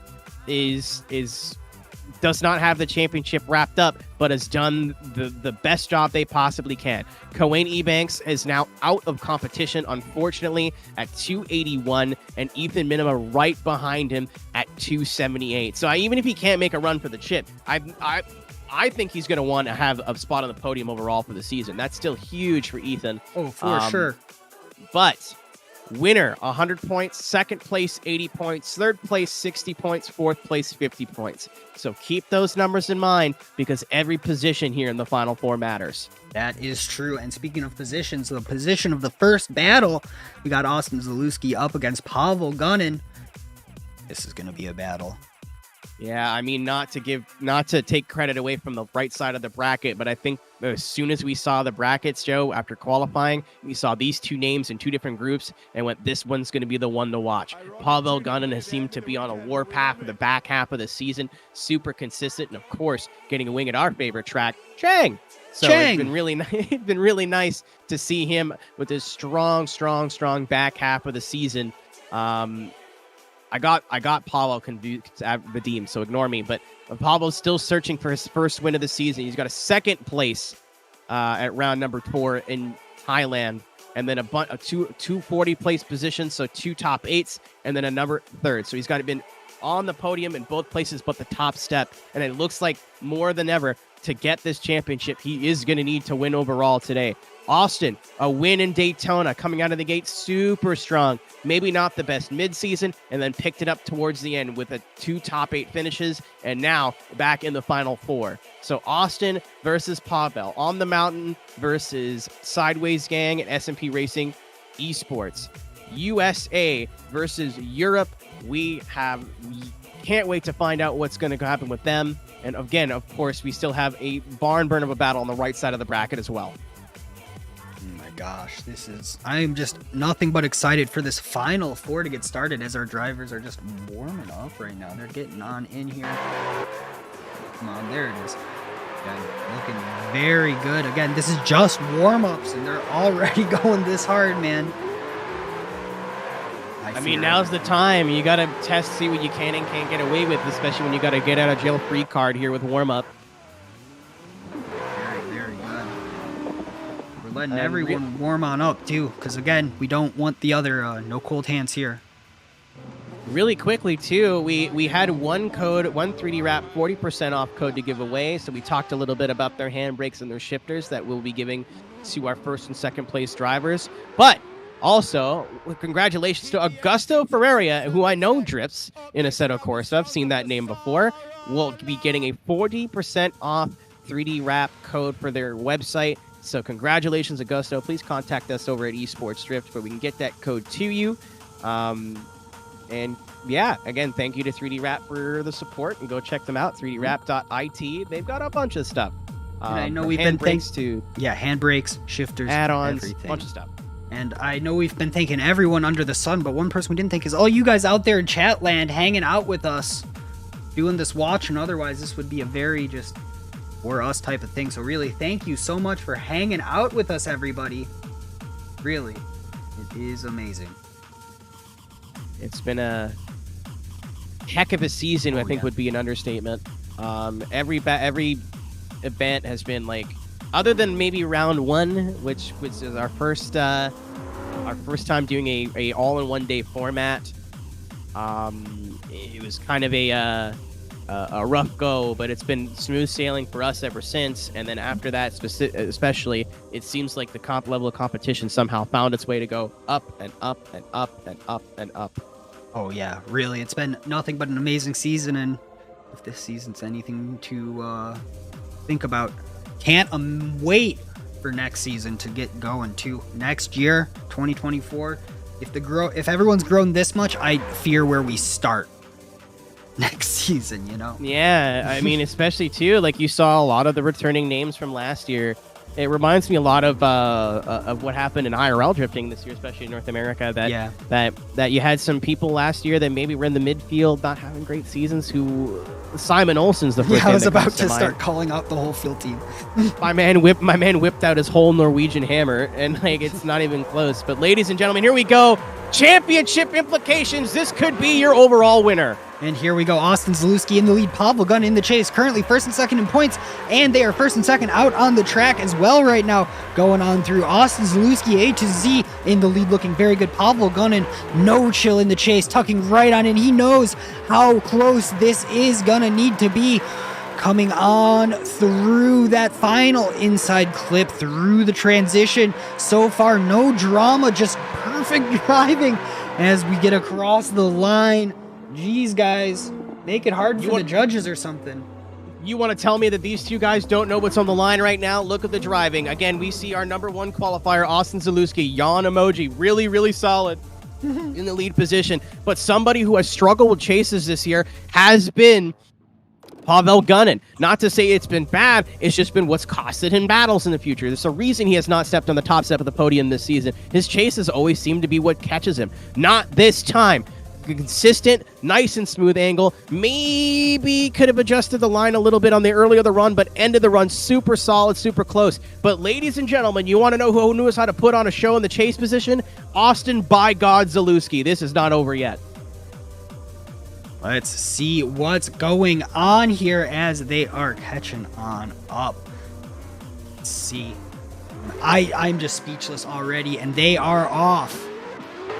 Here we go, ladies and gentlemen. Austin's season, Pavel's season on the line here. Who's getting the win? Who's getting the championship? Pavel maybe in the wall there just a little bit, but keeps the foot on the floor. Austin's going to have to stay on that door and not let him get anywhere, but Pavel's been so fast in the lead position all season. Great job on the wall. Austin maybe going a little bit shallow, but he needed to do that. A little love tap between competitors. All's fair in love and war here in ESDA as we push into the last corner. Austin, Pavel's got the wall. Pavel clipped the wall, and who costed them a battle with that today? Just a light tap And now the judges have something to sink their teeth into. I cannot stress this enough. The entire season is on the line right now for these two drivers. Oh, that is true. And they are in it to win it. Both of them. The winner of this has a very, very good shot at winning the whole season. So they both are hungry at this point. Let's see what's going on here as we get them back up to the line. No, wait. I'm still cruising like it's run one. Let's take a look over here at our drone cam. Will probably give us some form of an idea. Again, oh my gosh, looking very, very good overall. And let's see how these bumps are. That's the question to me. Look at the mimic, man. Look at that mimic. Look at the rate of just unreal. Jeez, guys. Little tap there, no harm, no foul. Where he's gonna get in trouble is right here, I think. Just a little boop, and then Pavel's in the wall. It didn't look like so bad from Spawn's view, so maybe it's just the stream, but I looked back on the stream and it looked like Austin had gotten into Pavel just a touch, but that just enough to where it could have lightly put him into the wall. Yeah, we're gonna have to take a look at that. And I'd also, after this one, be interested in seeing the next the first run as well. That's what I'm looking for. Man, what a day of battles. Right on the bumper there, man. Yeah. Like, yeah, you know, okay, you saw it there. Just a little tap of that left right front like that though. Assetto Corsa though. Yeah. Keep in mind too, I think I don't know what server we ended up using, US. but one driver US, one driver deep in Eastern Europe here, so there's our first run. Again, Pavel, I'm sure he's going to yell at me for me saying this, but his chases have been the weaker of his two skill sets this season, and I don't know what he's done in the last half of the season here, but look at that. Matching the angle. You could fit a dollar bill between them, maybe. As we got a call in, and I got to say I agree with this call for sure. Not that it's my place to be that person, but let's see here. Left, right, or center. Line them up. Let's do it again, man. Ladies and gentlemen, it is not decided yet. Isn't it poetic that the battle that very well could decide the entire season is going to go to sudden death one more time? Pavel, Austin. They both learned a little bit from each other. I gotta believe it was down to Austin's little baby contacts. We did see some right foot braking as well from Pavel Gunnin. Very, very minor mistakes that absolutely wouldn't play a huge role in any ordinary drift battle. But these are no ordinary drifters, and this is no ordinary battle. Thousands of dollars of prizes on the line here. A huge, huge, huge deal for both of these drivers, and I am sure this only going to make them want it more. But Joe, what do sudden deaths do? They breed mistakes. Oh, they definitely do. And as I've always said, you know this, Keenan, I think drifting, competitive drifting especially, is mostly just nerves. And so we're about to see a competition of the nerves. Who's going to stay more just with it and more smooth, even though literally the last 5 months, is on the line right now for them. It has all come down to this: months of work and preparation, car modeling, tuning, practice, teamwork. Everything is down to these next two runs. Austin Zalewski, Pavel Gunnin, only one can move on into the final. And here we go. Austin Zalewski in the lead, Pavel Gunnin in the chase. And so far, no contact. Pavel Gunnin cutting a little bit of angle to keep up with Austin Zalewski. So far, so good from our lead driver. Just doing exactly what he needs to be doing, as Pavel Gunnin again diving on in and braking right there. If this was real life, they would have just gone wheel to wheel. We would have had a big issue, but luckily we are not there. And let's see, through the outside zone again, Pavel Gunnin putting that wheel right on the door, saying maybe you tapped me, maybe you didn't last run, but I'm definitely going to be right there this time. And what a run from both of the drivers. All right, I'm no longer saying Pavel Gunnin's weaker in the chase. Incredible start. I think that start turn one may have costed him a bit. Tried the Ostraka move where he tried to just get there so early, and it costed him just a bit. But because that Supra is so fast, right back to the door. Watch right here. Just the mimic of the angle, perfectly in the pocket. Still gives Austin tons of room to move right on the bumper. We'll be able to see it from the spawns cam at the end of the run, but he had negative room for error on his transitions there and still made it work. Yep. So we have turned it around now. Pavel Gunnin. So if you say he's weaker in the chase, let's see what happens now when he's leading. And they are off. Pavel Gunnin in the lead. Austin Zalewski in the chase. Austin burning him all the way, maybe going a little bit shallow on the bank there, but he's going to use a left foot brake and move it up the racetrack. Pavel up into the wall, rushing the rear bumper of the S&P Racing Esports machine. Again, outer zone number 1, outer zone number 2. Again, Austin a little bit shallow. Going to use that left foot brake to pull the car out to the outer zone. Right there, still on the door of Pavel Gunnin. This is where we saw it all fall apart for both of them last time. Are we getting a run? I believe we do. Austin Zalewski and Pavel maybe grabbing a little bit of the wall on the exit. Not sure. I'm going to double check the driver's meeting notes. I'm not sure if that's going to count, but there was no contact this time. My gosh, you two. My gosh, I don't know what else to say about that. Let's see side by side, and then we'll pop on over to our SPV. I'm calling it that for the rest of the day. Please. You can't control me. Again, both drivers. Man, I would. Unless I see something weird in the drone, I'm going to say this is another perfect candidate for an OMT, really. So let's see here on the drone. Anything weird happens first. Austin in the lead, run 1. Again, Pavel with that weird initiation. Watch him in the transition. This is stupid. Like, good stupid, but this is dumb. Watch this. Whoop, whoop. And then, do it again. Right there. He took his lunch money and his dinner money. Like, really good. Both drivers are on it. I don't know how to call this, honestly. I think both drivers are on it. Maybe Pavel might have blown it from that initiation, but let's take a look now when the other driver is leading. So Pavel now in the lead. Austin tucking right on in there immediately. I think Austin, I don't know what else to say is different. I'm just being honest. He could have been a bit deeper in the outer zones, and I mean a bit deeper, like maybe half a car length or quarter car length, but because Pavel fills it so well, it really exposes when you go a little bit shallow. The only other thing I saw, Joe, is that Pavel dropped back a little bit more than Austin did going into OZ3 in that transition. But Austin's line was a bit different from Pavel, so keep that in mind. We do have a call. So championship implications. Are you ready, Keenan? I am. So ladies and gentlemen, slide him. I'm going to let you have this, Joe, but slide him left for Austin Zalewski, slide him right for Pavel Gunnin. This could be for a brand new rig and then some. Okay, I gave you one. You can do the rest on this. Start yelling, man. You ready? That 1 for Austin Zalewski. 2 for Austin Zalewski. Austin Zalewski is going to make it into the final and take out his best competition of Pavel Gunnin. Pavel is not done in the season. He still has a chance at getting P2, but Austin Zalewski has done everything he's needed to do to this point. Number 1 qualifier, has taken out some of the heaviest hitters in ESDA, Vitaly Isiev, William Holloway, and an almost unstoppable Pavel Gunnin, and has moved into your ESDA Next Level Racing Finals. Austin Zalewski has done his job, but now Ethan Minima needs to reciprocate. He will be leading against a hungry Dimitri Martin. If Ethan does not win this battle, it is blouses, and Austin wins the championship. Oh my gosh. So here we go. Our final battle in the final 4. Ethan Minima, Dimitri Mitten. This will be the last battle that we announce what the result is live, because it is no longer... what's the word I'm looking for? Gosh, podiums. There it is. So yes. We'll get them lined up and ready to go here. Ethan Minima, Dimitri Mitten. Let's see. Judging notes from that one, Pavel had a little contact in his chase on the initiation.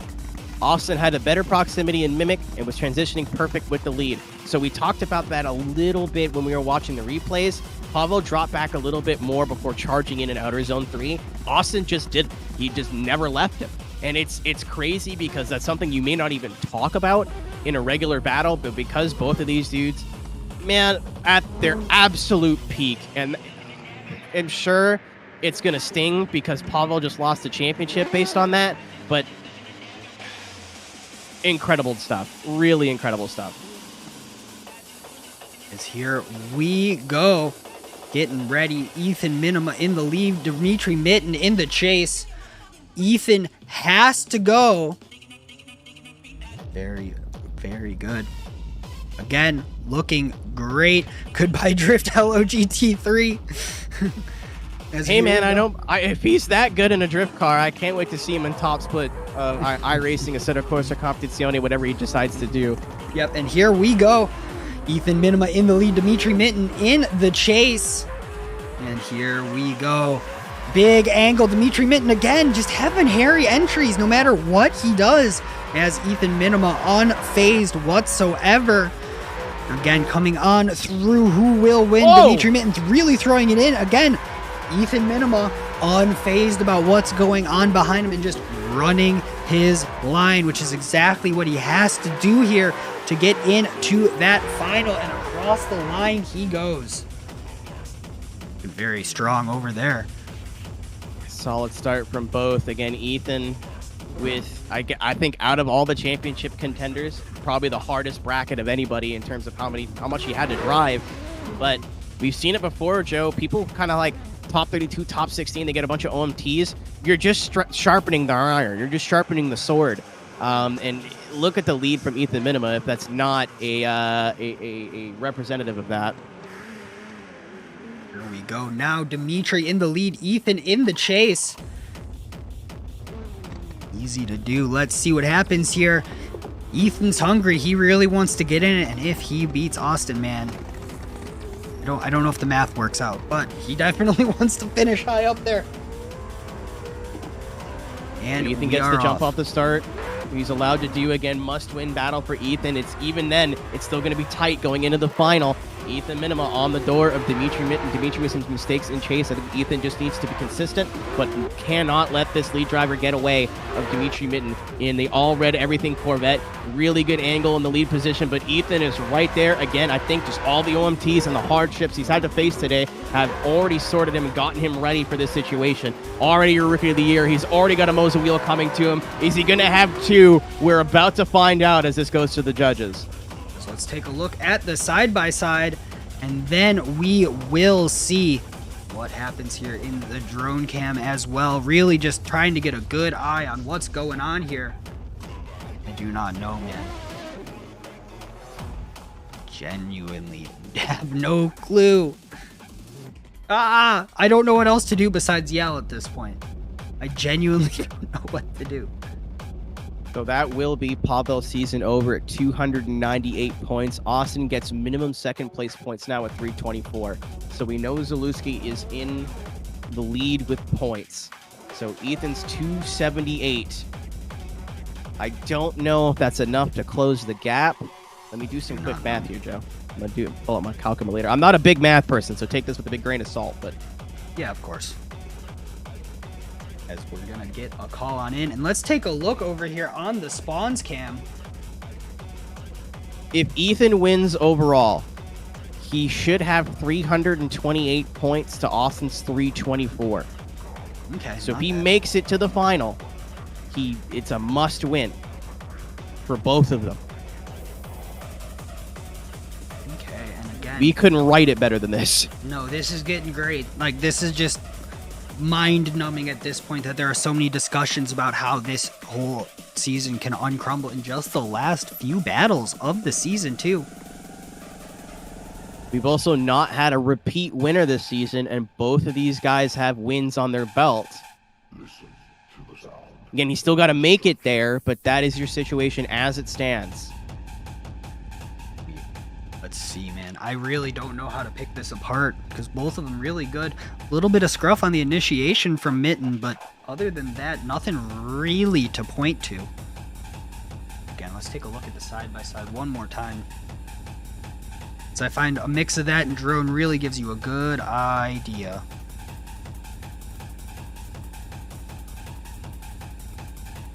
Another, the judges were like zooming for the first three groups, and then it makes sense. Here we go. Overall, just, I don't know, man. A little bit wide there, too, on that inner clip from the Corvette. I'm not sure if there was contact there from Ethan to Dimitri, but I didn't see anything at the time. Yeah, nothing too bad. Shout out to Suzuki Auto Body as a whole. A lot of their cars are super detailed. I know Ethan's been at almost every media day this season, if not every media day, and seeing all the detail and the tubing and the engine bay. It's just so cool. And ladies and gentlemen, we have a call. Are you ready? I am ready, Freddy. 1, 2, and 3. So we're going to line them up, do it again. So bring it on back. Let's do it again. Another OMT battle. My guess would be Ethan's lack of angle. That's the only thing I can think of off the top of my head, but I'm not going to lie. I'm still kind of gassed from that Austin battle. That was nuts. That was just an insane battle. For how much that meant, too. Yeah. And if Ethan gets this, we're going to get it again. Ah! I'm going to have a heart attack live on stream, everyone. That'll be pretty cool. I said it on Twitter, but we don't need playoffs to have it all come down to the very end. Here we go. Let's see how close it's going to get as Ethan Mitten in the lead. Dimitri Mitten in the chase. Comes down to this.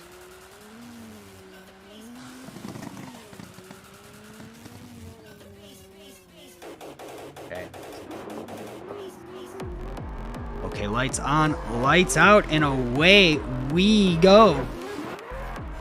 Let's see, Ethan Minima in the lead. Dimitri Mitten in the chase, looking very, very good.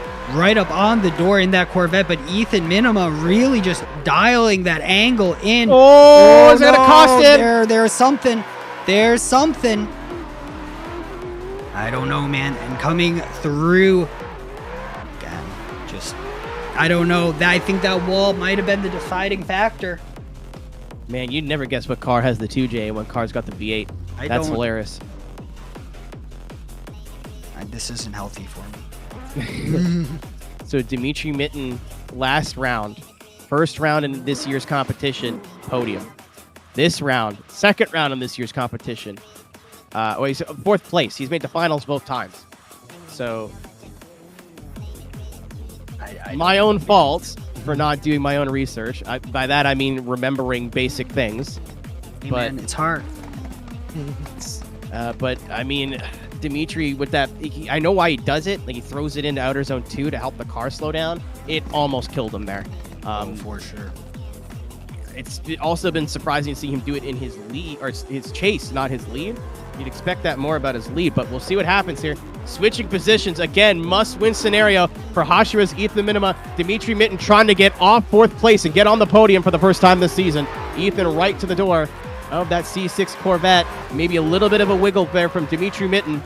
Big flick transition. Ethan has nothing for it. Big angle from Dimitri. Can he keep this going? He's going to have to ride the left foot brake, but the door's going to be wide open there for Ethan for some free proximity. Nice job lifting. Get right back onto the door of Dimitri. Maybe doesn't have the angle and chase position. Dimitri, nice job on the OZ3 wall. Who is going to join Austin Zalewski in the final? Are we going to have a heads-up battle for the overall championship, or will Dimitri Mitten go for his first win in ESDA competition? I really could not tell you, because we're getting here. I genuinely do not know, man. Jeez, this is nutty. Anyway, let's take a look at the drone cam real quick. Again, looking very, very good. Keeping him right up on there. I think overall this is scruffier from both of them. I hesitate to say it, but I really think so.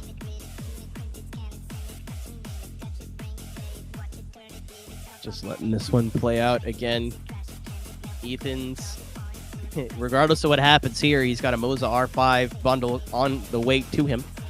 Hey, that can't complain about that. Absolutely not, but I'm sure he wants that full rig.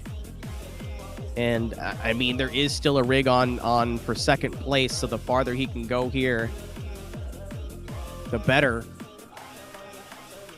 I genuinely do not know, man.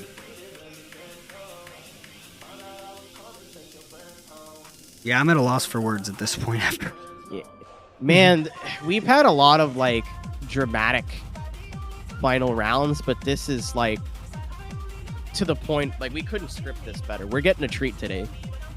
Oh, we definitely are. As again, both drivers, everyone's been going down fighting as hard as they know how to. It's the end of the it's the end of the year. It's you got nothing nothing left to save for. No. Either you get knocked out here, you leave it all on the track, and Irwindale has been a staple in drifting and sim drifting for as long as I can remember in its many forms, whether it's got neon lights on the concrete here, or if it's got a 480p texture. It's been around for a long time. It's not a new place for these dudes to drive, and I'm sure everybody in the field today has got a ton of laps here. So it's a track everybody's experienced with. Usually breeds for really good battles, and today's not been. It's been pretty obvious. As here we go. We do have a call again, not unanimous, which, are you surprised? Today, no. 1, 2, and 3. There you go. Ethan Minima keeping his dreams alive. Pushing on to the final battle. Oh my gosh. So there we go. Ethan at minimum now gets 80 points to Pavel's 298. So let me do... So he's going to get at least 40 points of what he has right now. Wait, no. Do the math. Yeah, 30. Yeah. So if he's got 281 plus... so you'd have 3... Oh, he's got 311. That's the funny number. So Ethan Minima is going to... Pavel Gunnan walked into this round first place in points. He is going to walk out at minimum third. But we still have to see him in competition. Forgot he wasn't out yet. Pavel Gunnan, Dimitri Mitten, the two EU drivers in this Final Four. Pavel representing Sideways Gang and S&P Racing Esports, who surely have walked away with the team's championship this year. Excellent job from Pavel, Vadim, and Artyom. I don't know, something happened with Vadim where he had switched teams or whatever, but it's who he registered with. So awesome job from all three of those drivers, and definitely the most consistent and fearsome drivers on the grid this season. But Dimitri, Pavel. Dimitri looking for his first step on the podium, and Pavel trying to hang on to the top 3 in points. Who is going to get it? Ladies and gentlemen, there is still so much to play for as we have our third place battle here in ESDA round number 5, presented by Stacka. And here we go. Pavel Gunnan in the lead. Dimitri Mitten in the chase. Let's see, flick it on in here. Pavel Gunnan showing why he was leading the thing. But well, that'll do it. Contact already. We're going to have to look back at that. Okay, Dimitri. You've made your point, brother. You're not... No. You killed a man. Oh, no. So, we're going to have to take a look at the start of that replay really quick here. Let's let it come on by. But as soon as Pavel's straightened up against the wall, the run is dead at that point. Dude, so, Pavel going, oof, ouch, ow, my bones. Yeah, right. Oops. Dude, he's got weak bone disease, I guess. And here we go. So let's see. The Corvette touches the Supra and then Supra into the wall is what I see. We'll take a look at the drone later. Yeah, right? I can't wait for the SPV on that one because they're both from the EU, but I believe we're in an NA server, so there could be some shenanigans between them two. Well, let's see here as we are lined up and ready for the second run. So to me, if I'm Pavel Gunnan, I'm feeling pretty good about this, but that's just me.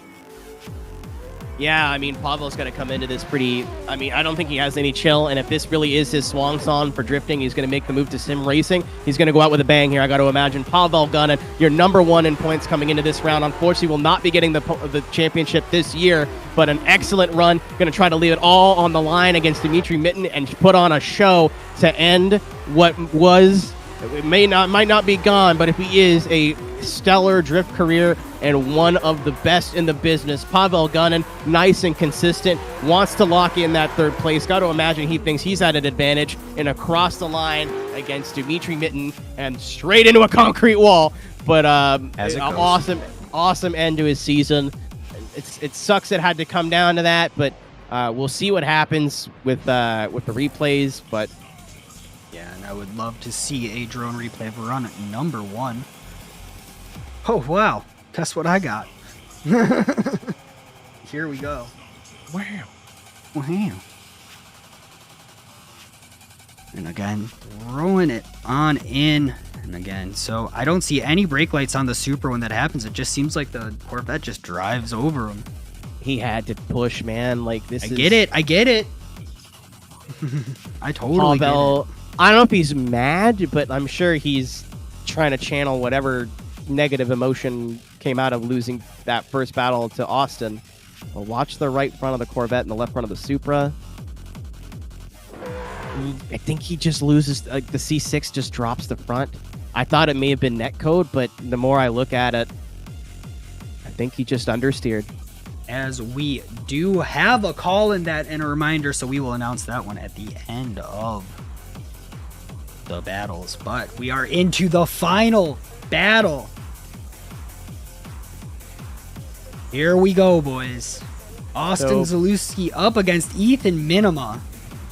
Ladies and gentlemen, rough math here, but this has 5 rounds, months of work, hardship, preparation, and tough battles. Both of these drivers have wins this year. If they can get one more, it all comes down to this. One more battle. Austin Zalewski, Ethan Minima, winner take all here at Irwindale Speedway for the chance to say you are an Esports Drift Association champion. Only one of them can take the top step of the podium. Only one of them can be your 2023 champion. And we are about to find out. Will it be the rookie doing the impossible, taking Rookie of the Year and usurping the field and winning the championship? Will it be Austin Zalewski, the bridesmaid trying to be the bride and move into the final? Coming on in here. Oh my gosh, man. The final battle of the season. It all comes down to this. What a battle. What a comp today, man. I swear to God, if you just joined to tell me that isn't winner take all, I'm going to cry. Okay, you guys are up to date with it. So yeah, this is winner take all.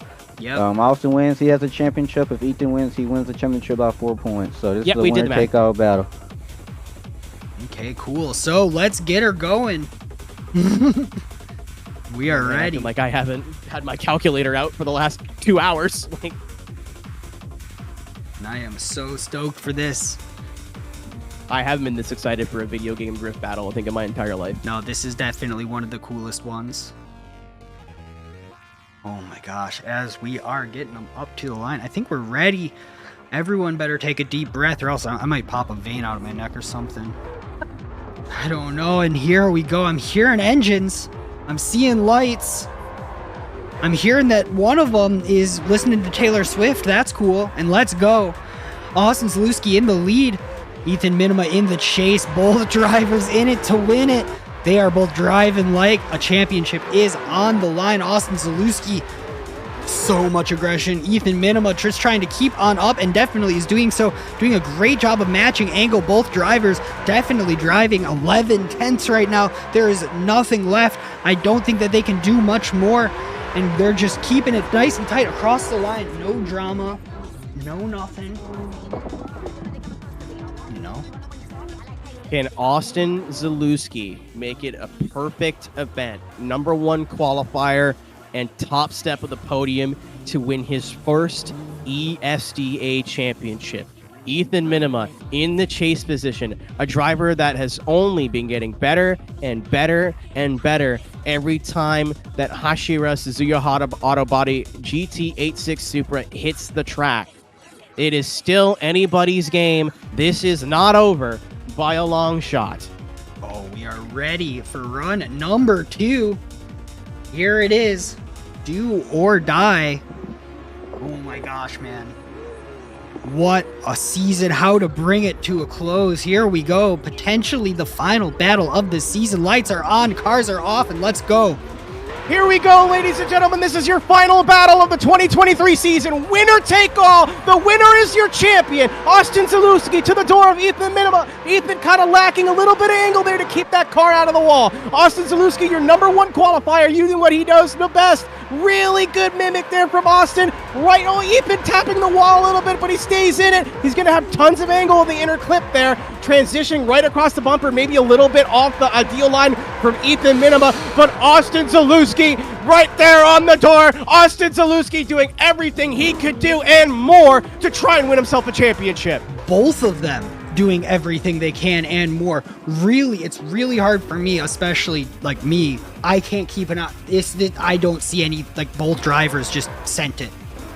Full send the entire time. I don't know what else they could possibly want to do here. I don't know what else the judges could be looking for. What a run. Oh my gosh, man. Really? Are we going to see another minor contact with the wall decide a run, and not only a run, but the championship? They're just too even. Yeah, for major mistakes. Yep.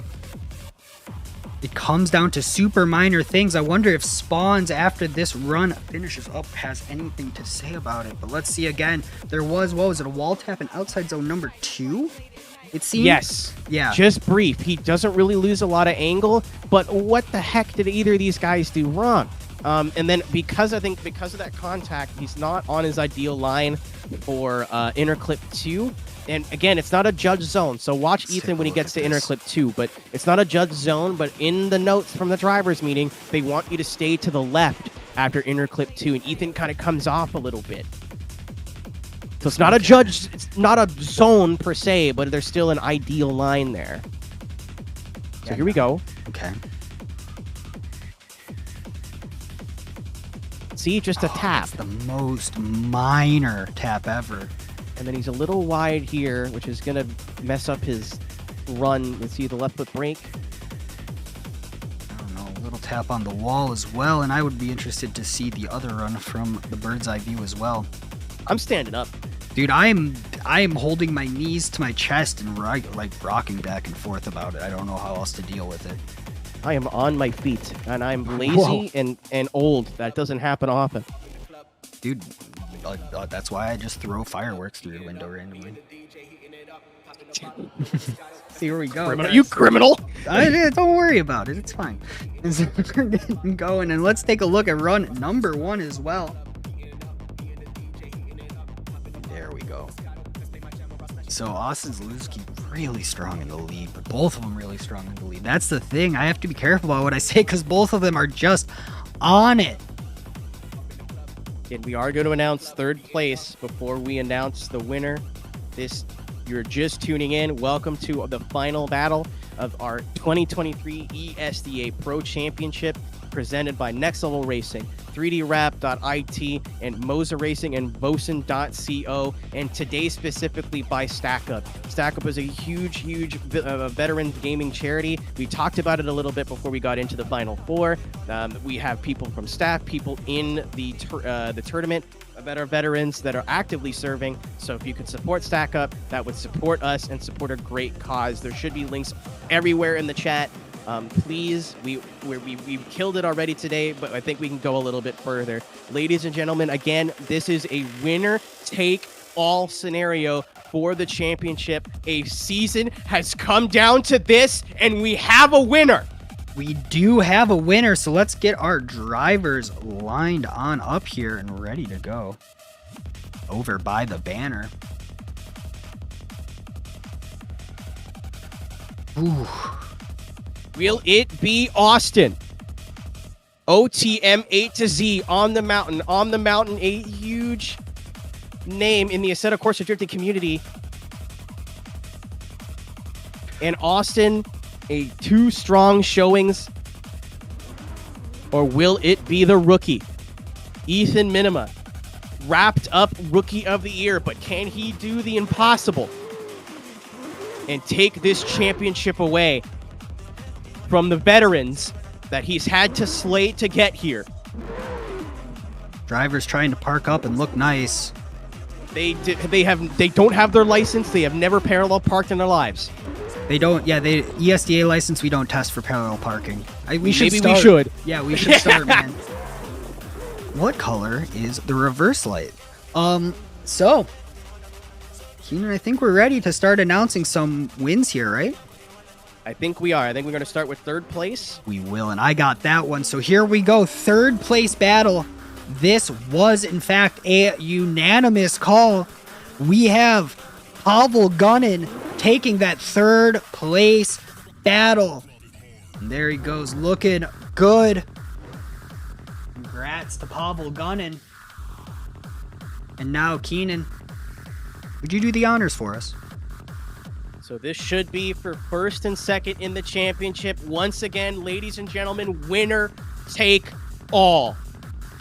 Was it Austin Zalewski, your number one qualifier, perfect event, has not won since the first round in Daytona? Either way, we're getting a repeat winner tonight. Or was it Ethan Minima, the rookie, who since Interlagos in Brazil has been on a warpath to try to find his way into the top 5, let alone put himself in a position for a championship? There is 2 drivers, both representing the United States, but there can only be one winner and one champion.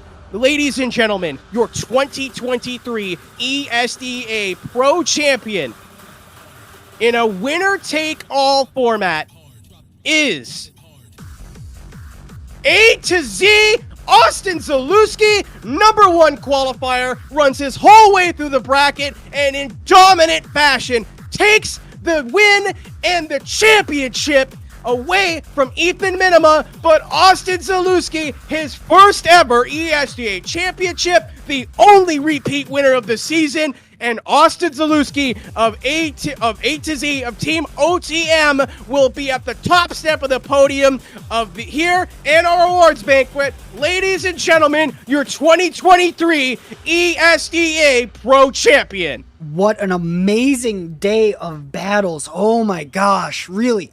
Everyone out here, I'm at a loss for words at how amazing today went. Again, every single battle almost was memorable today.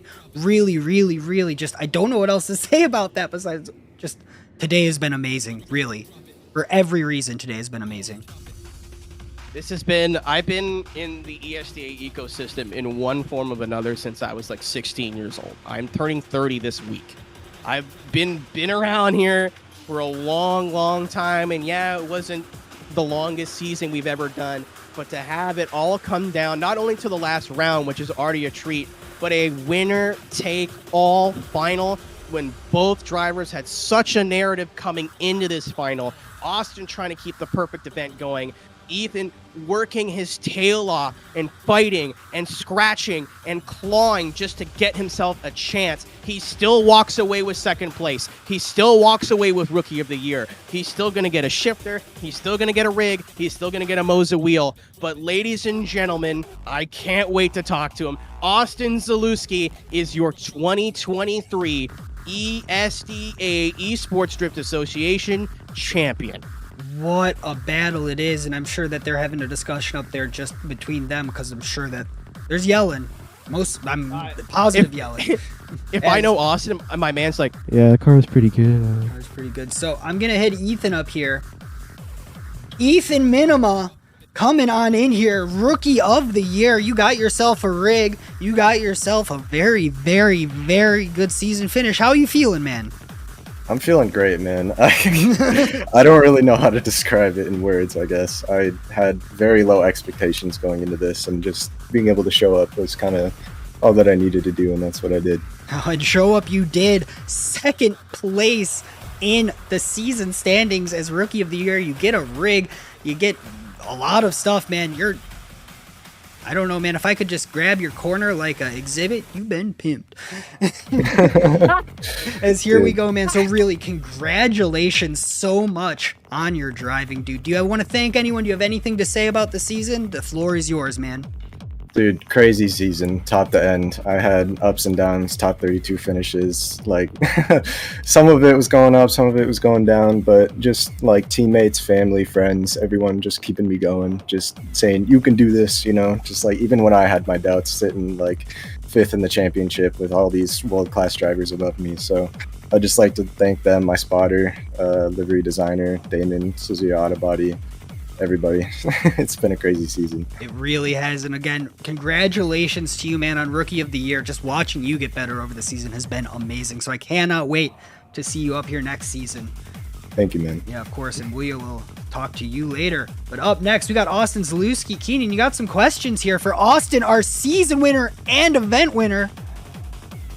My man came into this round trying to see if we could get to the top step of our championship podium. Not only, Austin, did you do that, you're the only repeat winner this year. Did you think back in Daytona that you were going to make a run for this championship?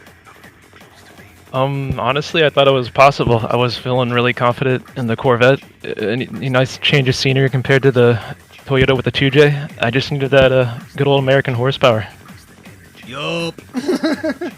And I mean, we talked a little bit about Ethan's bracket. Lots of OMTs, really hard way to get here. You, looking back at the names you had to take out to get here, you really didn't have an easy route either. Vitali, William Holloway on the run of his life this season, and then Pavel with that.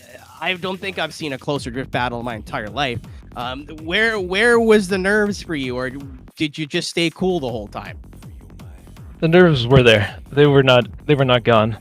I just managed to pull through. It's, you know, after like 3 years of competing in AC drift comps, it's just the nerves genuinely never go away, and you just learn to deal with them.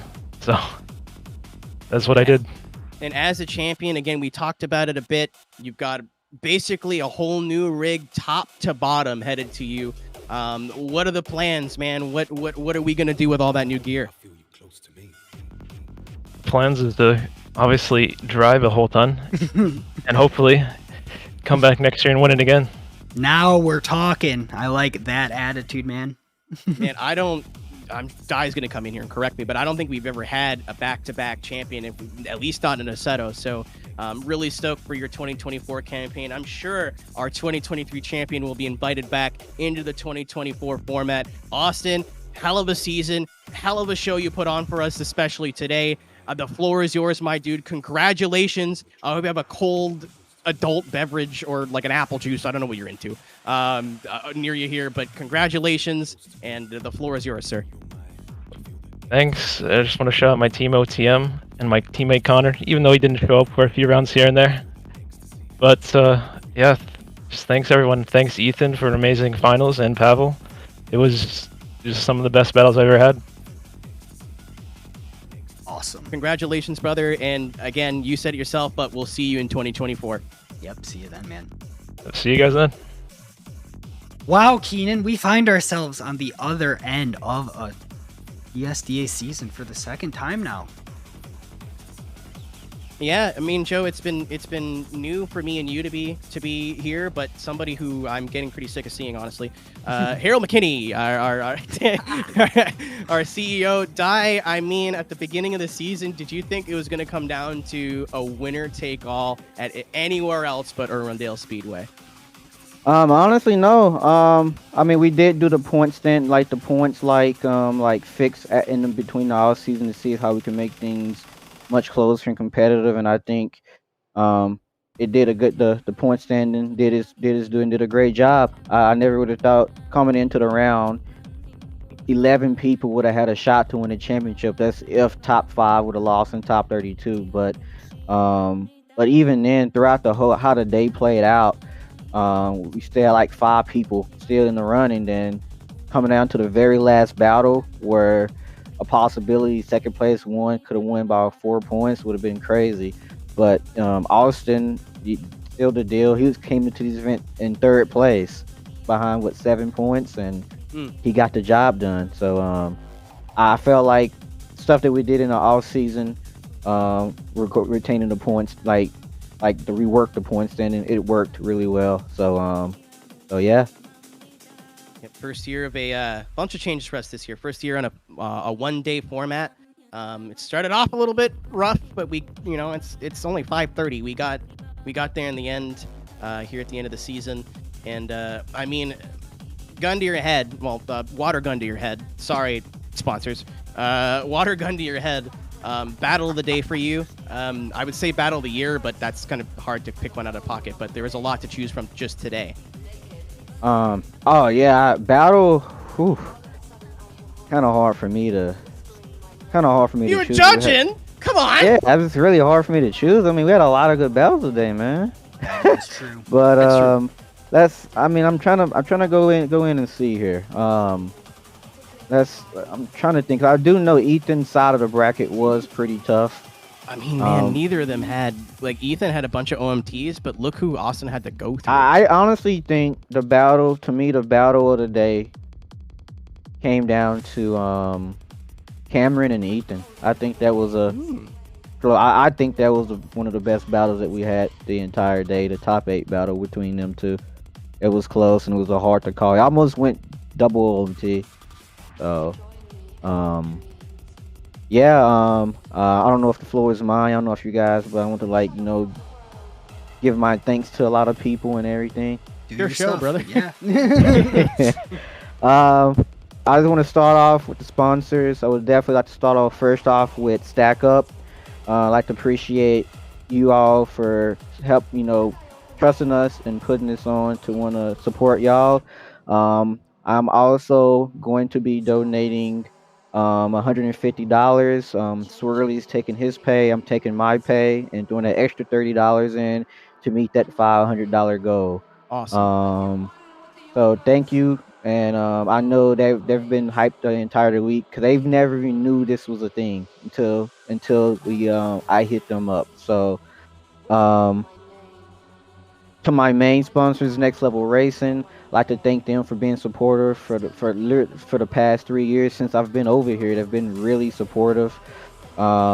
They got great prizes. I don't know if you guys announced those prizes. Y'all tell the prizes over stream. Yeah. Oh, constantly. Yeah. Oh, okay, so yeah, like they got us hooked up, and they love us.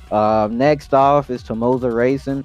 Been sponsored with us for 2 years. Phenomenal sponsorship. The product is good. I know that it's good because I have the product and it drives well. We're selling product, and honestly, right now they're probably one of the best brands to buy a wheel right now, budget wise and all of that. And I also want to say with that, to get product moving like that, they need no tents needed. So with the next sponsor, with 3D Wrap, I'd like to give them also a thank the 3D printing company. They're giving out a handbrake and a shifter. Been supportive for the past 2 years. We gave away some codes today. The winner should be getting that in DM today in Discord. And next off, it's down to the staff. I want to thank the camera guy that did the cameras, Michael Bennis. Second year doing this, does phenomenal job for the cameras to get y'all those qualifying and battle cams. Next, I want to thank Spawns. This is his first year over here, and he did a phenomenal job with drone camming. And I get messages all the time about they didn't even know droning was a thing over here, and all of this and that. And I say, yeah, and Spawns is our guy that does it, and phenomenal job from start to finish. And I can't thank him enough, man. He came in really clutch this year. Going down next to like to thank Patty and Frankie as well. Frankie for also coming in and help commentating when for the qualifying portion of the events. Also like to thank Patty. He's been helping with the in-game stuff of the events, and honestly, I'm not gonna lie, they may be Car X people, but they have helped fix this game big time. Next, I want to thank my judges. I wasn't here for a couple rounds, so I'd like to thank Frosty, even though he wasn't here for the past 2. I'd like to thank him for filling in for me. I'd like to thank Swirly. Been awesome judging with him this year, and look forward to continue to judging with him in upcoming rounds and for next season. And Ben, I like really appreciate it. Also, if you're looking for the guy that's been doing the photography for us, Swirly has been that guy. So been doing just ham crushed it with the photography for each round. And next, my right hand partner with organizing has been Brady. Brady held down the fort when I wasn't here for round 2. Did a phenomenal job. The drivers as a whole loved him as an organizer. So like to thank Brady for all of that.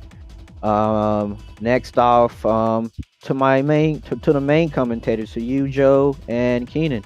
Like to thank you guys for the commentating, and also Joe for the streaming, man. And I know it's been long days, and because you know you have work and all that, but I definitely appreciate you for taking the time and running the streams with commentating.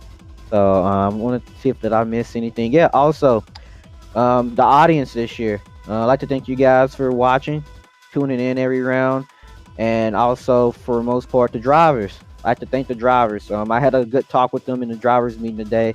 It's possibly the best matured feel I've had. I had to deal with minor issues with them this year.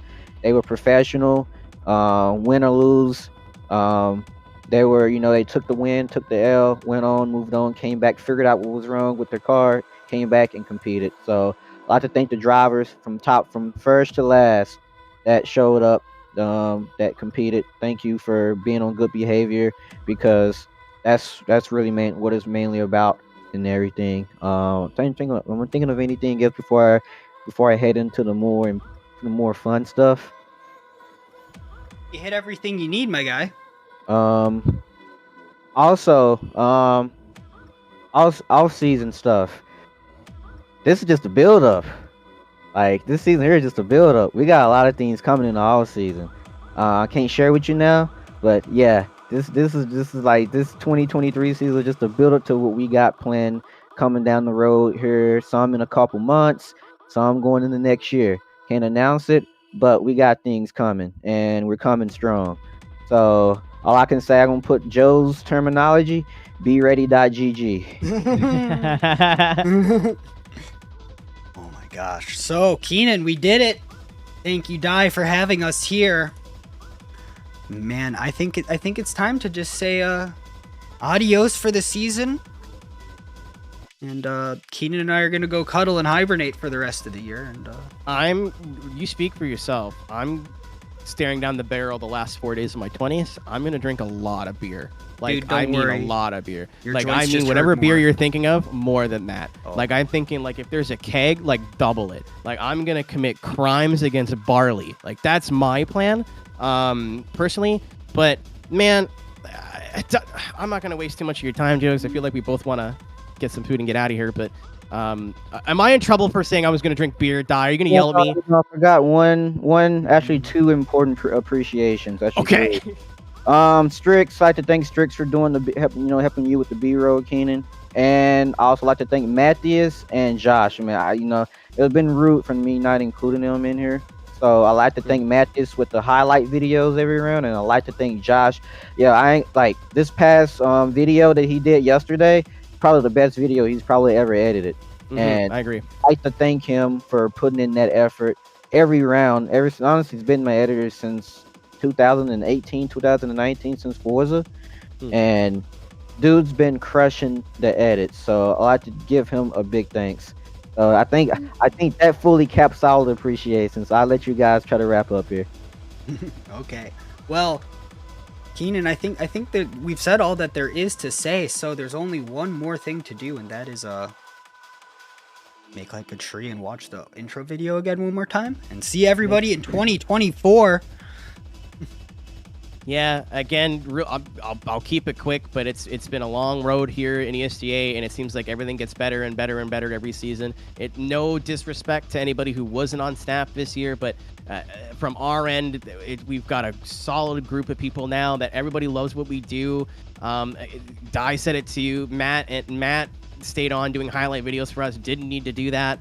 So big shout outs to him. Scorp has been putting in the work when he really never needed to. We didn't know if we were going to have a season at the beginning of this year, and everybody kind of pulled up. We usually always end up doing. We pull our bootstraps up and we get to work and we try to put the best show on for you guys that we can. We moved channels again.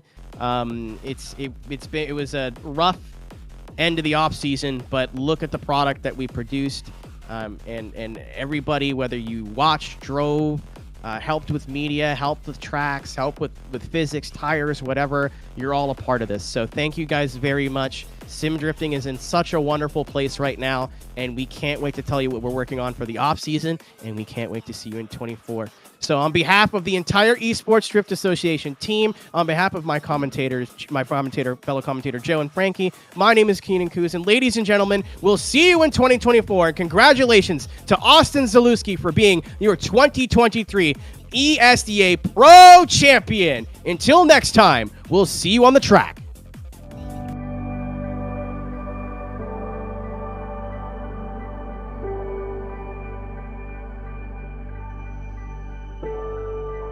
Something that is endless ability to pull me right back into the world, take me out of those different spots. If you want to be happy, you have to do things in life that make you happy. Video games very much took me out of a dark place and made me happy.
Bye.